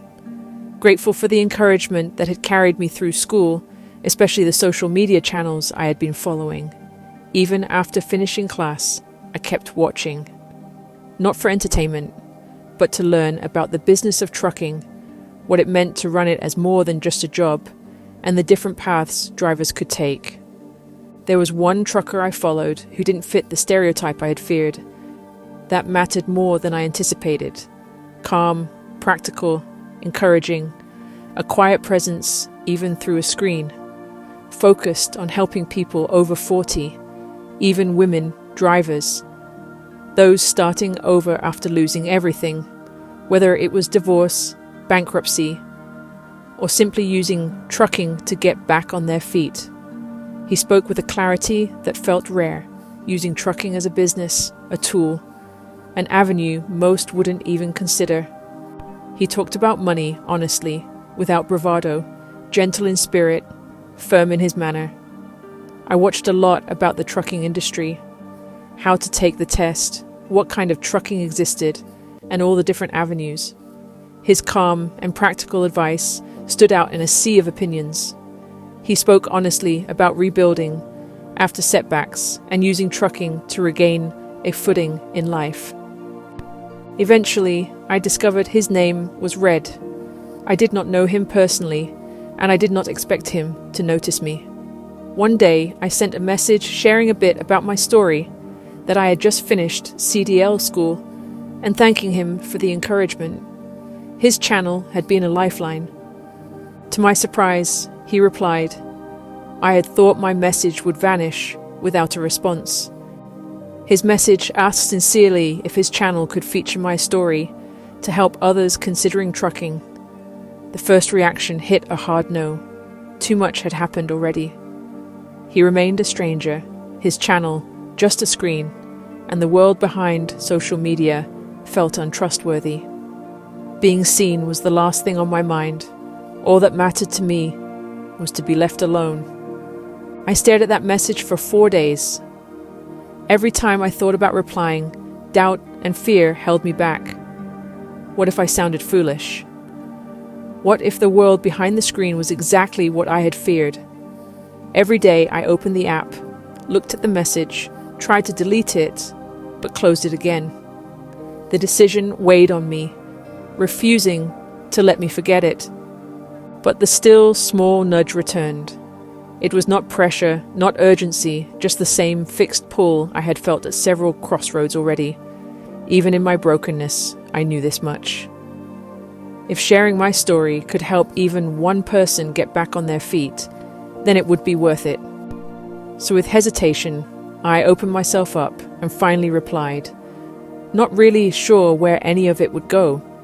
A couple of messages later, I sat cross-legged on the bed in the small bedroom in my dear friend's house, laptop in front of me, waiting for Red to call so we could talk live. The evening light in the room had softened into that dim hour when the day feels like it is slowly folding in on itself. I was nervous about sharing my story, but I also felt compelled to do it. Encouraging someone else mattered more than keeping to myself. When we started the interview, I stayed guarded. That was instinct by then. I did not know this man beyond a screen and a few videos, and being careful felt wise and necessary. As the conversation unfolded, I began to notice a calm in him that surprised me. It was not something he tried to create. It was simply there. His questions were precise and measured, and he never pushed or pried. Nothing in the conversation felt staged or designed for effect. I was not being handled or pulled apart for content. I felt understood. Speaking with him had a clarity I had not expected. I found myself explaining details I usually held back. The ease was real, not forced, and it changed the way I approached the story I wanted to tell. As we talked about my marriage with TJ and the wife I had been, I spoke honestly, letting thoughts surface without rehearsing them first. And then he said something that stayed with me. He spoke about the relationship TJ and I had built, not just as husband and wife, but as friends, partners, and companions who strengthened each other simply by being together. He spoke about how rare that kind of partnership can be, especially for men who carry the weight of the world without saying a word. He described that most men want to return home to someone who recharges their spirit with no need to hold them up, someone who balances them simply by being present. Hearing that, in that clear and even tone, I felt the weight of memory without it crushing me. I realized how much I had missed the simple company of another person, the kind of companionship that does not rely on dependence or rescue, but quietly strengthens both people as they spend time together. There was a perseverance in the conversation that made it easier to speak about a life that still felt fragile in my hands. We eventually shifted toward trucking. Red did not talk about it as if it were just another job. Instead, he presented it as a means, a way to build independence while living a life that remained in travel. The industry came across in a practical, honest way that cut through the noise I had been sorting through online. Mistakes people make, opportunities that exist, and ways trucking could become a stepping stone towards stability all came into focus. As he spoke, the path I had stepped onto made a little more sense. The work went beyond trucks, routes, or money. The focus rested on building something solid while still living a life that allowed independence and space to breathe. This approach mirrored the way I had lived overseas. but anchored it in something sustainable. When the interview ended, I closed the laptop and sat still for a while on the bed. The surrounding house had already settled into evening silence. I felt tired in the way that comes after speaking honestly, but underneath that exhaustion was something stable. Peace. Knowing that this path, with all its unknowns, felt right. No rush, no pressure to have everything figured out, just the comfort of being in a place where choices made sense and life felt aligned with who I was becoming. At one point, I caught myself wondering about Red in the most ordinary way. The handsome man with long striking red hair and his rugged beard. There was nothing romantic in my thinking. It was more curiosity. I wondered about his life, whether he was married or not, whether someone waited for him at home. I imagined him on the road, the cab of his truck, the hours of driving, shaping his days, the routines that made up a life most people never saw. Questions ran through my mind without urgency, just noticing who he was in the life he had built behind the wheel. I assumed I would probably never speak to him again. The interview felt like a single moment, a brief crossing of paths on a much larger road I was still trying to navigate. But I also felt inspired in a way that lingered long after the screen went dark. My story was hard to share, yet I left the call with a quiet sense of purpose. There was relief in knowing I was not completely alone in trying to figure out how to rebuild a life that had come apart so suddenly. You need at least a year behind the wheel just to understand the business and the industry, the layers and different paths, with endless options in trucking, oilfield hauling, dry van, reefer, hazmat, tanker, fuel, regional routes, local routes, over the road, long hauls. Each lane carries its own pace, its own risks, and its own rewards. One thing I had learned from watching all those videos was simple. Red always said that experience on the road mattered more than anything else. The steering wheel would show you what suited you, but the only way to figure it out was to get time behind the wheel and learn from it. I was putting out applications to all types of companies, but I still felt uncertain. Part of Red's channel was guidance and coaching. He talked openly about which companies had powerful training programs and which ones burned drivers out. I had several applications submitted, but one company stood out. Based in Missouri, it promised training across multiple freight types: flatbed, reefer, dry van, possibly tanker. It offered an over-the-road experience with numerous miles and faster learning. By then, my decision was made. The next steps felt automatic, moving from one small task to the next. There was no fanfare or excitement, just the work of getting ready and committing to the path I had chosen. I was thinking through schedules and packing lists when the phone rang. It was Red. He offered to train me himself. That caught me completely off guard. He wanted to guide me through the first steps and make sure I got real experience behind the wheel. But there was a condition. He had time off coming up and needed to run personal errands across several states. He suggested I travel with him first, in a regular vehicle, before any formal training began. It was not a driving instruction yet, it was a trial run. A way to see how we handled long travel days, stress, silence, and problem solving together. A chance to meet in real life before stepping into the confined space of a truck. Because once you climb into a sleeper cab together, there is nowhere to disappear to. A sleeper is roughly 10 by 8 feet. That becomes your entire environment. A bunk, a small refrigerator, limited storage for clothing and food. You live, work, and rest inside the small cab. Every mood, every habit, every reaction eventually surfaces. Once we had traveled cross-country in a regular vehicle, Red's plan for the semi-truck was direct. He would start by training me while I drove, coaching from the passenger seat. Then we would start at what drivers call super solo, where I would run most of the miles while he continued to supervise. Eventually, if everything worked, it would lead to full team driving together. One driver runs while the other rests in the bunk, trusting the person behind the wheel. Trust is not optional in that environment. You handle each other's safety, literally. In my missions journey through difficult seasons and decisions, I had learned the value of wise counsel. There is meaning in listening to people who care about you, weighing their advice and reflecting on it. But in the end, every major decision requires personal application. It is in my hands. No one else experiences the consequences for me. On paper, Red's idea made sense.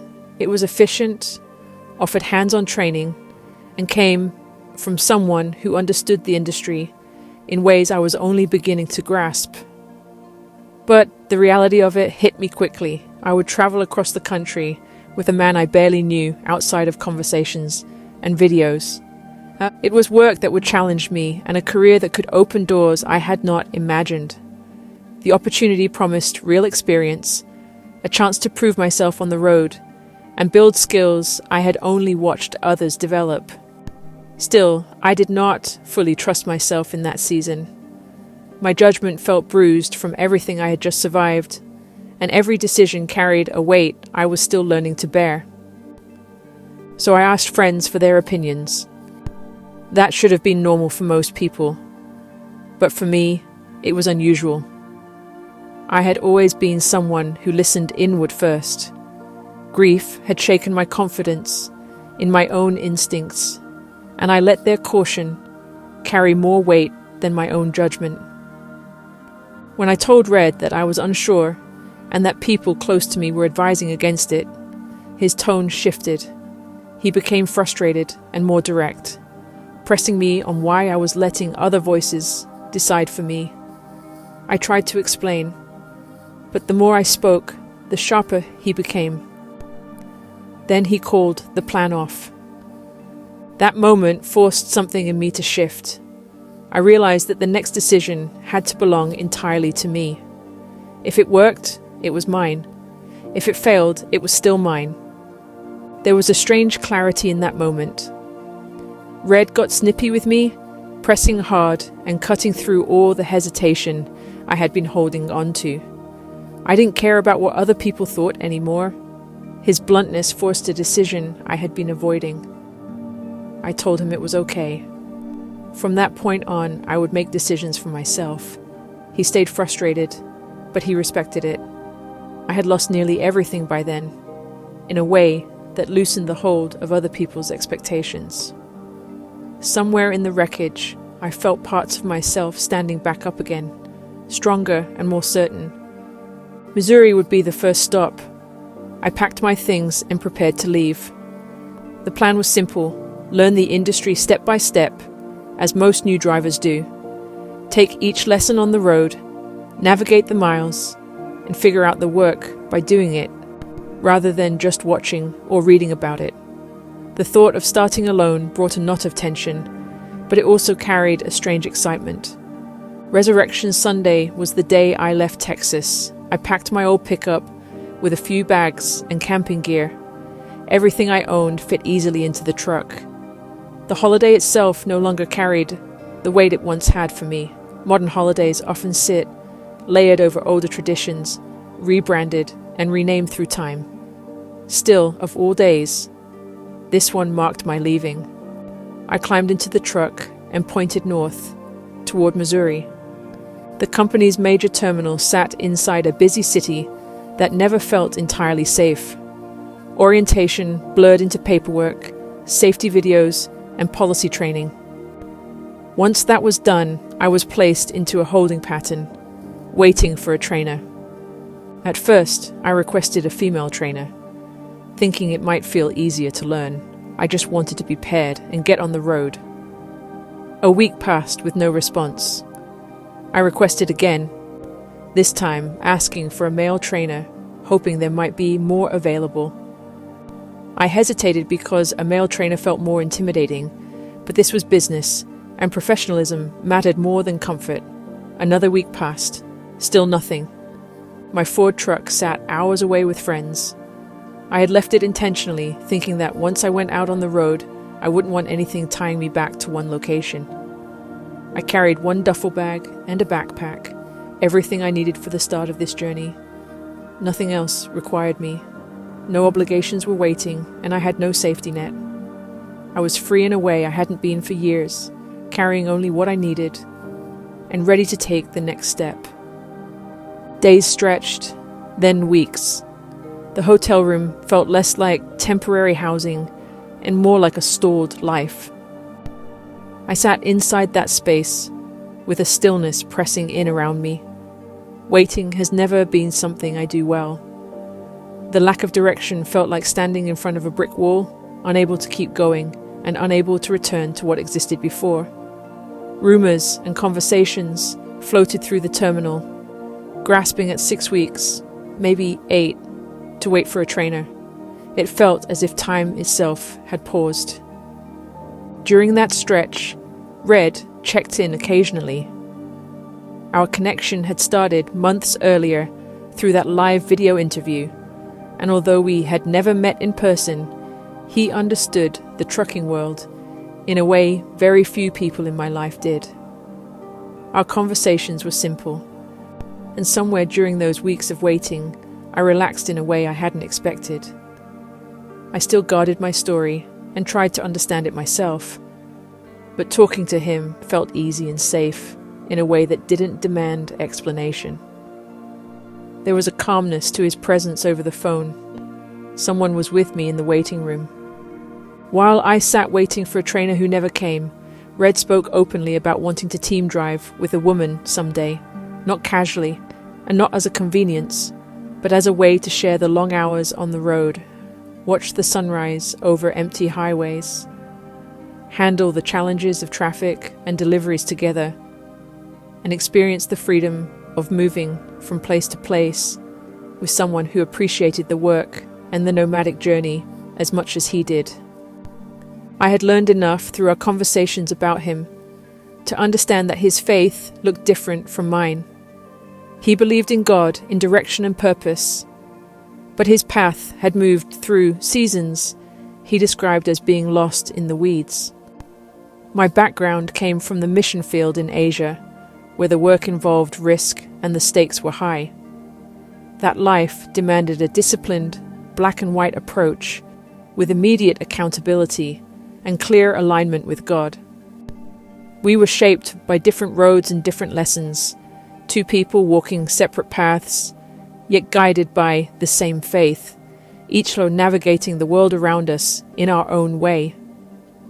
What we shared, though, was a desire to live honestly in whatever direction God placed in front of us. It was something each of us had formed with our own conviction about how life should be lived. He spoke of his path and the lessons that had shaped him, and I spoke of mine. Both of us approached life in this way, guided by faith and a sense of purpose, each walking our own road while holding to the same principle. Around that same time, Red had fasted for 10 days. He later told me he had done it seeking clarity, trying to quiet everything around him, long enough to hear what direction his life should take next, after walking in his own weeds and chaos. On the last day of that fast, a close friend called him unexpectedly, telling him he had been on his heart and in his prayers. That call shifted something inside him. I called him later that same day, knowing none of what had happened on his end. I still sat in uncertainty, still waiting, still feeling like I had paused my life in a hallway with no open doors. During the conversation, Red mentioned again that I could always come train with him. He had said it before, but this time something settled differently inside me. I knew I needed to answer honestly. I was the one who leaned into it. It wasn't the first time in my life I had recognized something and stepped toward it. He had caught my attention during our first interview, not in a romantic way, just an awareness that had stayed with me. I hadn't taken our conversations lightly. During those weeks of waiting, I structured my days around reflection, prayer, and long stretches of thinking about what direction my life was meant to take next. Somewhere in that stillness, a sense of peace settled over the road that seemed to open. I have always been that way. When I recognize something in my spirit, I do not circle it endlessly. When the time is right, I pursue it. We approached the conversation carefully, placing everything on the table without pretense. I told him plainly that if we met and the spiritual connection we had spoken about aligned with real life, I believed there was a possibility we could become something more. If it did not, nothing would change professionally. He said he would still train me regardless. I would never have held him to that promise, but it mattered that he offered it. There was also something I needed to make absolutely clear. The trucking lifestyle leaves little room for blurred lines. Close quarters and long stretches of time together require honesty and boundaries. I believed in commitment before crossing certain lines, not out of rule-keeping, but out of covenant. That was not negotiable for me. By even having the conversation, I understood I was asking a man to consider something serious. No casual dating or grey lines. It was simply how I lived and what I believed protected something sacred between two people. Red respected that without hesitation. His company operated out of Idaho, a smaller operation compared to the larger carriers. The only obstacle left was insurance approval. New drivers represent risk, and insurance companies rarely welcome that risk. I was completely stalled, waiting for something beyond my control. Once again, I waited, though this time the wait was shorter than I expected. The insurance was cleared, and I was approved to join his truck as a trainee. Before sunrise, one morning, I left the hotel room that had grown stale with uncertainty. I carried my backpack and duffel bag down the hallway, walked outside, and headed toward the airport. There was no ceremony in leaving, no final glance back, just the quiet motion of moving toward the next chapter.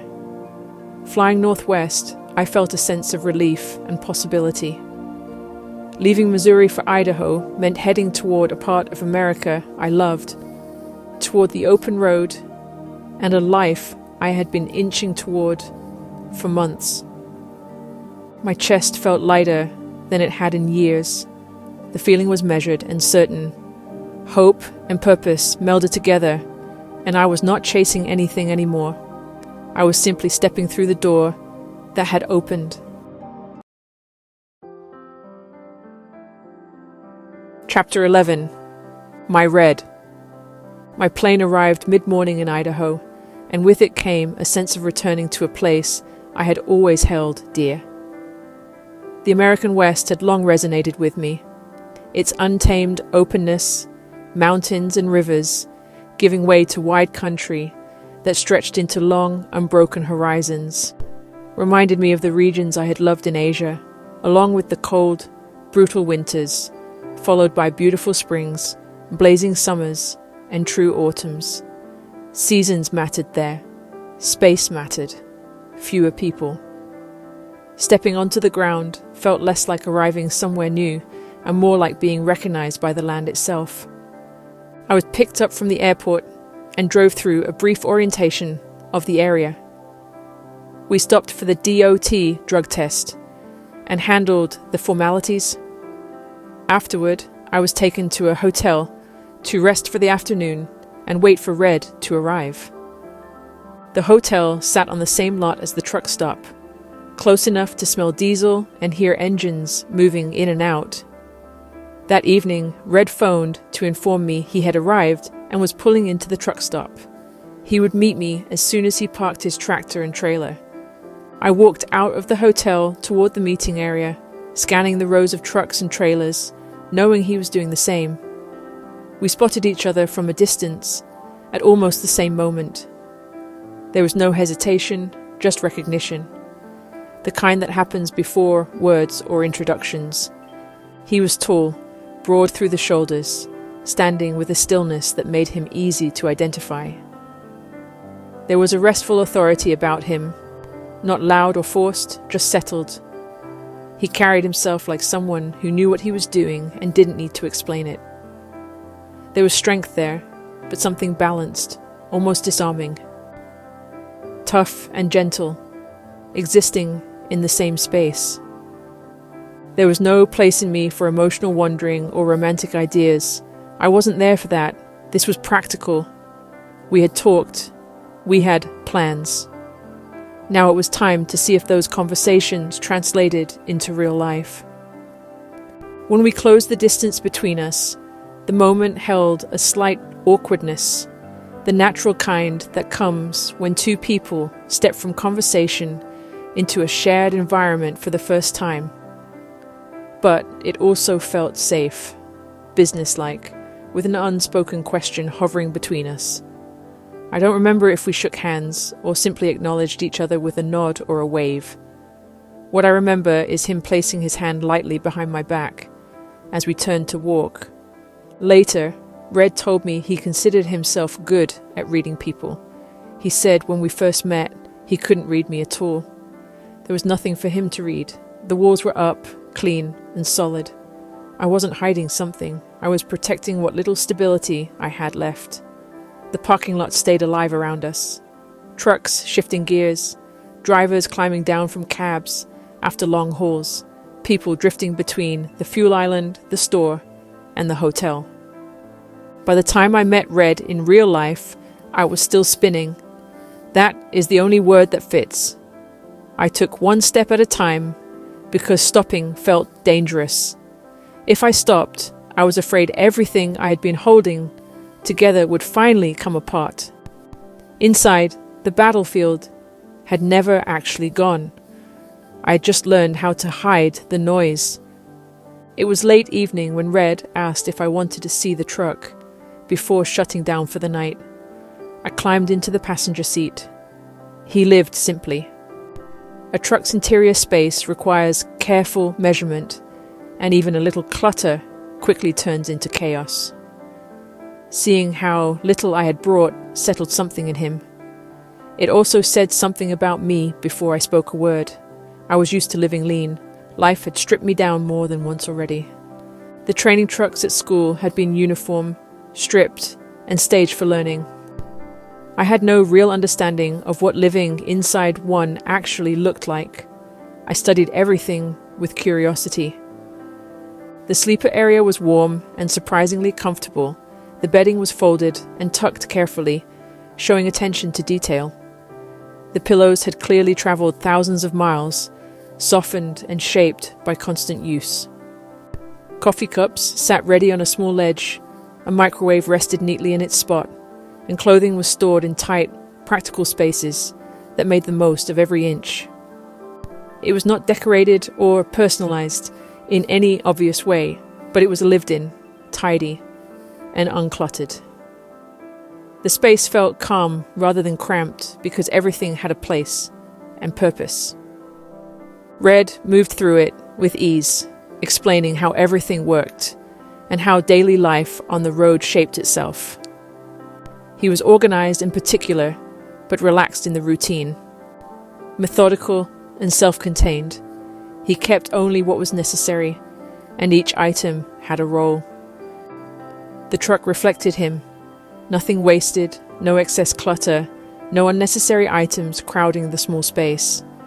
Everything was arranged to serve its function efficiently and to make life on the road manageable. I walked into the entire situation, expecting everything and nothing all at once, finding myself suspended in the middle, stepping from a shattered life into one that had not yet taken shape. I was still adjusting to the violent shift from familiarity to the complete unknown.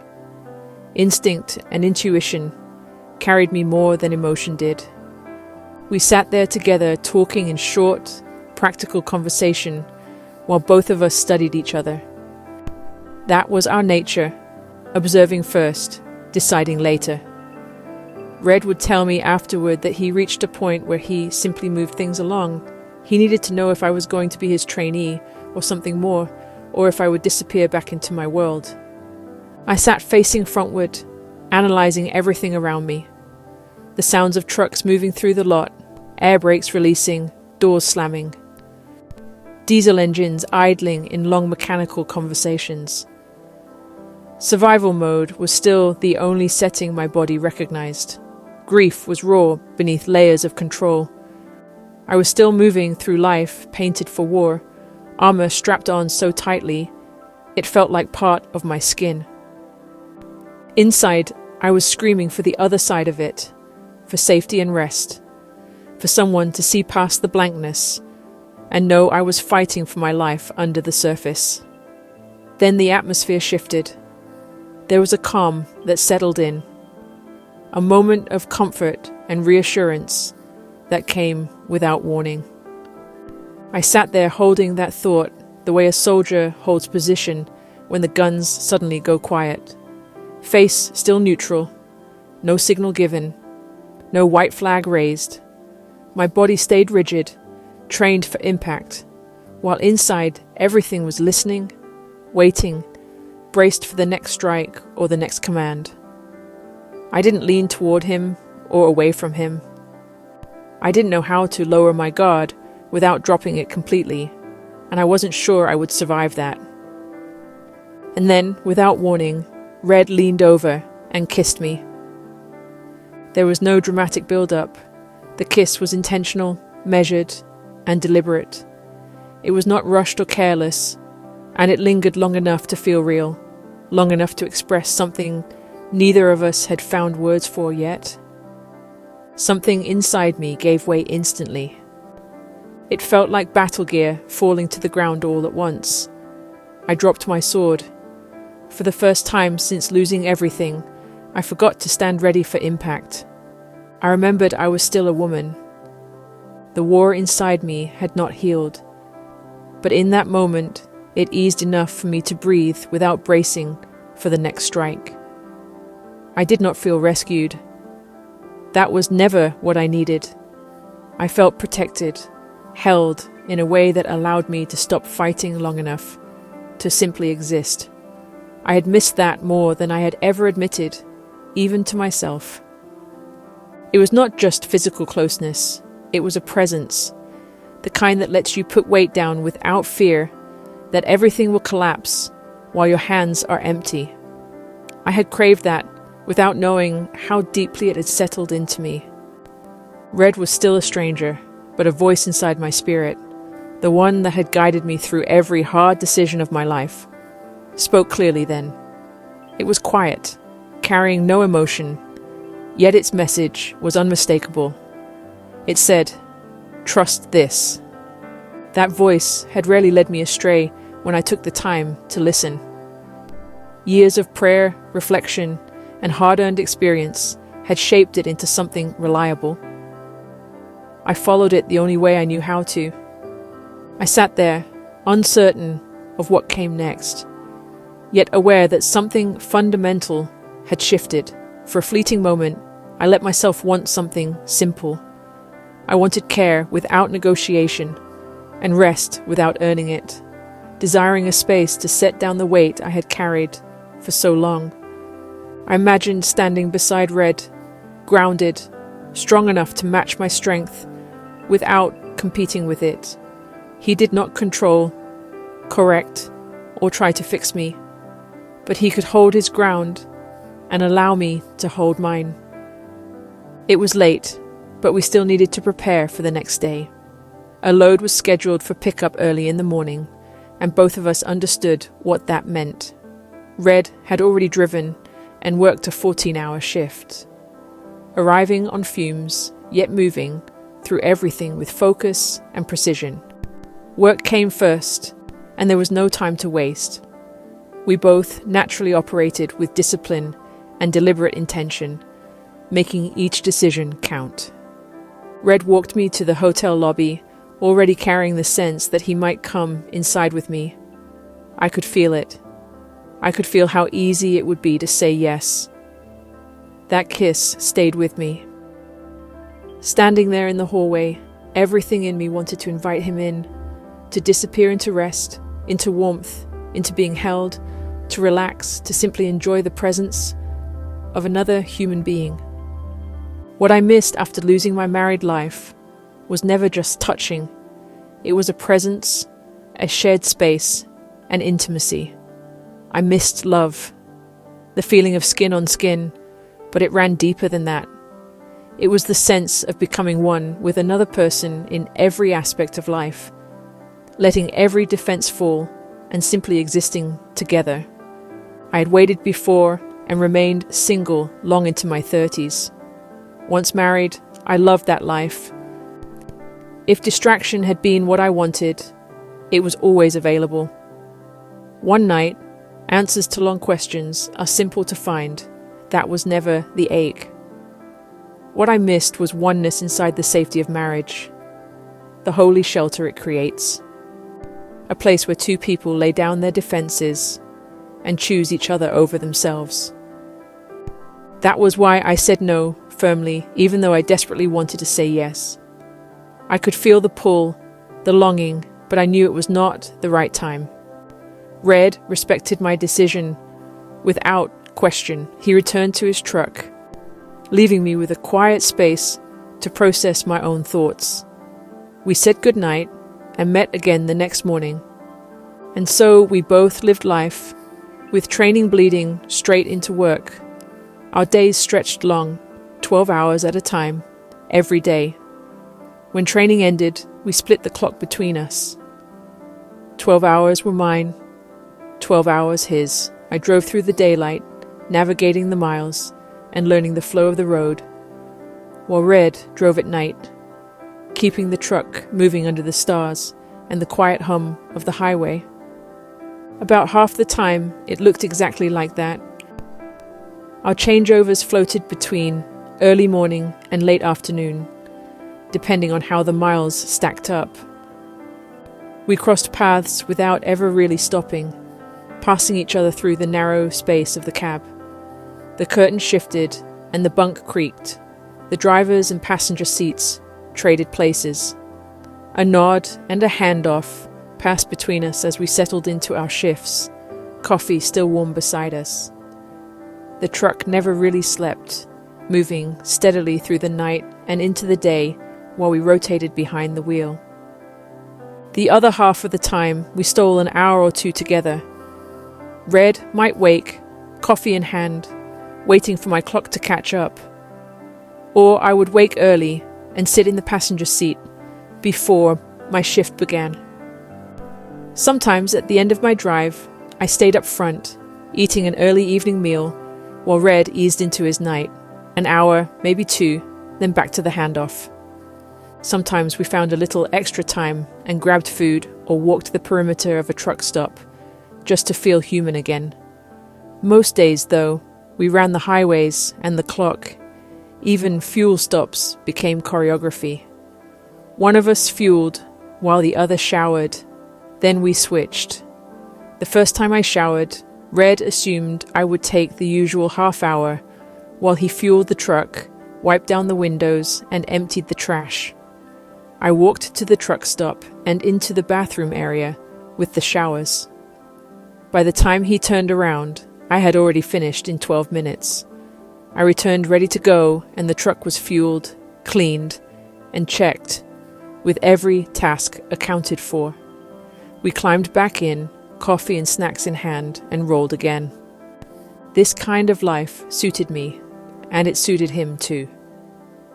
From our view behind the windshield, we rarely experienced the hardships other drivers talked about. Many spoke of long stretches away from home and the constant strain of living in a cab, the way the trucking life could demand more than it offered. For us, the ride provided a clear routine, a sense of momentum, and a purpose that came from mastering the truck and the miles with focus and skill. Our favorite runs were coast to coast. We planned roughly 48 hours in advance, mapping the route ahead, between pick and drop points. By the time we reached the first stop, we already knew the miles, the traffic patterns, and the potential challenges that lay ahead for the next 2 days. Some routes seemed faster, saving time and effort, while others slowed progress and drained energy. Knowing the road in this way allowed us to avoid getting stuck in rush hour, time our arrivals into cities, and manage long stretches efficiently so the truck kept moving without unnecessary stops.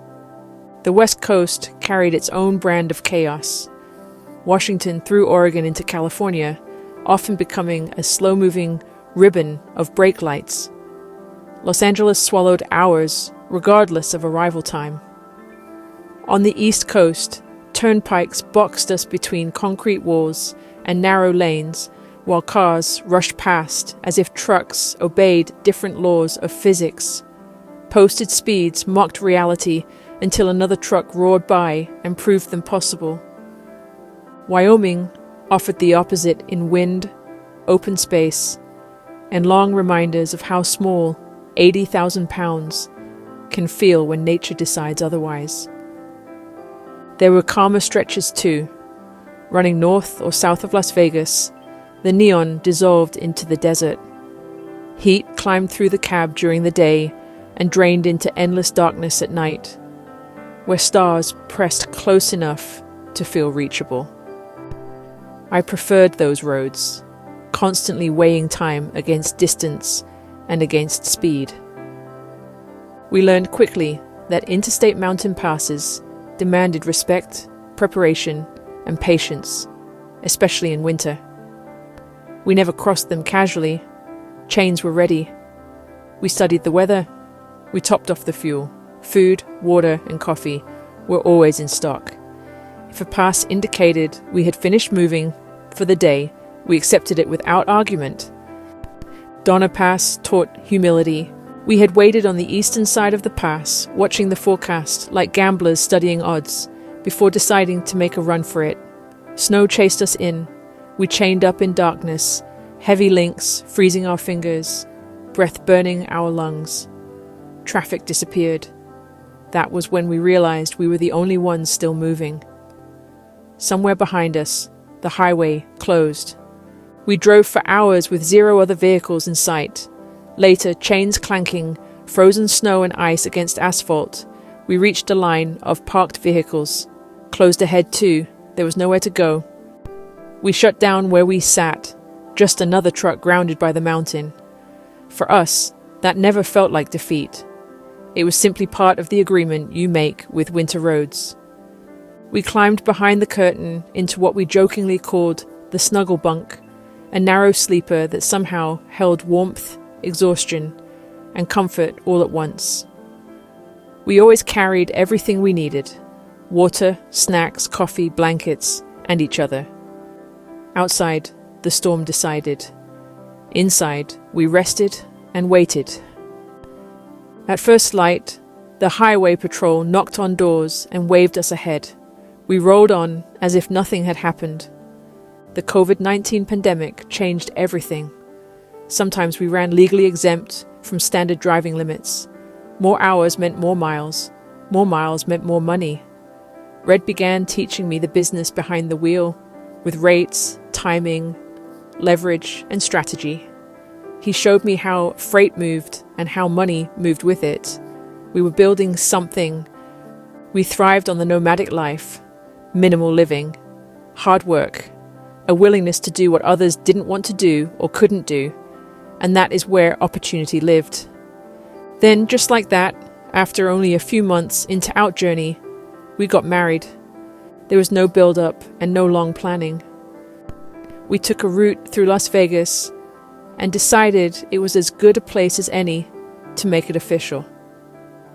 The simplicity made sense to us, and it fit the way we were living at that moment.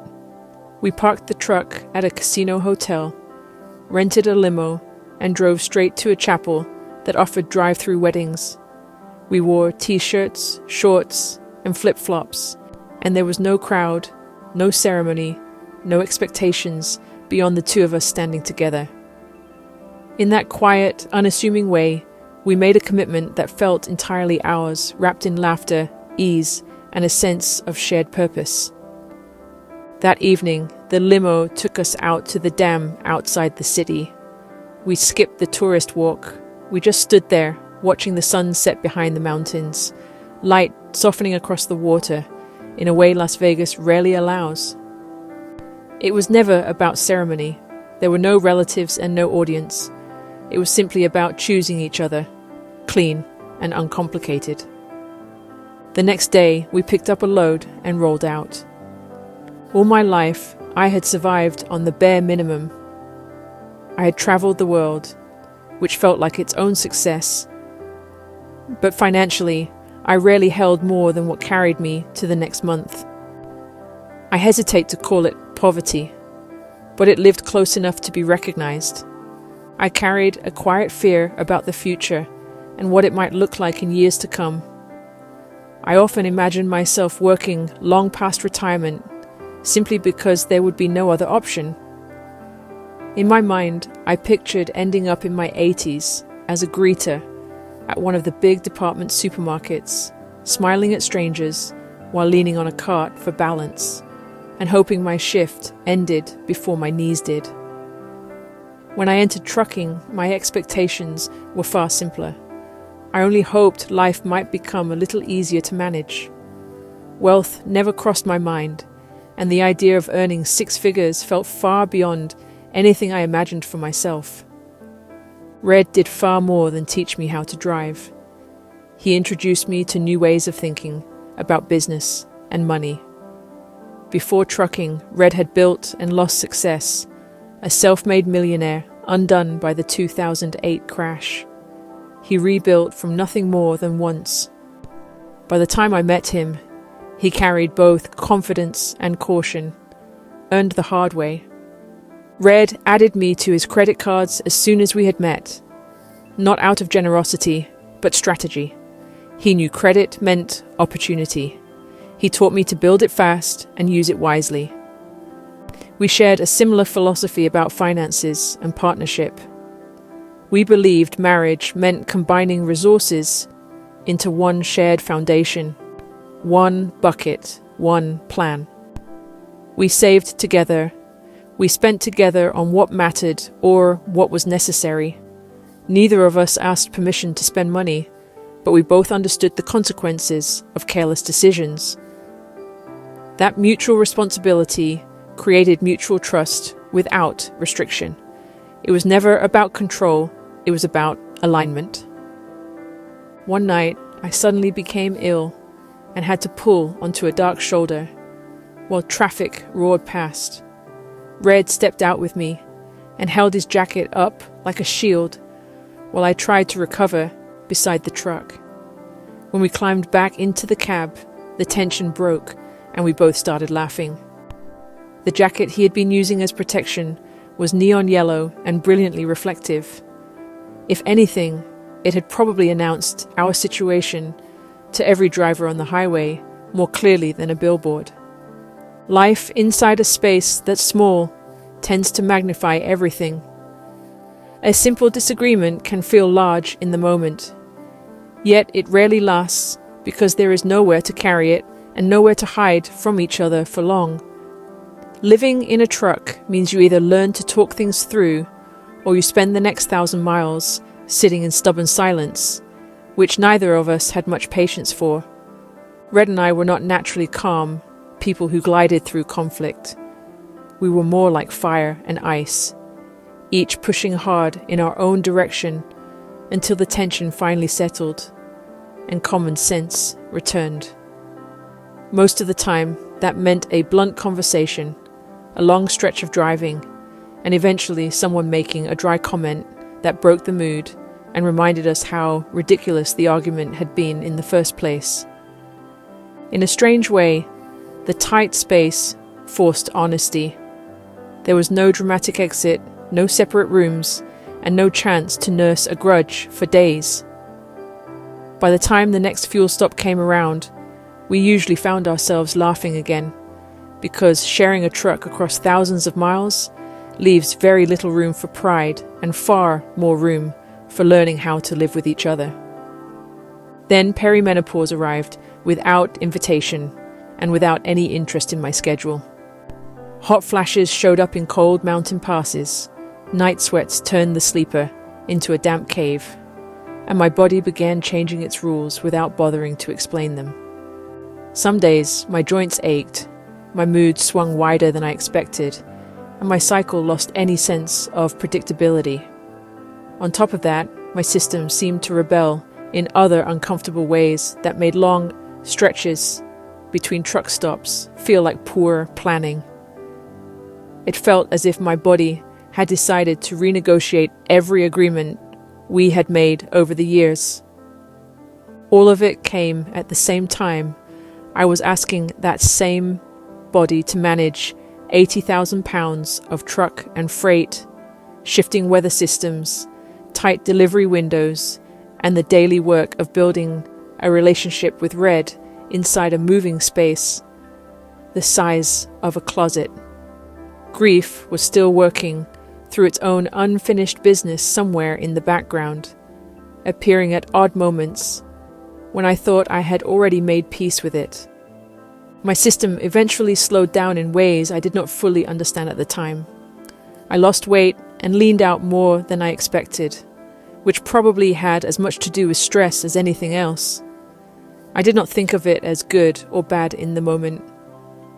It simply felt like life arriving all at once, and I handled it the only way I knew how, by putting my head down and getting on with it. One afternoon, something inside me broke open without warning. I could not point to a single cause. It may have been nothing specific, or it may have been the accumulation of everything that had come before. Survival, loss and rebuilding had carried me along without leaving much room to sit still and absorb any of it. We had parked early at a truck stop while waiting for our delivery window. I sat alone in the driver's seat, watching trucks come and go through the lot, while Red rested behind the curtain, preparing for the night shift. The cab was quiet in that late afternoon lull, the kind of still moment that rarely happens on the road. Then grief rose from somewhere deep and buried inside me. It arrived suddenly and without restraint, first as that familiar sound from deep in my chest, and then as heaving sobs that demanded space to come out. Red did not try to fix it because there was nothing to fix. He stayed where he was, behind the curtain, and let the moment exist without interruption. For me, that quiet restraint mattered more than words would have. Knowing he was there, occupying the other half of the truck, gave me the safety to let the storm pass and the time to breathe through something that had been waiting a long while to surface. Somewhere in the middle of those months, we took a long weekend off. It was nothing elaborate, just a pause in the miles and a chance to step away from the steady routine of pickups, deliveries, and fuel stops. By then, Red and I had already simplified our lives even further. We had sold both of our personal vehicles and reduced what we owned to what could travel with us. During training, I had kept TJ's ashes in my pickup truck, resting in a small wooden box that followed in tow wherever I went.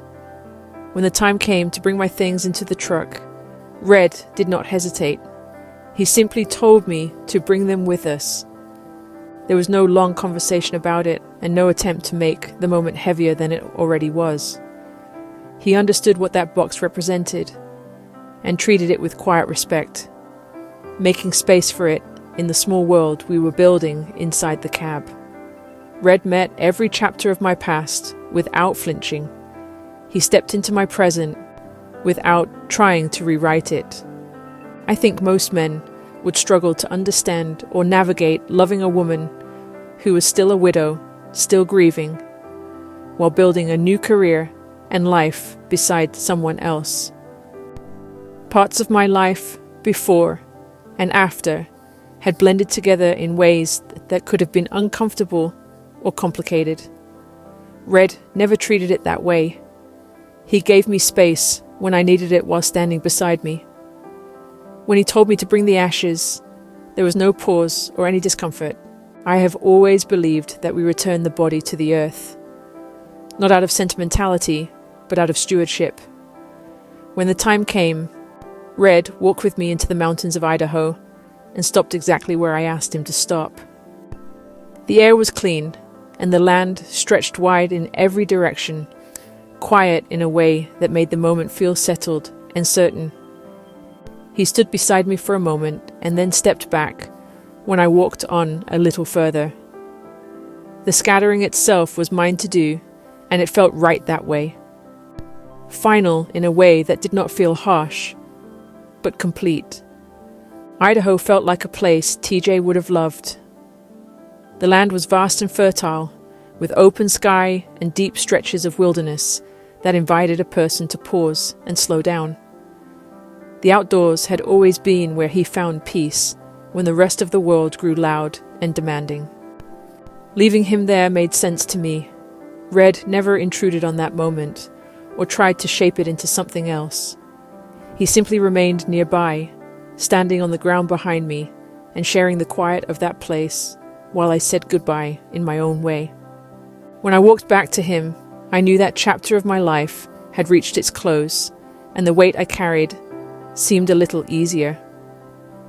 During that same weekend, I showed Red photos and videos from my years in Asia. Until then, those stories had lived mostly in words, pieces of a life he had heard about, but had never seen with his own eyes.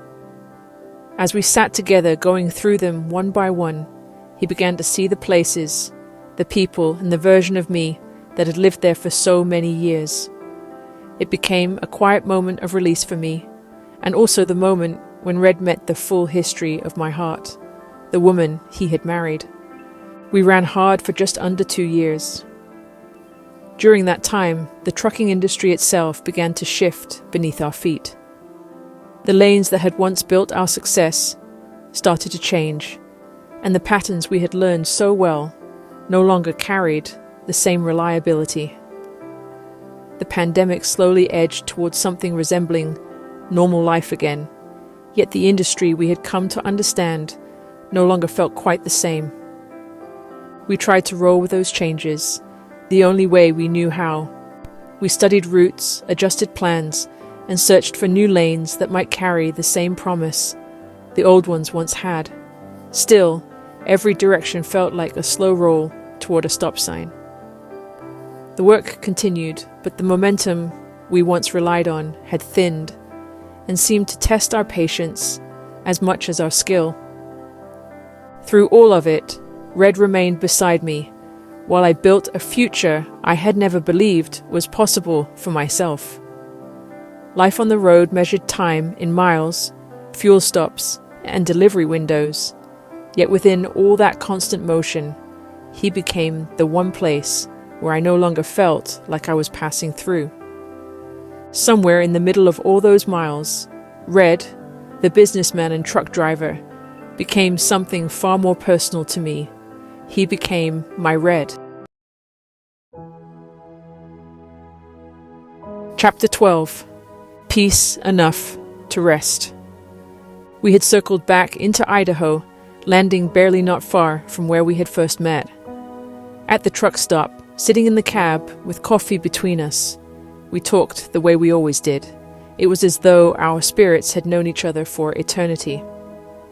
As we talked through the business and the direction ahead, the ideas surfaced naturally. Completely in sync, we both voiced that we should take a couple of months off, with no need to convince each other of anything. A tremendous peace filled the cab. Red had found a place in my heart and reached into the spinning. He held on with a strength that anchored me, enough to keep me from drifting into the chaos of everything I had carried alone, and yet gentle enough to hold me without breaking me. He met me in the turbulence of my heart, in the trauma of loss that had twisted through my life, and somehow made it feel safe to lean, to fall, to be. Meeting him was like finding the axis around which I could rotate without fear, spinning but not tumbling, moving but not shattering. His hands, firm yet tender, seemed to know exactly how much pressure to apply.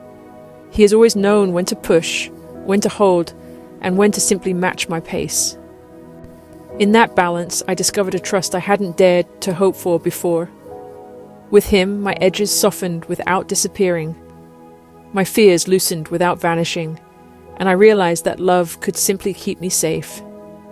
We decided on Wyoming for the winter months ahead, and then land in sunny, but not too hot, Florida for the new year. We pulled out of Idaho and headed into Wyoming. We found a simple place to stay and returned the rental car. Good food filled the table, yet we kept our plans light, and our days felt full. Being together without an agenda created its own kind of fullness. We slept when we wanted, took long walks simply because we could, and rode bikes when the mood struck, wandered through the extensive park near where we stayed.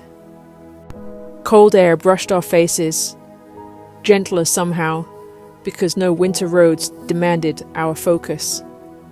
Each morning unfolded slowly, and we let it. There was one park we kept going back to. The park had sandy stretches and an enormous lake with a shoreline that looked almost like a beach. I had one last piece of my former life. Jedi's ashes travelled with the rest of our gear, and so we laid those down in the water, off that large lake. I believe Red came into my life for a reason, and I came into his. We weren't just a married couple sharing time. We were two people arriving at each other on purpose. Our lives intersected at a very specific moment. I've said we met on the road, but it was more than an analogy. It was my walk, and I know it was his too. Two lives brought together in a particular season, on a particular stretch of ground, meant only for that time. We headed south, down toward Florida. Leaving the snow and mountains of the west behind felt like shedding a weight, and the warmth ahead promised a change in pace. We arrived during the coldest stretch of the season, though the days stayed mild, rarely dropping below the 50s, and never climbing much past 70. Mornings were cool, afternoons pleasantly warm, and the evenings offered the cool air where you could relax and take in. A small balcony overlooked everything, and long hours passed there with coffee in hand. Sometimes we talked, sometimes we sat together in silence, letting the day go on without demand. Meals were good and simple, fueling us without fuss. Sleep came easily without alarms, and waking happened naturally when the morning felt ready. Mornings began on the beach, covering 6 to 10 miles before the heat settled in. Evening light drew us back outside for another walk. Almost every night, we caught the sunset together. Somewhere in the middle of those slow days, Red arranged for me to swim with dolphins, something I had always wanted to do. It felt like another gift of time, one more moment where the world asked nothing and gave generously instead. We laughed. In those moments together, we laughed freely. Sometimes we laughed uncontrollably, giggling with each other, stomachs aching and tears in our eyes. We laughed and filled life back into ourselves. I was healing. I was in a good place. Remembering back to that Resurrection Sunday drive, I was finally in a place of restoration and renewal. As our time off grew shorter, the edges of real life began to settle back into view. Not all at once, but gradually enough to remind us that decisions were waiting. We reached out, testing possibilities and feelers for the next opportunity. Owning our own trucking company meant that leasing on with another outfit could make sense. The freedom we had worked for still rested in our hands. We could choose who we worked with and how to run our business. Each option carried weight, but the control we had over the decisions reminded us why we had built this life in the first place. We looked down many avenues. On paper, plenty of it looked fine. But once we got into the details, there was always something that didn't sit right. The lanes weren't the ones we wanted to live in. Freight rates looked good until you dug deeper and saw how they really paid out. Scheduling that sounded flexible, but wasn't. Equipment expectations that didn't match how we maintained our truck. Team driving rules that felt rushed or careless. Nothing was wrong exactly, just not right. There was always a catch, some compromise tucked into the fine print. Amidst the changing trucking climate, one company based in Illinois stood out from the rest. The freight opportunities were stronger, the structure of the operation cleaner, and the usual red flags were minimal. Still, neither of us felt completely at ease. Something lingered, a quiet uncertainty that neither of us could shake. We reminded ourselves that the freight market itself was still finding its footing after the pandemic, and that much of the unease probably came from the larger shifts in the industry rather than anything specific about the company. On top of everything else, Red wasn't feeling right. It started the last week or so while in Florida. One evening, a little chilly, he went swimming. The water was probably around 50 degrees, give or take, cold, but not unbearable. Not for him. Red had swum his whole life. In another chapter of life, he'd surfed the East Coast in winter, full wetsuit, hood on with icicles, out there when most people wouldn't even step onto the sand. That was my Red. But as that last week rolled on, something didn't ease up. Nights became harder. He couldn't sleep well. Breathing felt labored when he lay down. We talked about it, but neither of us panicked. Florida was heavy with humidity, and it felt halfway between a battle with mold and a severe cold. Maybe a light flu.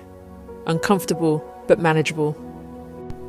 When it came time to leave Florida, I thought back to that truck stop where we had first chosen to pause. The memory of that peace between us was still vivid and clear, how it had settled in the cab, unforced and complete. The choice then had felt right all the way through. This time was different, and there was an underlying current to pay attention to. We left Florida and headed toward Illinois and trusted the choice. The drive was long and uncomfortable. Red pushed through it the way he always did, moving with the kind of focus and grit that left little room for complaint. By the time we pulled into a hotel, it was clear something wasn't right. We didn't waste time. He ran straight to urgent care with the plan to get something that might help him breathe easier and finally rest. At the same time, he was trying to flip his body clock back from days to nights in preparation for driving the tractor trailer again, a schedule that left him running on near constant exhaustion. At urgent care, the staff ran their checks, observing the patterns in his heart and listening to his breathing. Then the tone shifted, sharp and unyielding. They told him that if they provided a sleeping pill, he might never wake up.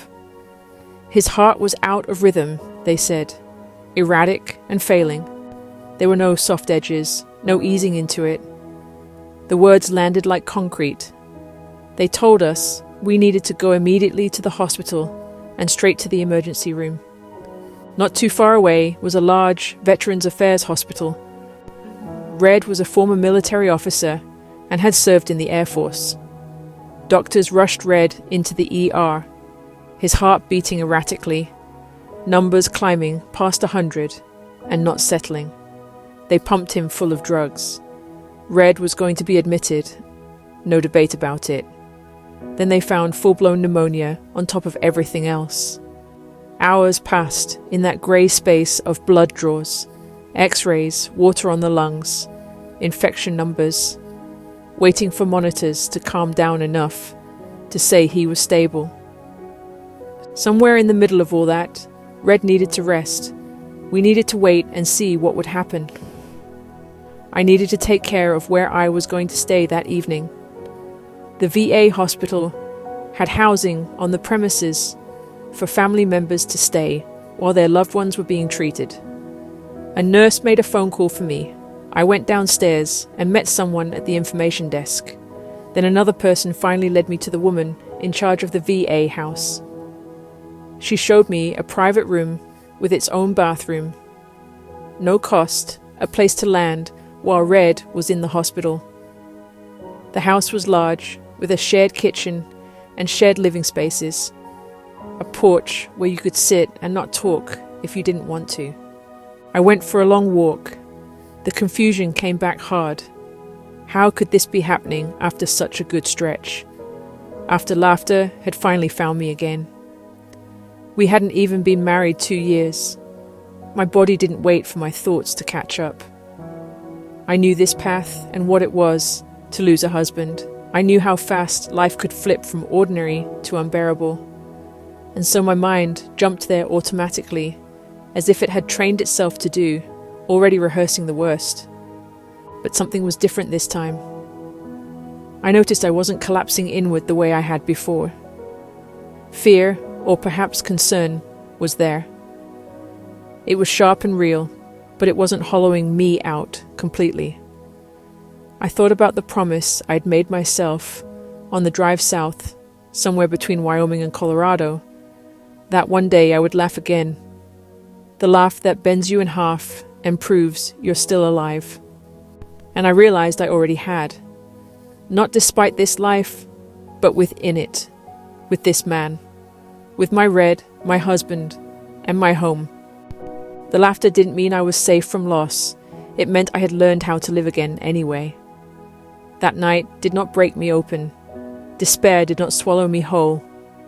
Instead, I walked back to the house, sat in the quiet room, and grounded myself. That was the difference. Peace rose in the middle of the storm, a peace that made no sense, yet stood guard over my thoughts, and kept my heart from running ahead of me. I returned to the ER. They had transferred Red into a hospital room and admitted him for further observation. Staff released him about a week later. We stayed at the house for a couple of days afterward, catching our breath and making sure we lined up the follow-ups.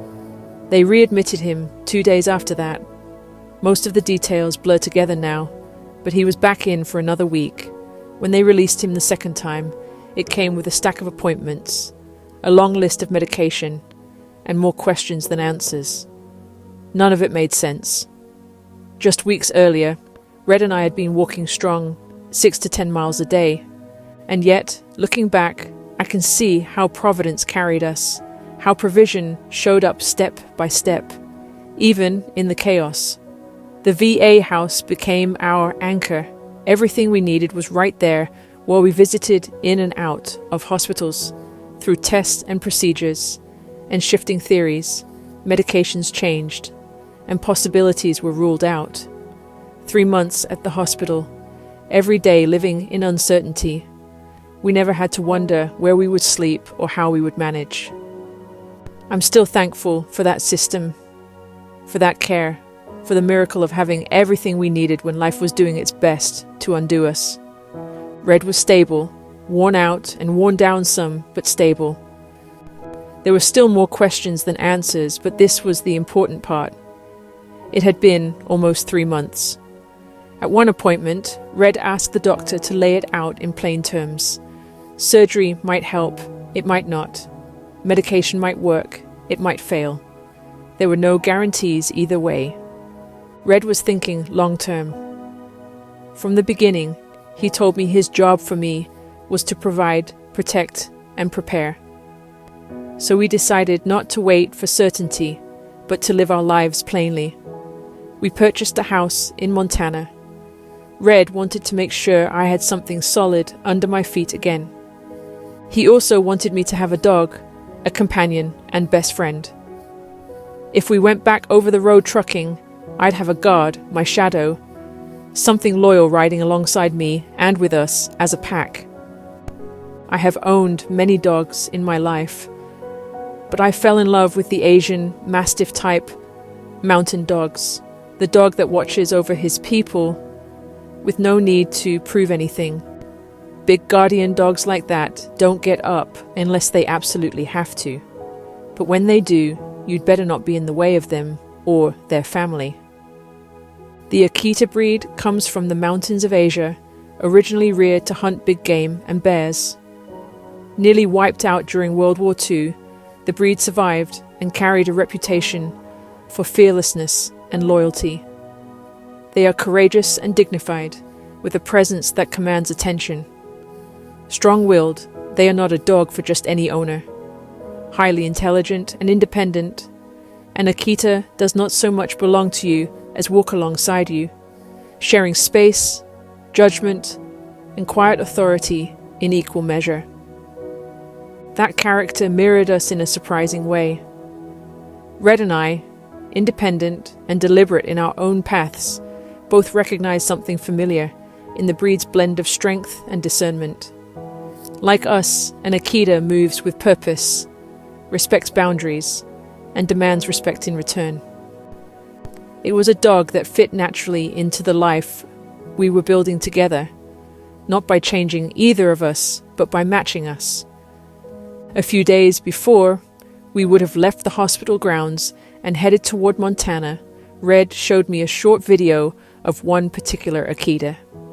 We both knew immediately. That was our guy. We reached out to his owners and learned that life had shifted suddenly for them. Work schedules changed, responsibilities piled up, and they could no longer give the time and structure a breed like an Akita requires. The timing worked out perfectly. It just so happened that we could pick him up along our route to Montana. Red had already named our Chewy for me. Our adopted Akita had been staying at a local doggy daycare several nights a week, shuffled back and forth, while his former owners tried to hold things together. It must have been heartbreaking for him. Akitas cannot handle that kind of uncertainty. They are an ancient, almost wolf-like breed, meant to guard, to anchor, to belong deeply to their people. To make it easier for everyone, we picked Chewy up directly from daycare. When we picked Chewy up, he walked straight to us, as if he had already decided. He climbed into the car and claimed the entire back seat.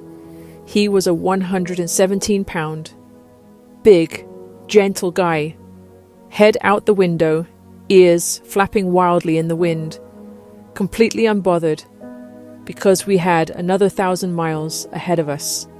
He settled in fast, snoring between gas stops, happily sampling an impressive variety of truck stop snacks, and acting like he had always been part of our strange, mobile life. Chewy fitted right in with the truck driving lifestyle. Chewy became one of those rare blessings, a genuine part of our family and our pack. A protector, a guardian, a friend to both Red and me. He became Red's therapy wolf and my baby bear. All Red's dog, all my dog, all our dog. The three of us mirrored each other, a female, a male, and a doggy version. We were alike in spirit, self-contained, fiercely loyal, brave, and fully present, no matter the odds. Even amid chaos again, even with the constant threat of loss and uncertainty, that relationship remained familiar. The still, small presence within had walked every step of the way. Red stood beside me, my husband, our dog, our pack, just the three of us. Redemption returned, family returned. What grew around us was beautiful, a life built close to the bone and held together by choice. We moved to Montana. We enjoyed the brutal, deep Arctic, beautiful, cold winter, and the seasons that followed for a year. Chewy was in puppy heaven with all the freezing temperatures, walks every day, and being lavished with lovies. Red became semi-retired. We had other streams of passive and supplemental income, and our couple of months off turned into a year. We knew there was more out there, and even while managing health challenges, we refused to settle. Montana was changing, with more people moving in from out of state, too much tourism in the beautiful places, too busy, too much tax. We flipped the house and kept moving. Red has always been about business, about maximizing every opportunity. None of us has any guarantee of tomorrow. But Red understood that more than anyone. His goal was to set me up so that I would never have to worry about starting over. Because of him, I own my home. I will never have to fear losing the roof over my head. I can build a career on my own terms, working hard and keeping a schedule most wouldn't choose, and even make a 6-figure income if I want. And I became an American. There are things I will never have to worry about again, and I am profoundly grateful for that. America offers a chance to rebuild, regardless of divorce, bankruptcy, job loss, or any other fresh start. That is the promise. When I stepped into trucking, I saw it clearly. The road does not care about your past. It rewards discipline, endurance, and skill. Effort translates directly into income. 6 figures is not a fantasy. It is a result. Red taught me that. He did not just show me how to shift gears or manage hours. He taught me how to see trucking as a vehicle for independence, a modern frontier with no guarantees or safety nets, just an opportunity for those willing to claim it. We often talked about the spirit of the early settlers, people who crossed oceans and plains with nothing but grit and the belief that land and labor could change their future. That spirit is still here. It lives in small businesses, in trades, on the open road. Red showed me how to build and how to take responsibility, how to turn freedom into structure. Trucking became the means, and hard work became the path.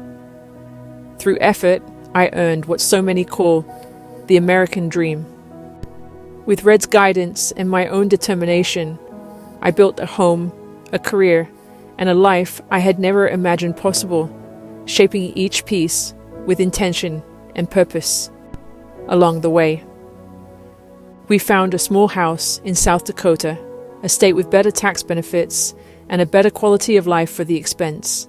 It was even more rural, a town of fewer than 200 people. Groceries and supplies were a 20 to 40 mile drive. Peaceful and in the middle of nowhere, the local post office holds our mail because the area is too rural for home delivery. Old school America, where you could probably leave your house unlocked and no one would bother you.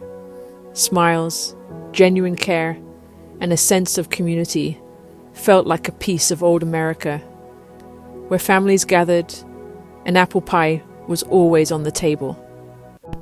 We sorted out our little basin house. I feel like Red bought me a cute vacation-style cabin, a perfect cabin with a loft like the ones you see in places of escape and rest. Just the right size for our family of 3, all wood decorations, cozy and warm.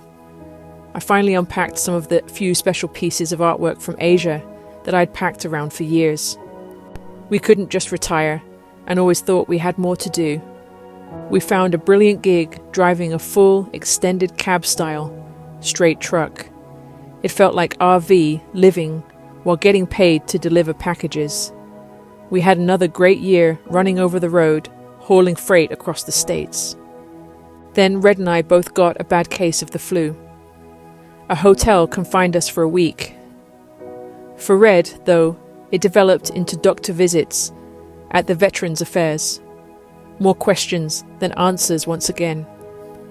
Red had been an officer in the Air Force, 2 Gulf Wars, multiple burn pits, every military base, now a toxic waste dump. Still more questions. That's when Red's health took a turn downward. We stopped. We came back to South Dakota. We have talked about life and about death. We have put everything on the table. I do not fear talking about what is in front of us. We are not sad. We can both say we have had and will have a tremendous and blessed life, regardless. Stunning South Dakota is the last stop for Red, and in my love to walk with him home, not just in this life, but toward the next. This is our little house. This is where we take slow drives around the parks in our town, sitting on the camp chairs while Chewy chases squirrels. Chewy even gets to wear his hunting orange jacket during hunting season, so he doesn't accidentally get mistaken for a large fluffy coyote or a small bear. Unrushed mornings, restful afternoons, evenings with no clock watching us. We have lakes and rivers, a myriad of water and sloping hills that roll on for miles. Radical acceptance does not mean pretending tragedy is beautiful. It means allowing pain to be what it is without letting it define or destroy you. It means grieving fully and still choosing to live. Trust without clarity, movement without guarantees, relationship instead of doctrine, presence instead of answers. Complaint and murmuring were never constant companions, but when they surfaced, I am learning to answer them with gratitude. I live knowing that nothing is permanent, that the love I have will cost me again. Red does not have endless years ahead of him. I know I only get anyone in my life for a short time, including myself. That knowledge does not make me afraid. It makes me honest. I no longer try to conquer life. I do not demand safety or permanence. I do not bargain for protection from loss. I live open-handed, living fully, loving fully, risking fully. Because when you have seen what I have seen, lost what I have lost, and still found peace in the wreckage, you stop asking why. You stop fighting life. You stop waiting for conditions to improve before you allow yourself to thrive. Unlike many who walk this earth, I also have hope. I scribbled this down on a piece of notepaper, somewhere between loss and redemption. I can firmly stand on the foundation that there is a place with no more tears, no death, no sorrow, no crying, and no more pain. I am a fighter and a lover. I will continue to thrive in life, full of adventure and love, until one day I am taken out of this world to join all those who have gone before me into the kingdom of heaven. Until then, I simply live, life wild, open,